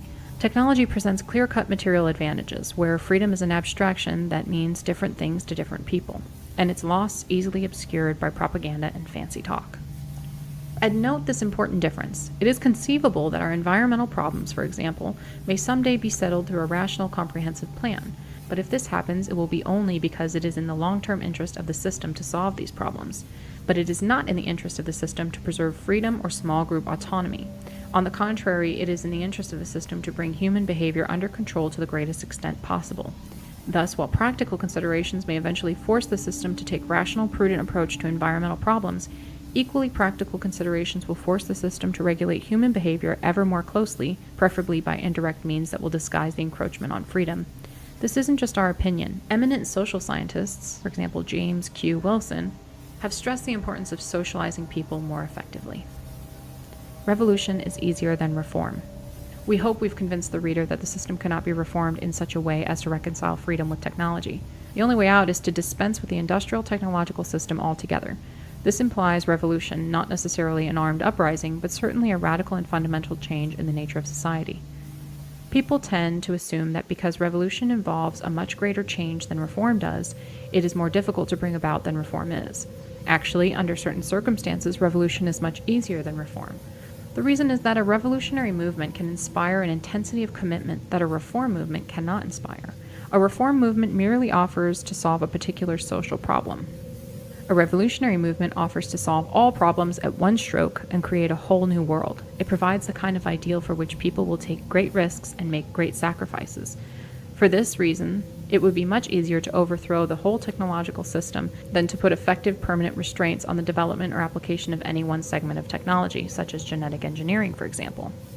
Not many people will devote themselves with a single-minded passion to imposing and maintaining restraints on genetic engineering, but under suitable conditions, large numbers of people may devote themselves passionately to a revolution against the industrial technological system. As we noted in paragraph 132, reformers seeking to limit certain aspects of technology would be working to avoid a negative outcome, but revolutionaries work to gain a powerful reward, fulfillment of their revolutionary vision, and therefore work harder and more persistently than reformers do. Reform is always restrained by the fear of painful consequences if change goes too far. But once a revolutionary fever has taken hold of society, people are willing to undergo unlimited hardships for the sake of their revolution. This was clearly shown in the French and Russian revolutions. It may be in such cases only a minority of the population is really committed to the revolution, but this minority is sufficiently large and active so that it becomes the dominant force in society. We will have more to say about a revolution in paragraphs 180 through 205. Control of human behavior. Since the beginning of civilization, organized societies have had to put pressures on human beings for the sake of the functioning of the social organism. The kinds of pressures vary greatly from one society to another. Some of the pressures are physical, poor diet, excessive labor, environmental pollution, and some are psychological, noise, crowding, forcing human behavior into the mold that society requires. In the past, human nature has been approximately constant, or at any rate has varied only within certain bounds. Consequently, societies have been able to push people only up to certain limits. When the limit of human endurance has passed, things start going wrong. Rebellion, or crime, or corruption, or evasion of work, or depression, and some other mental problems, or an elevated death rate, or a declining birth rate, or something else, so that either the society breaks down, or its functioning becomes too inefficient, and it is quickly or gradually, through conquest, attrition, or evolution, replaced by some more efficient form of society. Thus, human nature has in the past put certain limits on the development of societies. People could be pushed only so far and no farther. But today, this may be changing because modern technology is developing ways of modifying human beings. Imagine a society that subjects people to conditions that make them terribly unhappy, then gives them drugs to take away their unhappiness. Science fiction? It's already happening to some extent in our own society. It is well known that the rate of clinical depression has been greatly increasing in recent decades. We believe that this is due to disruption of the power process, as explained in paragraphs 59 through 76. But even if we are wrong, the increasing rate of depression is certainly the result of some conditions that exist in today's society. Instead of removing the conditions that make people depressed, modern society gives them antidepressant drugs. In effect, antidepressants are a means of modifying an individual's internal state in such a way as to enable him to tolerate social conditions that he would otherwise find intolerable. Yes, we know that depression is often of purely genetic origin. We are referring here to the cases in which environment plays the predominant role. Drugs that affect the mind are only one example of the new methods of controlling human behavior that modern society is developing. Let us look at some of the other methods. To start, there are techniques of surveillance. Hidden video cameras are now used in most stores, and in many other places, computers are used to collect and process vast amounts of information about individuals. Information so obtained greatly increases the effectiveness of physical coercion, in other words, law enforcement. Then there are methods of propaganda for which the mass communication media provide effective vehicles. Efficient techniques have been developed for winning elections, selling products, influencing public opinion. The entertainment industry serves as an important psychological tool of the system, possibly even when it is dishing out large amounts of sex and violence. Entertainment provides modern man with an essential means of escape. While absorbed in television, videos, etc., he can forget stress, anxiety, frustration, dissatisfaction. Many primitive peoples, when they don't have work to do, are quite content to sit for hours at a time doing nothing at all because they are at peace with themselves and their world. But most modern people must be constantly occupied or entertained, otherwise they get bored. In other words, they get fidgety, uneasy, irritable. Other techniques strike deeper than the foregoing. Education is no longer a simple affair of paddling a kid's behind when he doesn't know his lessons and patting him on the head when he does know them. It is becoming a scientific technique for controlling the child's development. Sylvan Learning Centers, for example, have had great success in motivating children to study, and psychological techniques are also used with more or less success in many conventional schools. Parenting techniques that are taught to parents are designed to make children accept fundamental values of the system and behave in ways that the system finds desirable. Mental health programs, intervention techniques, psychotherapy, and so forth are ostensibly designed to benefit individuals, but in practice, they usually serve as methods for inducing individuals to think and behave as the system requires. There is no contradiction here. An individual whose attitudes or behavior bring him into conflict with the system is up against a force that is too powerful for him to conquer or escape from. Hence, he is likely to suffer from stress, frustration, defeat. His path will be much easier if he thinks and behaves as the system requires. In that sense, the system is acting for the benefit of the individual when it brainwashes him into conformity. Child abuse, in its gross and obvious forms, is disapproved in most, if not all, cultures. Tormenting a child for trivial reasons, or no reason at all, is something that appalls almost everyone. But many psychologists interpret the concept of abuse much more broadly. Is spanking, when used as a part of rational, consistent system of discipline, a form of abuse? The question will ultimately be decided by whether or not spanking tends to produce behavior that makes a person fit in well with the existing system of society. In practice, the word abuse tends to be interpreted to include any method of child rearing that produces behavior inconvenient for the system. Thus, when they go beyond the prevention of obvious senseless cruelty, programs for preventing child abuse are directed toward the control of human behavior on behalf of the system. Presumably, research will continue to increase the effectiveness of psychological techniques for controlling human behavior, but we think it is unlikely that psychological techniques alone will be sufficient to adjust human beings to the kind of society that technology is creating. Biological methods probably will have to be used. We have already mentioned the use of drugs in this connection. Neurology may provide other avenues for modifying the human mind. Genetic engineering of human beings is already beginning to occur in the form of gene therapy, and there is no reason to assume that such methods will not eventually be used to modify those aspects of the body that affect mental functioning. As we mentioned in paragraph 134, industrial society seems likely to be entering a period of severe stress, due in part to the problems of human behavior and in part to economic and environmental problems. And a considerable proportion of the system's economic and environmental problems result from the way human beings behave. Alienation, low self-esteem, depression, hostility, rebellion, children who won't study, youth gangs, illegal drug use, rape, child abuse, other crimes, unsafe sex, teen pregnancy, population growth, political corruption, race hatred, ethnic rivalry, bitter ideological conflict, for example, pro-choice versus pro-life, political extremism, terrorism, sabotage, anti-government groups, hate groups. All these threaten the very survival of the system. The system will therefore be forced to use every practical means of controlling human behavior. The social disruption that we see today is certainly not the result of mere chance. It can only be a result of the conditions of life that the system imposes on people. We have argued that the most important of these conditions is disruption of the power process. If the system succeeds in imposing sufficient control over human behavior to assure its own survival, a new watershed in human history will have been passed. Whereas formerly the limits of human endurance have imposed limits on the development of societies, as we explain in paragraphs 143 and 144, industrial technological society will be able to pass those limits by modifying human beings, whether by psychological methods or biological methods or both. In the future, social systems will not be adjusted to suit the needs of human beings. Instead, human beings will be adjusted to suit the needs of the system. Generally speaking, technological control over human behavior will probably not be introduced with a totalitarian intention or even through a conscious desire to restrict human freedom. Each new step in the assertion of control over the human mind will be taken as a rational response to a problem that faces society, such as curing alcoholism, reducing the crime rate, or inducing young people to study science and engineering. In many cases, there will be a humanitarian justification. For example, when a psychiatrist prescribes an antidepressant for a depressed patient, he is clearly doing that individual a favor. It would be inhumane to withhold the drug from someone who needs it.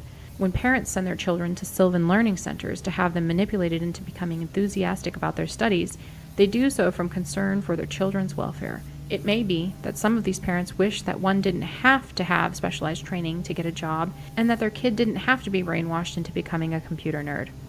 But what can they do? They can't change society, and their child may be unemployable if he doesn't have certain skills, so they send him to Sylvan.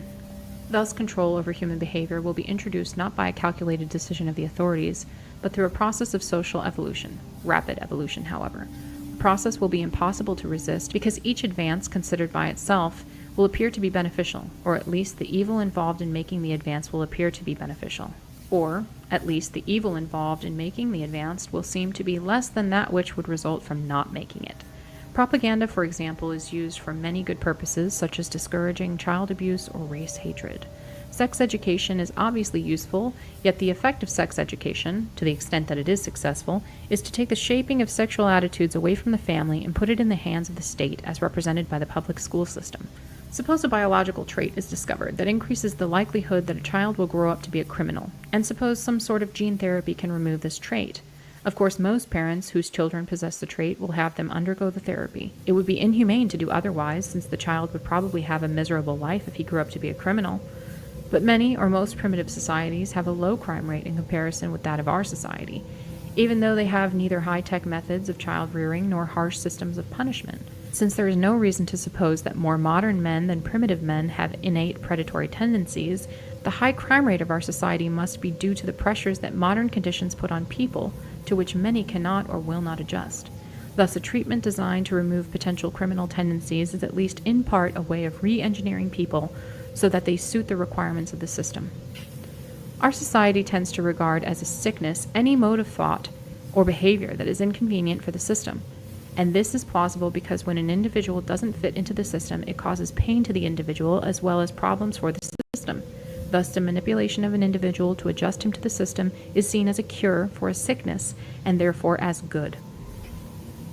In paragraph 127, we pointed out that if the use of a new item of technology is initially optional, it does not necessarily remain optional because the new technology tends to change society in such a way that it becomes difficult or impossible for an individual to function without using that technology.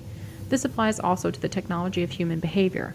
In a world in which most children are put through a program to make them enthusiastic about studying, a parent will almost always be forced to put his kid through such a program, because if he does not, then the kid will grow up to be, comparatively speaking, an ignoramus and therefore unemployable. Or suppose a biological treatment is discovered that, without undesirable side effects, will greatly reduce the psychological stress from which so many people suffer in our society. If large numbers of people choose to undergo the treatment, so that it will be impossible for the system to increase the stress-producing pressures. In fact, something like this seems to have happened already with one of our society's most important psychological tools for enabling people to reduce, or at least temporarily escape from stress, namely mass entertainment. Our use of mass entertainment is optional. No law requires us to watch television, listen to the radio, read magazines. Yet mass entertainment is a means of escape and stress reduction on which most of us have become dependent. Everyone complains about the trashiness of television, but almost everyone watches it. A few have kicked the TV habit, but it would be a rare person who could get along today without any form of mass entertainment. Yet until quite recently in human history, most people got along very nicely with no other entertainment than that which each local community created for itself. Without the entertainment industry, the system probably would not have been able to get away with putting as much stress-producing pressure on us as it does. Assuming the industrial society survives, it is likely that technology will eventually acquire something approaching a complete control over human behavior. It has been established beyond any rational doubt that human thought and behavior have a largely biological basis. As experimenters have demonstrated, feelings such as hunger, pleasure, anger, and fear can be turned on and off by electrical stimulation of appropriate parts of the brain. Memories can be destroyed by damaging parts of the brain, or they can be brought to the surface by electrical stimulation. Hallucinations can be induced or moods changed by drugs. There may or may not be an immaterial human soul, but if there is one, it is clearly less powerful than the biological mechanisms of human behavior. For if that were not the case, then researchers would not be able to so easily manipulate human feelings and behavior with drugs and electrical currents. It presumably would be impractical for all people to have electrodes inserted into their heads so that they could be controlled by the authorities. But the fact that human thoughts and feelings are so open to biological intervention shows that the problem of controlling human behavior is mainly a technical problem, a problem of neurons, hormones, and complex molecules, the kind of problem that is accessible to scientific attack. Given the outstanding record of our society in solving technical problems, it is overwhelmingly probable that great advances will be made in the control of human behavior. Will public resistance prevent the introduction of technological control of human behavior? It certainly would if an attempt were made to introduce such control all at once. But since technological control will be introduced through a long sequence of small advances, there will be no rational and effective public resistance. To those who think all this sounds like science fiction, we point out that yesterday's science fiction is today's fact. The Industrial Revolution has radically altered man's environment and way of life, and it is only to be expected that as technology is increasingly applied to the human body and mind, man himself will be altered as radically as his environment and way of life have been. Human race at a crossroads. But we have gotten ahead of our story. It is one thing to develop in the laboratory a series of psychological or biological techniques for manipulating human behavior, and quite another to integrate these techniques into a functioning social system. The latter problem is the more difficult of the two. For example, while the techniques of educational psychology doubtless work quite well in the lab schools where they were developed, it is not necessarily easy to apply them effectively throughout our educational system. We all know what many of our schools are like. The teachers are too busy taking knives and guns away from the kids to subject them to the latest techniques for making them into computer nerds. Thus, in spite of all its technical advances relating to human behavior, the system to date has not been impressively successful in controlling human beings. The people whose behavior is fairly well under the control of the system are those of the type that might be called bourgeois. But there are growing numbers of people who in one way or another are rebels against the system. Welfare leeches, youth gangs, cultists, Satanists, Nazis, radical environmentalists, militiamen, etc.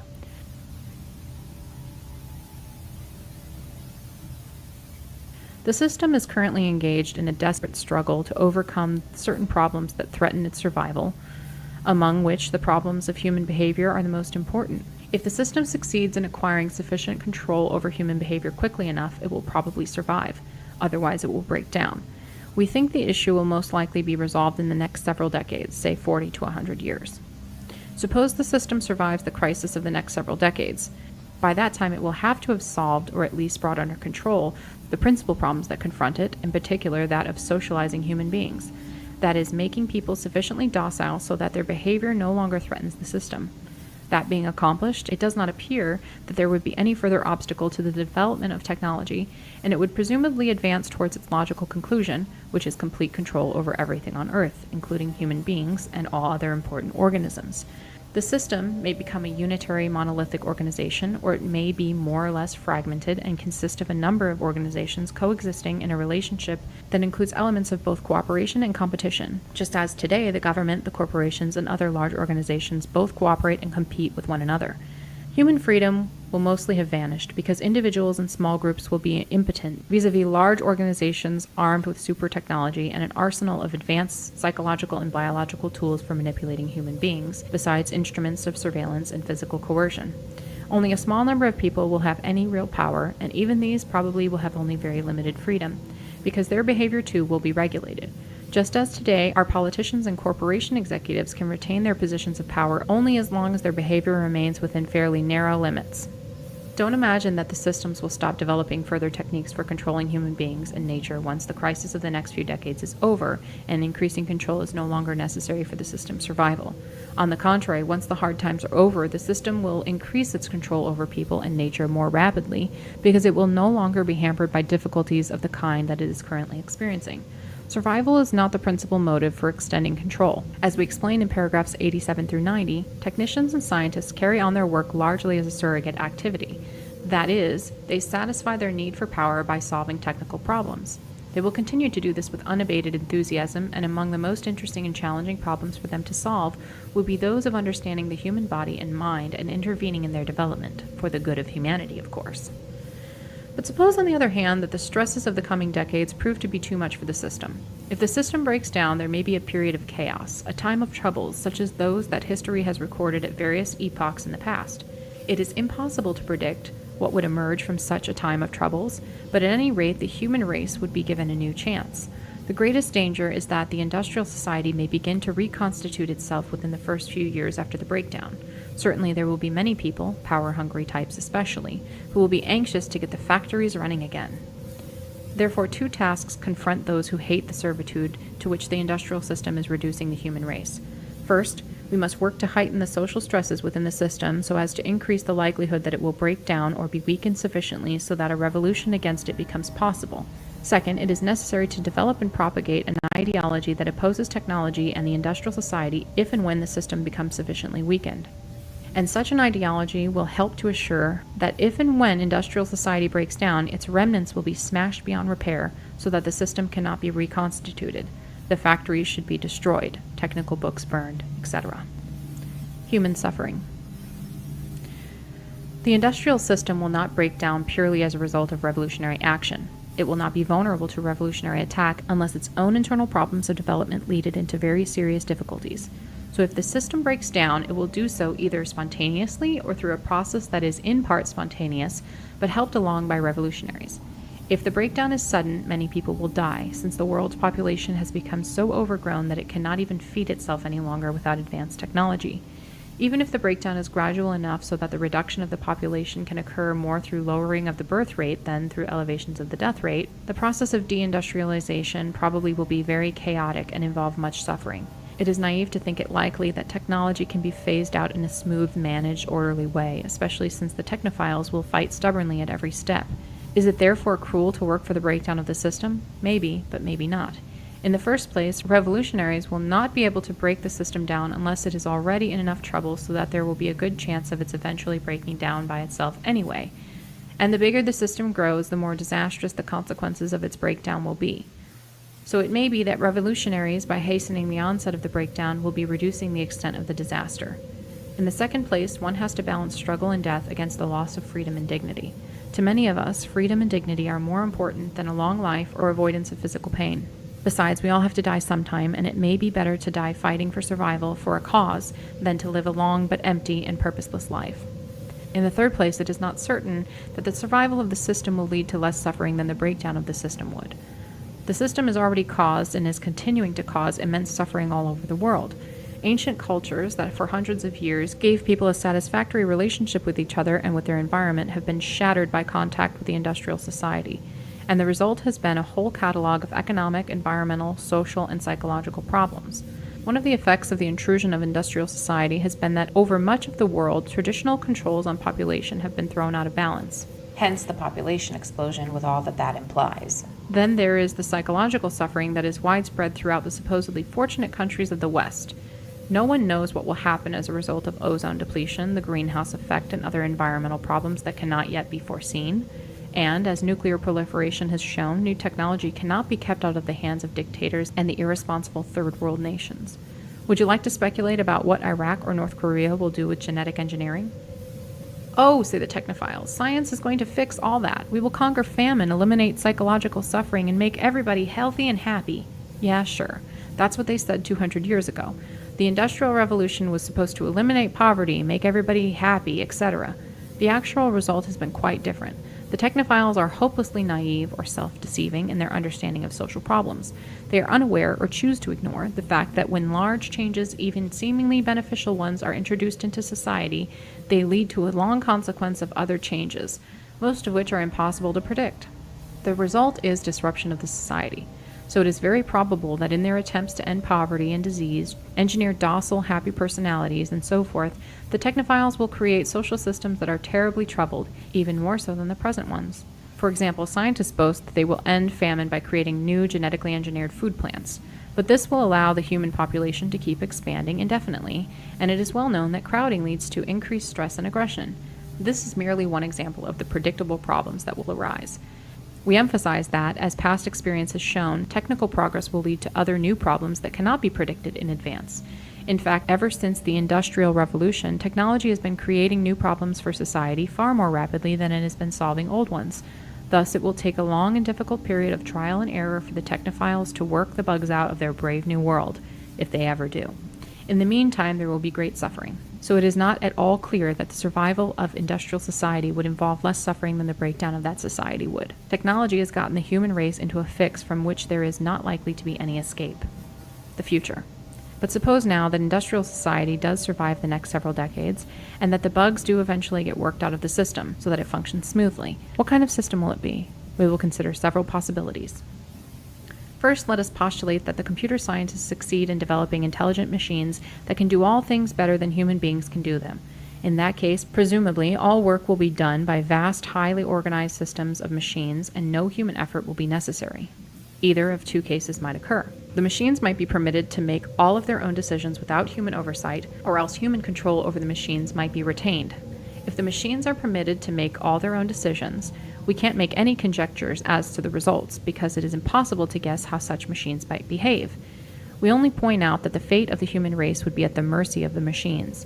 It might be argued that the human race would never be foolish enough to hand over all power to the machines, but we are suggesting neither that the human race would voluntarily turn power over to the machines, nor that the machines would willfully seize power. What we do suggest is that the human race might easily permit itself to drift into a position of such dependence on the machines that it would have no practical choice but to accept all of the machine's decisions. As society and the problems that face it become more and more complex, and as machines become more and more intelligent, people will let machines make more and more of their decisions for them, simply because machine-made decisions will bring better results than man-made ones. Eventually, a stage may be reached at which the decisions necessary to keep the system running will be so complex that human beings will be incapable of making them intelligently. At that stage, the machines will be in effective control. People won't be able to just turn the machine off, because they will be so dependent on them that turning them off would amount to suicide. On the other hand, it is possible that human control over the machines may be retained. In that case, the average man may have control over certain private machines of his own, such as his car or his personal computer. But control over large systems of machines would be in the hands of a tiny elite, just as it is today, but with two differences. Due to improved techniques, the elite will have greater control over the masses. Because human work will no longer be necessary, the masses will be superfluous, a useless burden on the system.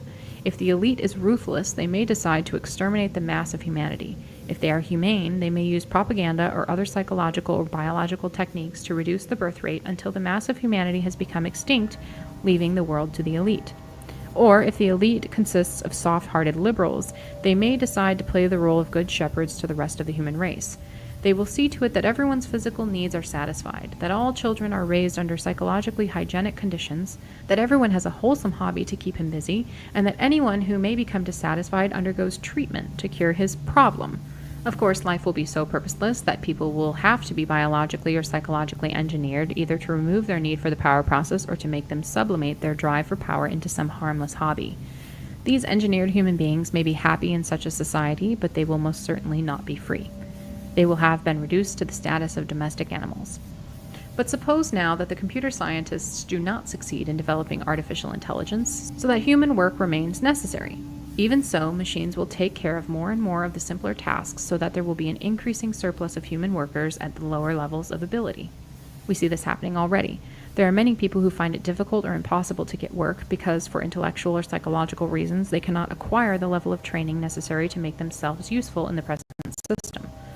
On those who are employed, ever-increasing demands will be placed. They will need more and more training, more and more ability, and will have to be more reliable, conforming, and docile, because they will be more and more like cells of a giant organism. Their tasks will be increasingly specialized so that their work will be, in a sense, out of touch with the real world, being concentrated on one tiny slice of reality. The system will have to use any means that it can, whether psychological or biological, to engineer people to be docile, to have the abilities that the system requires, and to sublimate their drive for power into some specialized task. But the statement that the people of such a society will have to be docile may require qualification. The society may find competitiveness useful, provided that ways are found of directing competitiveness into channels that serve the needs of the system. We can imagine a future society in which there is endless competition for positions of prestige and power, but no more than very few people will ever reach the top, where the only real power is. Very repellent is a society in which a person can satisfy his need for power only by pushing large numbers of other people out of the way and depriving them of their opportunity for power. One can envision scenarios that incorporate aspects of more than one of the possibilities that we have just discussed. For instance, it may be that machines will take over most of the work that is of real practical importance, but that human beings will be kept busy by giving relatively unimportant work. It has been suggested, for example, that a great development of the service industries might provide work for human beings. Thus, people would spend their time shining each other's shoes, driving each other around in taxicabs, making handicrafts for one another, waiting on each other's tables, etc. This seems to us a thoroughly contemptible way for the human race to end up, and we doubt that many people would find fulfilling lives in such pointless busy work. They would seek other dangerous outlets, drugs, crime, cults, hate groups, unless they were biologically or psychologically engineered to adapt them to such a way of life. Needless to say, the scenarios outlined above do not exhaust all the possibilities. They only indicate the kinds of outcomes that seem to us most likely. But we can envision no plausible scenarios that are any more palatable than the ones we've just described. It is overwhelmingly probable that if the industrial technological system survives the next 40 to 100 years, it will by that time have developed certain general characteristics. Individuals, at least those of the bourgeois type who are integrated into the system and make it run, and who therefore have all the power, will be more dependent than ever on large organizations. They will become more socialized than ever, and their physical and mental qualities, to a significant extent, possibly to a very great extent, will be those that are engineered into them rather than being the result of chance or God's will or whatever. And whatever may be left of wild nature will be reduced to remnants preserved for scientific study and kept under the supervision and management of scientists. Hence it will no longer be truly wild. In the long run, say a few centuries from now, it is likely that neither the human race nor any other important organisms will exist as we know them today, because once you start modifying organisms through genetic engineering, there is no reason to stop at any particular point, so that the modifications will probably continue until man and other organisms have been utterly transformed. Whatever else may be the case, it is certain that technology is creating for human beings a new physical and social environment radically different from the spectrum of environments to which natural selection has adapted the human race physically and psychologically. If man is not adjusted to this new environment by being artificially re-engineered, then he will be adapted to it through a long and painful process of natural selection. The former is far more likely than the latter. It would be better to dump the whole stinking system and take the consequences. Strategy. The technophiles are taking us all on an utterly reckless ride into the unknown. Many people understand something of what technological progress is doing to us, yet take a passive attitude towards it because they think it is inevitable. But we don't think it is inevitable. We think it can be stopped, and we will give here some indications of how to go about stopping it.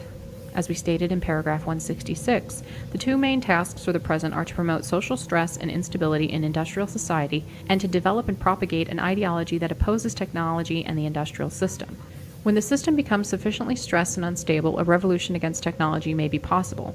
The pattern would be similar to that of the French and Russian revolutions. French society and Russian society, for several decades prior to their respective revolutions, showed increasing signs of stress and weakness. Meanwhile, ideologies were being developed that offered a new worldview that was quite different from the old one. In the Russian case, revolutionaries were actively working to undermine the old order. Then, when the old system was put under sufficient additional stress by financial crisis in France, by military defeat in Russia, it was swept away by revolution. What we propose is something along the same lines. It will be objected that the French and Russian revolutions were failures, but most revolutions have two goals. One is to destroy an old form of society, and the other is to set up a new form of society envisioned by the revolutionaries. The French and Russian revolutionaries failed, fortunately, to create the new kind of society of which they dreamed, but they were quite successful in destroying the old society.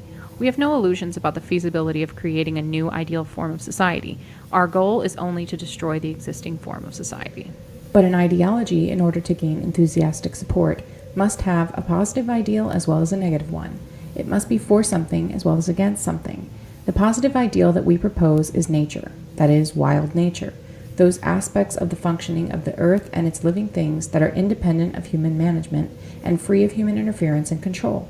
And with wild nature, we include human nature, by which we mean those aspects of the functioning of the human individual that are not subject to regulation by organized society, but are products of chance or free will or God, depending on your philosophical or religious opinions. Nature makes a perfect counter-ideal to technology for several reasons.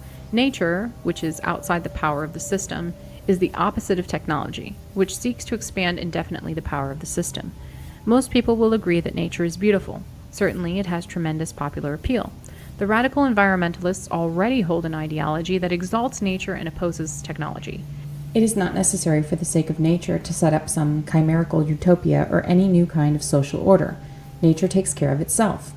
It was a spontaneous creation that existed long before any human society, and for countless centuries, many different kinds of human societies coexisted with nature without doing it an excessive amount of damage. Only with the Industrial Revolution did the effect of human society on nature become really devastating. To relieve the pressure on nature, it is not necessary to create some special kind of social system. It is only necessary to get rid of industrial society. Granted, this will not solve all problems. Industrial society has already done tremendous damage to nature and will take a very long time for the scars to heal. Besides, even pre-industrial societies can do significant damage to nature. Nevertheless, getting rid of industrial society will accomplish a great deal. It will relieve the worst of the pressure on nature so that the scars can begin to heal. It will remove the capacity of organized society to keep increasing its control over nature, including human nature. Whatever kind of society may exist after the demise of the industrial system, it is certain that most people will live close to nature, because in the absence of advanced technology, there is no other way people can live. To feed themselves, they must be peasants, or herdsmen, or fishermen, or hunters, etc. And generally speaking, local autonomy should tend to increase, because lack of advanced technology and rapid communications will limit the capacity of governments or other large organizations to control local communities. As for the negative consequences of eliminating industrial society, well, you can't eat your cake and have it too. To gain one thing, you must sacrifice another. Most people hate psychological conflict. For this reason, they avoid doing any serious thinking about difficult social issues, and they like to have such issues presented them in simple black and white terms. This is all good, and that is all bad. The revolutionary ideology should therefore be developed on two levels. On the more sophisticated level, the ideology should address itself to people who are intelligent, thoughtful, and rational. The object should be to create a core of people who will be opposed to the industrial system on a rational, thought-out basis, with full appreciation of the problems and ambiguities involved, and of the price that has to be paid for getting rid of the system. It is particularly important to attract people of this type, as they are capable people and will be instrumental in influencing others. These people should be addressed on as rational a level as possible. Facts should never intentionally be distorted, and intemperate language should be avoided. This does not mean that no appeal can be made to the emotions, but in making such appeal, care should be taken to avoid misrepresenting the truth or doing anything else that would destroy the intellectual respectability of the ideology. On a second level, the ideology should be propagated in a simplified form that will enable the unthinking majority to see the conflict of technology versus nature in unambiguous terms. But even on the second level, the ideology should not be expressed in language that is so cheap, intemperate, or irrational that it alienates people from the thoughtful and rational type. Cheap, intemperate propaganda sometimes achieves impressive short-term gains, but it will be more advantageous in the long run to keep the loyalty of a small number of intelligently committed people than to arouse the passions of an unthinking, fickle mob who will change their attitude as soon as someone comes along with a better propaganda gimmick. However, propaganda of the rabble-rousing type may be necessary when the system is nearing the point of collapse, and there is a final struggle between rival ideologies to determine which will become dominant when the old world view goes under. Prior to that final struggle, the revolutionaries should not expect to have a majority of people on their side. History is made by active, determined minorities, not by the majority, which seldom has a clear and consistent idea of what it really wants. Until the time comes for the final push toward revolution, the task of revolutionaries will be less to win the shallow support of the majority than to build a small core of deeply committed people. As for the majority, it will be enough to make them aware of the existence of the new ideology and remind them of it frequently, though of course it will be desirable to get majority support to the extent that this can be done without weakening the core of seriously committed people. Any kind of social conflict helps to destabilize the system, but one should be careful about what kind of conflict one encourages. The line of conflict should be drawn between the mass of people and the power-holding elite of the industrial society, politicians, scientists, upper-level business executives, government officials, etc. It should not be drawn between the revolutionaries and the mass of the people. For example, it would be a bad strategy for the revolutionaries to condemn Americans for their habits of consumption. Instead, the average American should be portrayed as a victim of the advertising and marketing industry, which has suckered him into buying a lot of junk that he doesn't need and that is very poor compensation for his lost freedom. Either approach is consistent with the facts. It is merely a matter of attitude whether you blame the advertising industry for manipulating the public or blame the public for allowing itself to be manipulated. As a matter of strategy, one should generally avoid blaming the public. One should think twice before encouraging any other social conflict than that between the power-holding elite, which wields technology, and the general public, over which technology exerts its power. For one thing, other conflicts tend to distract attention from the important conflicts between power, elite, and ordinary people, between technology and nature. For another thing, other conflicts may actually tend to encourage technologization, because each side in a conflict wants to use technological power to gain advantages over its adversary. This is clearly seen in rivalries between nations. It also appears in ethnic conflicts within nations. For example, in America, many black leaders are anxious to gain power for African Americans by placing black individuals in the technological power elite. They want there to be many black government officials, scientists, corporation executives, and so forth. In this way, they are helping to absorb the African American subculture into the technological system. Generally speaking, one should encourage only those social conflicts that can be fitted into the framework of the conflicts of power elite versus ordinary people, technology versus nature. But the way to discourage ethnic conflict is not through militant advocacy of minority rights. Instead, the revolutionaries should emphasize that although minorities do suffer more or less disadvantage, This disadvantage is of peripheral significance. Our real enemy is the industrial technological system, and in the struggle against the system, ethnic distinctions are of no importance. The kind of revolution we have in mind will not necessarily involve an armed uprising against any government. It may or may not involve physical violence, but it will not be a political revolution. Its focus will be on technology and economics, not politics. Probably the revolutionaries should even avoid assuming political power, whether by legal or illegal means, until the industrial system is stressed to the danger point and has proved itself to be a failure in the eyes of most people. Suppose, for example, that some Green Party should win control of the United States Congress in an election. In order to avoid betraying or watering down their own ideology, they would have to take vigorous measures to turn economic growth into economic shrinkage. To the average man, the results would appear disastrous. There would be massive unemployment, shortages of commodities, etc. Even if the grosser ill effects could be avoided through superhumanly skillful management, still people would have to begin giving up the luxuries to which they have become addicted. Dissatisfaction would grow, the Green Party would be voted out of office, and the revolutionaries would have suffered a severe setback. For this reason, the revolutionaries should not try to acquire political power until the system has gotten itself into such a mess that any hardships will be seen as resulting from the failures of the industrial system itself and not from the policies of the revolutionaries. The revolution against technology will probably have to be a revolution by outsiders, a revolution from below and not from above. The revolution must be international and worldwide. It cannot be carried out on a nation-by-nation basis. Whenever it is suggested that the United States, for example, should cut back on technological progress or economic growth, people get hysterical and start screaming that if we fall behind in technology, the Japanese will get ahead of us. Holy robots! The world will fly off its orbit if the Japanese ever sell more cars than we do. Nationalism is a great promoter of technology. More reasonably, it is argued that if the relatively democratic nations of the world fall behind in technology while nasty dictatorial nations like China, Vietnam, and North Korea continue to progress, eventually the dictators may come to dominate the world. That is why the industrial system should be attacked in all nations simultaneously to the extent that this may be possible. True, there is no assurance that the industrial system can be destroyed at approximately the same time all over the world, and it is even conceivable that the attempt to overthrow the system could lead, instead, to the domination of the system by dictators. That is a risk that has to be taken, and it is worth taking, since the difference between a democratic industrial system and one controlled by dictators is small compared with the difference between an industrial system and a non-industrial one.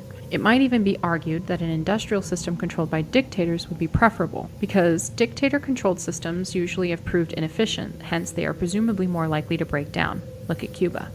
Some people take the line that modern man has too much power, too much control over nature. They argue for a more passive attitude on the part of the human race.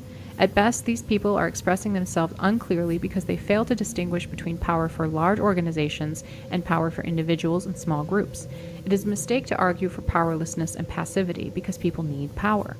Modern man is a collective entity, that is, the industrial system has immense power over nature, and we regard this as evil. But modern individuals and small groups of individuals have far less power than primitive man ever did. Generally speaking, the vast power of modern man over nature is exercised not by individuals or small groups, but by large organizations. To the extent that the average modern individual can wield the power of technology, he is permitted to do so only within narrow limits and only under the supervision and control of the system. You need a license for everything, and with the license comes rules and regulations. The individual has only those technological powers in which the system chooses to provide him. His personal power over nature is slight. Primitive individuals and small groups actually had considerable power over nature, or maybe it would be better to say power within nature. When primitive man needed food, he knew how to find it and prepare edible roots, how to track game and take it with homemade weapons. He knew how to protect himself from heat, cold, rain, dangerous animals, etc. But primitive man did relatively little damage to nature because the collective power of primitive society was negligible compared to the collective power of industrial society.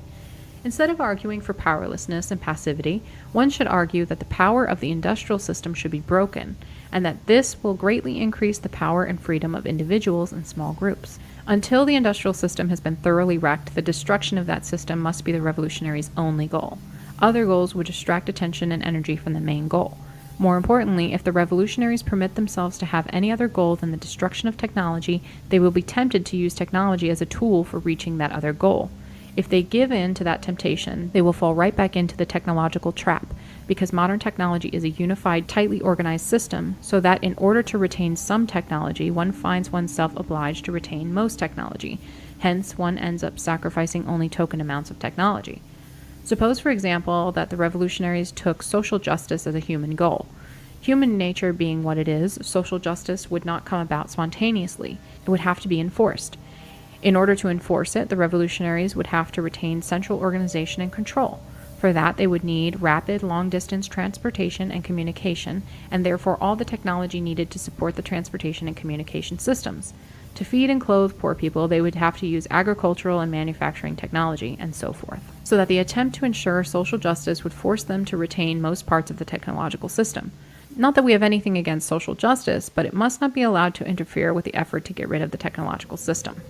It would be hopeless for revolutionaries to try and attack the system without using some modern technology. If nothing else, they must use the communications media to spread their message. But they should use modern technology for only one purpose: to attack the technological system. Imagine an alcoholic sitting with a barrel of wine in front of him.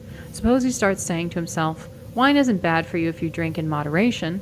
Why, they say small amounts of wine are even good for you. It won't do me any harm if I just take one little drink." Well, you know what's going to happen. Never forget that the human race with technology is just like an alcoholic with a barrel of wine. Revolutionaries should have as many children as they can. There is strong scientific evidence that social attitudes are to a significant extent inherited. No one suggests that a social attitude is a direct outcome of a person's genetic constitution, but it appears that personality traits are partly inherited and that certain personality traits tend, within the context of our society, to make a person more likely to hold this or that social attitude. Objections to these findings have been raised, but the objections are feeble and seem to be ideologically motivated. In any event, no one denies that children tend on the average to hold social attitudes similar to those of their parents. From our point of view, it doesn't matter all that much whether the attitudes are passed on genetically or through childhood training. In either case, they are passed on. The trouble is that many of the people who are inclined to rebel against the industrial system are also concerned about the population problems. Hence, they are apt to have few or no children. In this way, they may be handing the world over to the sort of people who support or at least accept the industrial system. To ensure the strength of the next generation of revolutionaries, the present generation should reproduce itself abundantly. In doing so, they will be worsening the population problem only slightly. And the important problem is to get rid of the industrial system, because once the industrial system is gone, the world's population necessarily will decrease. Whereas, if the industrial system survives, it will continue developing new techniques of food production that may enable the world's population to keep increasing almost indefinitely. With regard to revolutionary strategy, the only points on which we absolutely insist are that the single overriding goal must be the elimination of modern technology, and that no other goal can be allowed to compete with this one. For the rest, revolutionaries should take an empirical approach. If experience indicates that some of the recommendations made in the foregoing paragraphs are not going to give good results, then those recommendations should be discarded. 2 kinds of technology. An argument likely to be raised against our proposed revolution is that it is bound to fail because, it is claimed, throughout history technology has always progressed, never regressed. Hence, technological regression is impossible, but this claim is false. We distinguish between 2 kinds of technology, which we will call small-scale technology and organization-dependent technology. Small-scale technology is technology that can be used by small-scale communities without outside assistance. Organization-dependent technology is technology that is dependent on large-scale social organization. We are aware of no significant cases of regression in small-scale technology, but organization-dependent technology does regress when the social organization on which it depends breaks down. Example: when the Roman Empire fell apart, the Romans' small-scale technology survived because any clever village craftsman could build, for instance, a water wheel. Any skilled smith could make steel by Roman methods, and so forth. But the Romans' organization-dependent technology did regress. Their aqueducts fell into disrepair and were never rebuilt. Their techniques of road construction were lost. The Roman system of urban sanitation was forgotten, so that not until rather recent times did the sanitation of European cities equal that of ancient Rome. The reason why technology has always seemed to progress is that until perhaps a century or 2 before the Industrial Revolution, most technology was small-scale technology. But most of the technology developed since the Industrial Revolution is organization-dependent technology. Take the refrigerator, for example. Without factory-made parts or the facilities of a post-industrial machine shop, it would be virtually impossible for a handful of local craftsmen to build a refrigerator. If by some miracle they did succeed in building one, it would be useless to them without a reliable source of electric power. So they would have to dam a stream and build a generator. Generators require large amounts of copper wire. Imagine trying to make that wire without modern machinery. And where would they get gas suitable for refrigeration? it would be much easier to build an ice house or preserve food by drying or picking, as was done before the invention of the refrigerator. So it is clear that if the industrial system were once thoroughly broken down, refrigeration technology would quickly be lost. The same is true of other organization-dependent technology. And once this technology had been lost for a generation or so, it would take centuries to rebuild it, just as it took centuries to build it the first time around. Surviving technical books would be few and scattered. An industrial society, if built from scratch without outside help, can only be built in a series of stages. You need tools to make tools to make tools to make tools. A long process of economic development and social organization is required. And, even in the absence of an ideology opposed to technology, there is no reason to believe that anyone would be interested in rebuilding industrial society. The enthusiasm for progress is a phenomenon peculiar to the modern form of society, and it seems not to have existed prior to the 17th century or thereabouts. In the late Middle Ages, there were four main civilizations that were about equally advanced: Europe, the Islamic world, India, and the Far East, China, Japan, Korea. Three of those civilizations remained more or less stable, and only Europe became dynamic. No one knows why Europe became dynamic at that time. Historians have their theories, but these are only speculation. At any rate, it is clear that rapid development toward a technological form of society occurs only under special conditions, so there is no reason to assume that a long-lasting technological regression cannot be brought about. Would society eventually develop again toward an industrial technological form? Maybe, but there is no use in worrying about it since we can't predict or control events 500 or 1,000 years in the future. Those problems must be dealt with by the people who will live at that time. The danger of leftism. Because of their need for rebellion and for membership in a movement, leftists or persons of similar psychological type are often unattracted to a rebellious or activist movement whose goals and membership are not initially leftist. The resulting influx of leftish types can easily turn a non-leftist movement into a leftist one, so that leftist goals replace or distort the original goals of the movement. To avoid this, a movement that exalts nature and opposes technology must take a resolutely anti-leftist stance and must avoid all collaboration with leftists. Leftism is, in the long run, inconsistent with wild nature, with human freedom, and with the elimination of modern technology. Leftism is collectivist. It seeks to bind together the entire world, both nature and the human race, into a unified whole. But this implies management of nature and of human life by organized society, and it requires advanced technology. You can't have a united world without rapid transportation and communication. You can't make all people love one another without sophisticated psychological techniques. You can't have a planned society without the necessary technological base. Above all, leftism is driven by the need for power, and the leftist seeks power on the collective basis through identification with a mass movement or an organization. Leftism is unlikely to ever give up technology because technology is too valuable a source of collective power. The anarchist too seeks power, but he seeks it on an individual or small group basis. He wants individual and small groups to be able to control the circumstances of their own lives. He opposes technology because it makes small groups dependent on large organizations. Some leftists may seem to oppose technology, but they will oppose it only so long as they are outsiders and the technological system is controlled by non-leftists. If leftism ever becomes dominant in society so that the technological system becomes a tool in the hands of leftists, they will enthusiastically use it and promote its growth. In doing this, they will be repeating a pattern that leftism has shown again and again in the past. When the Bolsheviks in Russia were outsiders, they vigorously opposed censorship and the secret police. They advocated self-determination for ethnic minorities and so forth. But as soon as they came into power themselves, they imposed a tighter censorship and created a more ruthless secret police than any that had existed under the Tsars, and they oppressed ethnic minorities at least as much as the Tsars had done. In the United States a couple of decades ago, when leftists were a minority in our universities, leftist professors were vigorous proponents of academic freedom. But today, in those of our universities where leftists have become dominant, they have shown themselves ready to take away from everyone else's academic freedom. This is political correctness. The same will happen with leftists and technology. They will use it to oppress everyone else if they ever get it under their own control. In earlier revolutions, leftists of the most power-hungry type repeatedly have first cooperated with non-leftist revolutionaries, as well as with leftists of a more libertarian inclination, and later have double-crossed them to seize power for themselves. Robespierre did this in the French Revolution, the Bolsheviks did it in the Russian Revolution, the Communists did it in Spain in 1938, and Castro and his followers did it in Cuba. Given the past history of leftism, it would be utterly foolish for non-leftist revolutionaries today to collaborate with leftists. Various thinkers have pointed out that leftism is a kind of religion. Leftism is not a religion in the strictest sense because leftist doctrine does not postulate the existence of any supernatural being. But for the leftist, leftism plays a psychological role, much like that which religion plays for some people. The leftist needs to believe in leftism. His beliefs are not easily modified by logic or facts. He has a deep conviction that leftism is morally right with a capital R, and that he has not only a right but a duty to impose leftist morality on everyone. However, many of the people we are referring to as leftists do not think of themselves as leftists and would not describe their system of beliefs as leftism. We use the term leftism because we don't know of any better words to designate the spectrum of related creeds that includes the feminists, gay rights, political correctness, etc. movements, and because these movements have a strong affinity with the old left. Leftism is a totalitarian force.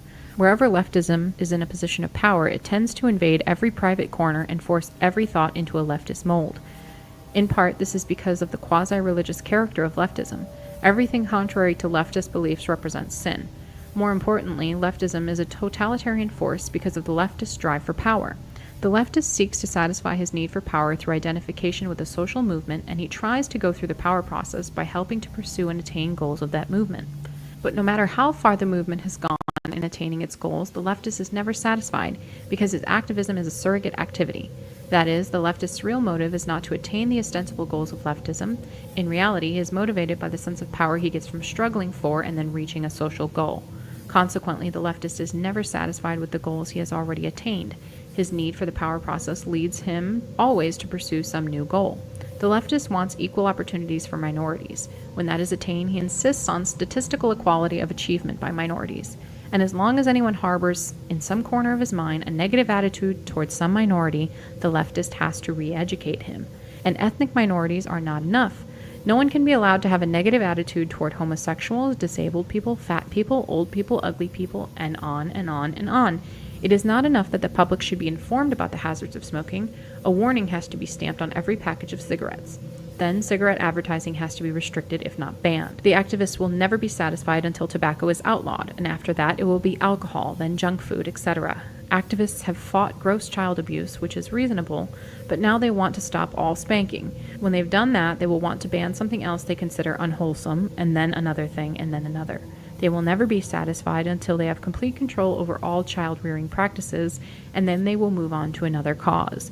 Suppose you asked leftists to make a list of all the things that were wrong with society. Then suppose you instituted every social change that they demanded. It is safe to say that within a couple years, the majority of leftists would find something new to complain about, some new social evil to correct, because once again, the leftist is motivated less by distress at society's ills than by the need to satisfy his drive for power by imposing his solutions on society. Because of the restrictions placed on their thoughts and behavior by their high level of socialization, many leftists of the over-socialized type cannot pursue power in the ways that other people do.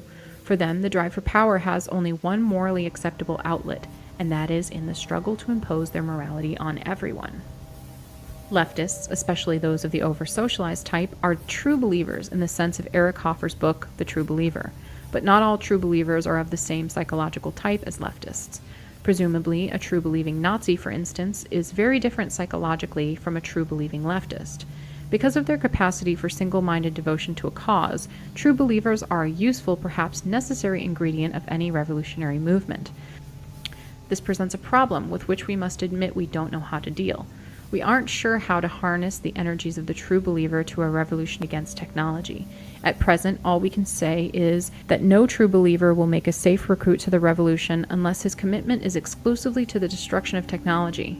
If he is committed also to another ideal, he may want to use technology as a tool for pursuing that other ideal. Some readers may say, this stuff about leftism is a lot of crap. I know John and Jane who are leftish types, and they don't have all these totalitarian tendencies.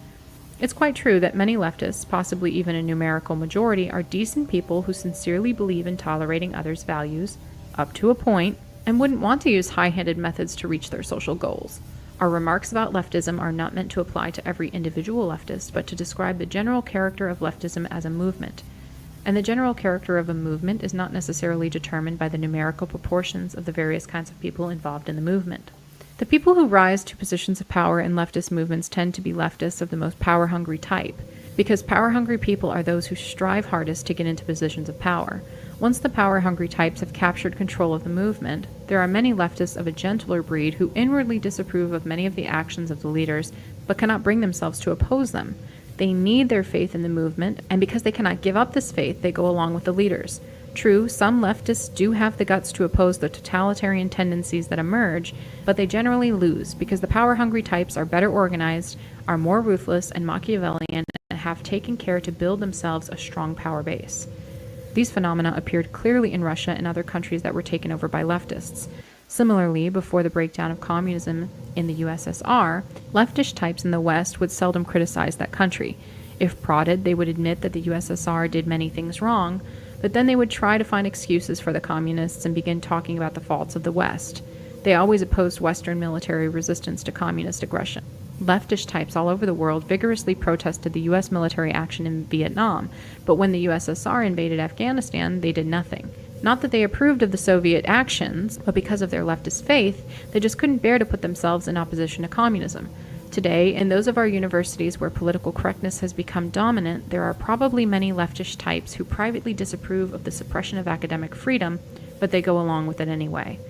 Thus, the fact that many individual leftists are personally mild and fairly tolerant people by no means prevents leftism as a whole from having a totalitarian tendency. Our discussion of leftism has a serious weakness. It is still far from clear what we mean by the word leftist. There doesn't seem to be much we can do about this. Today, leftism is fragmented into a whole spectrum of activist movements, yet not all activist movements are leftist, and some activist movements, for example, radical environmentalism, seem to include both personalities of the leftist type and personalities of thoroughly unleftist types, who ought to know better than to collaborate with leftists. Varieties of leftists fade out gradually into varieties of non-leftists, and we ourselves would often be hard-pressed to decide whether a given individual is a leftist or not a leftist. To the extent that it is defined at all, our conception of leftism is defined by the discussion of it that we have given in this article, and we can only advise the reader to use his own judgment in deciding who is a leftist. But it will be helpful to list some criteria for diagnosing leftism. These criteria cannot be applied in a cut-and-dried manner. Some individuals may meet some criteria without being leftists, and some leftists may not meet any of the criteria. Again, you just have to use your judgment. The leftist is oriented towards large-scale collectivism. He emphasizes the duty of the individual to serve society and the duty of society to take care of the individual. He has a negative attitude toward individualism. He often takes a moralistic tone. He tends to be for gun control, for sex education, and other psychologically enlightened educational methods, for social planning, for affirmative action, for multiculturalism. He tends to identify with victims.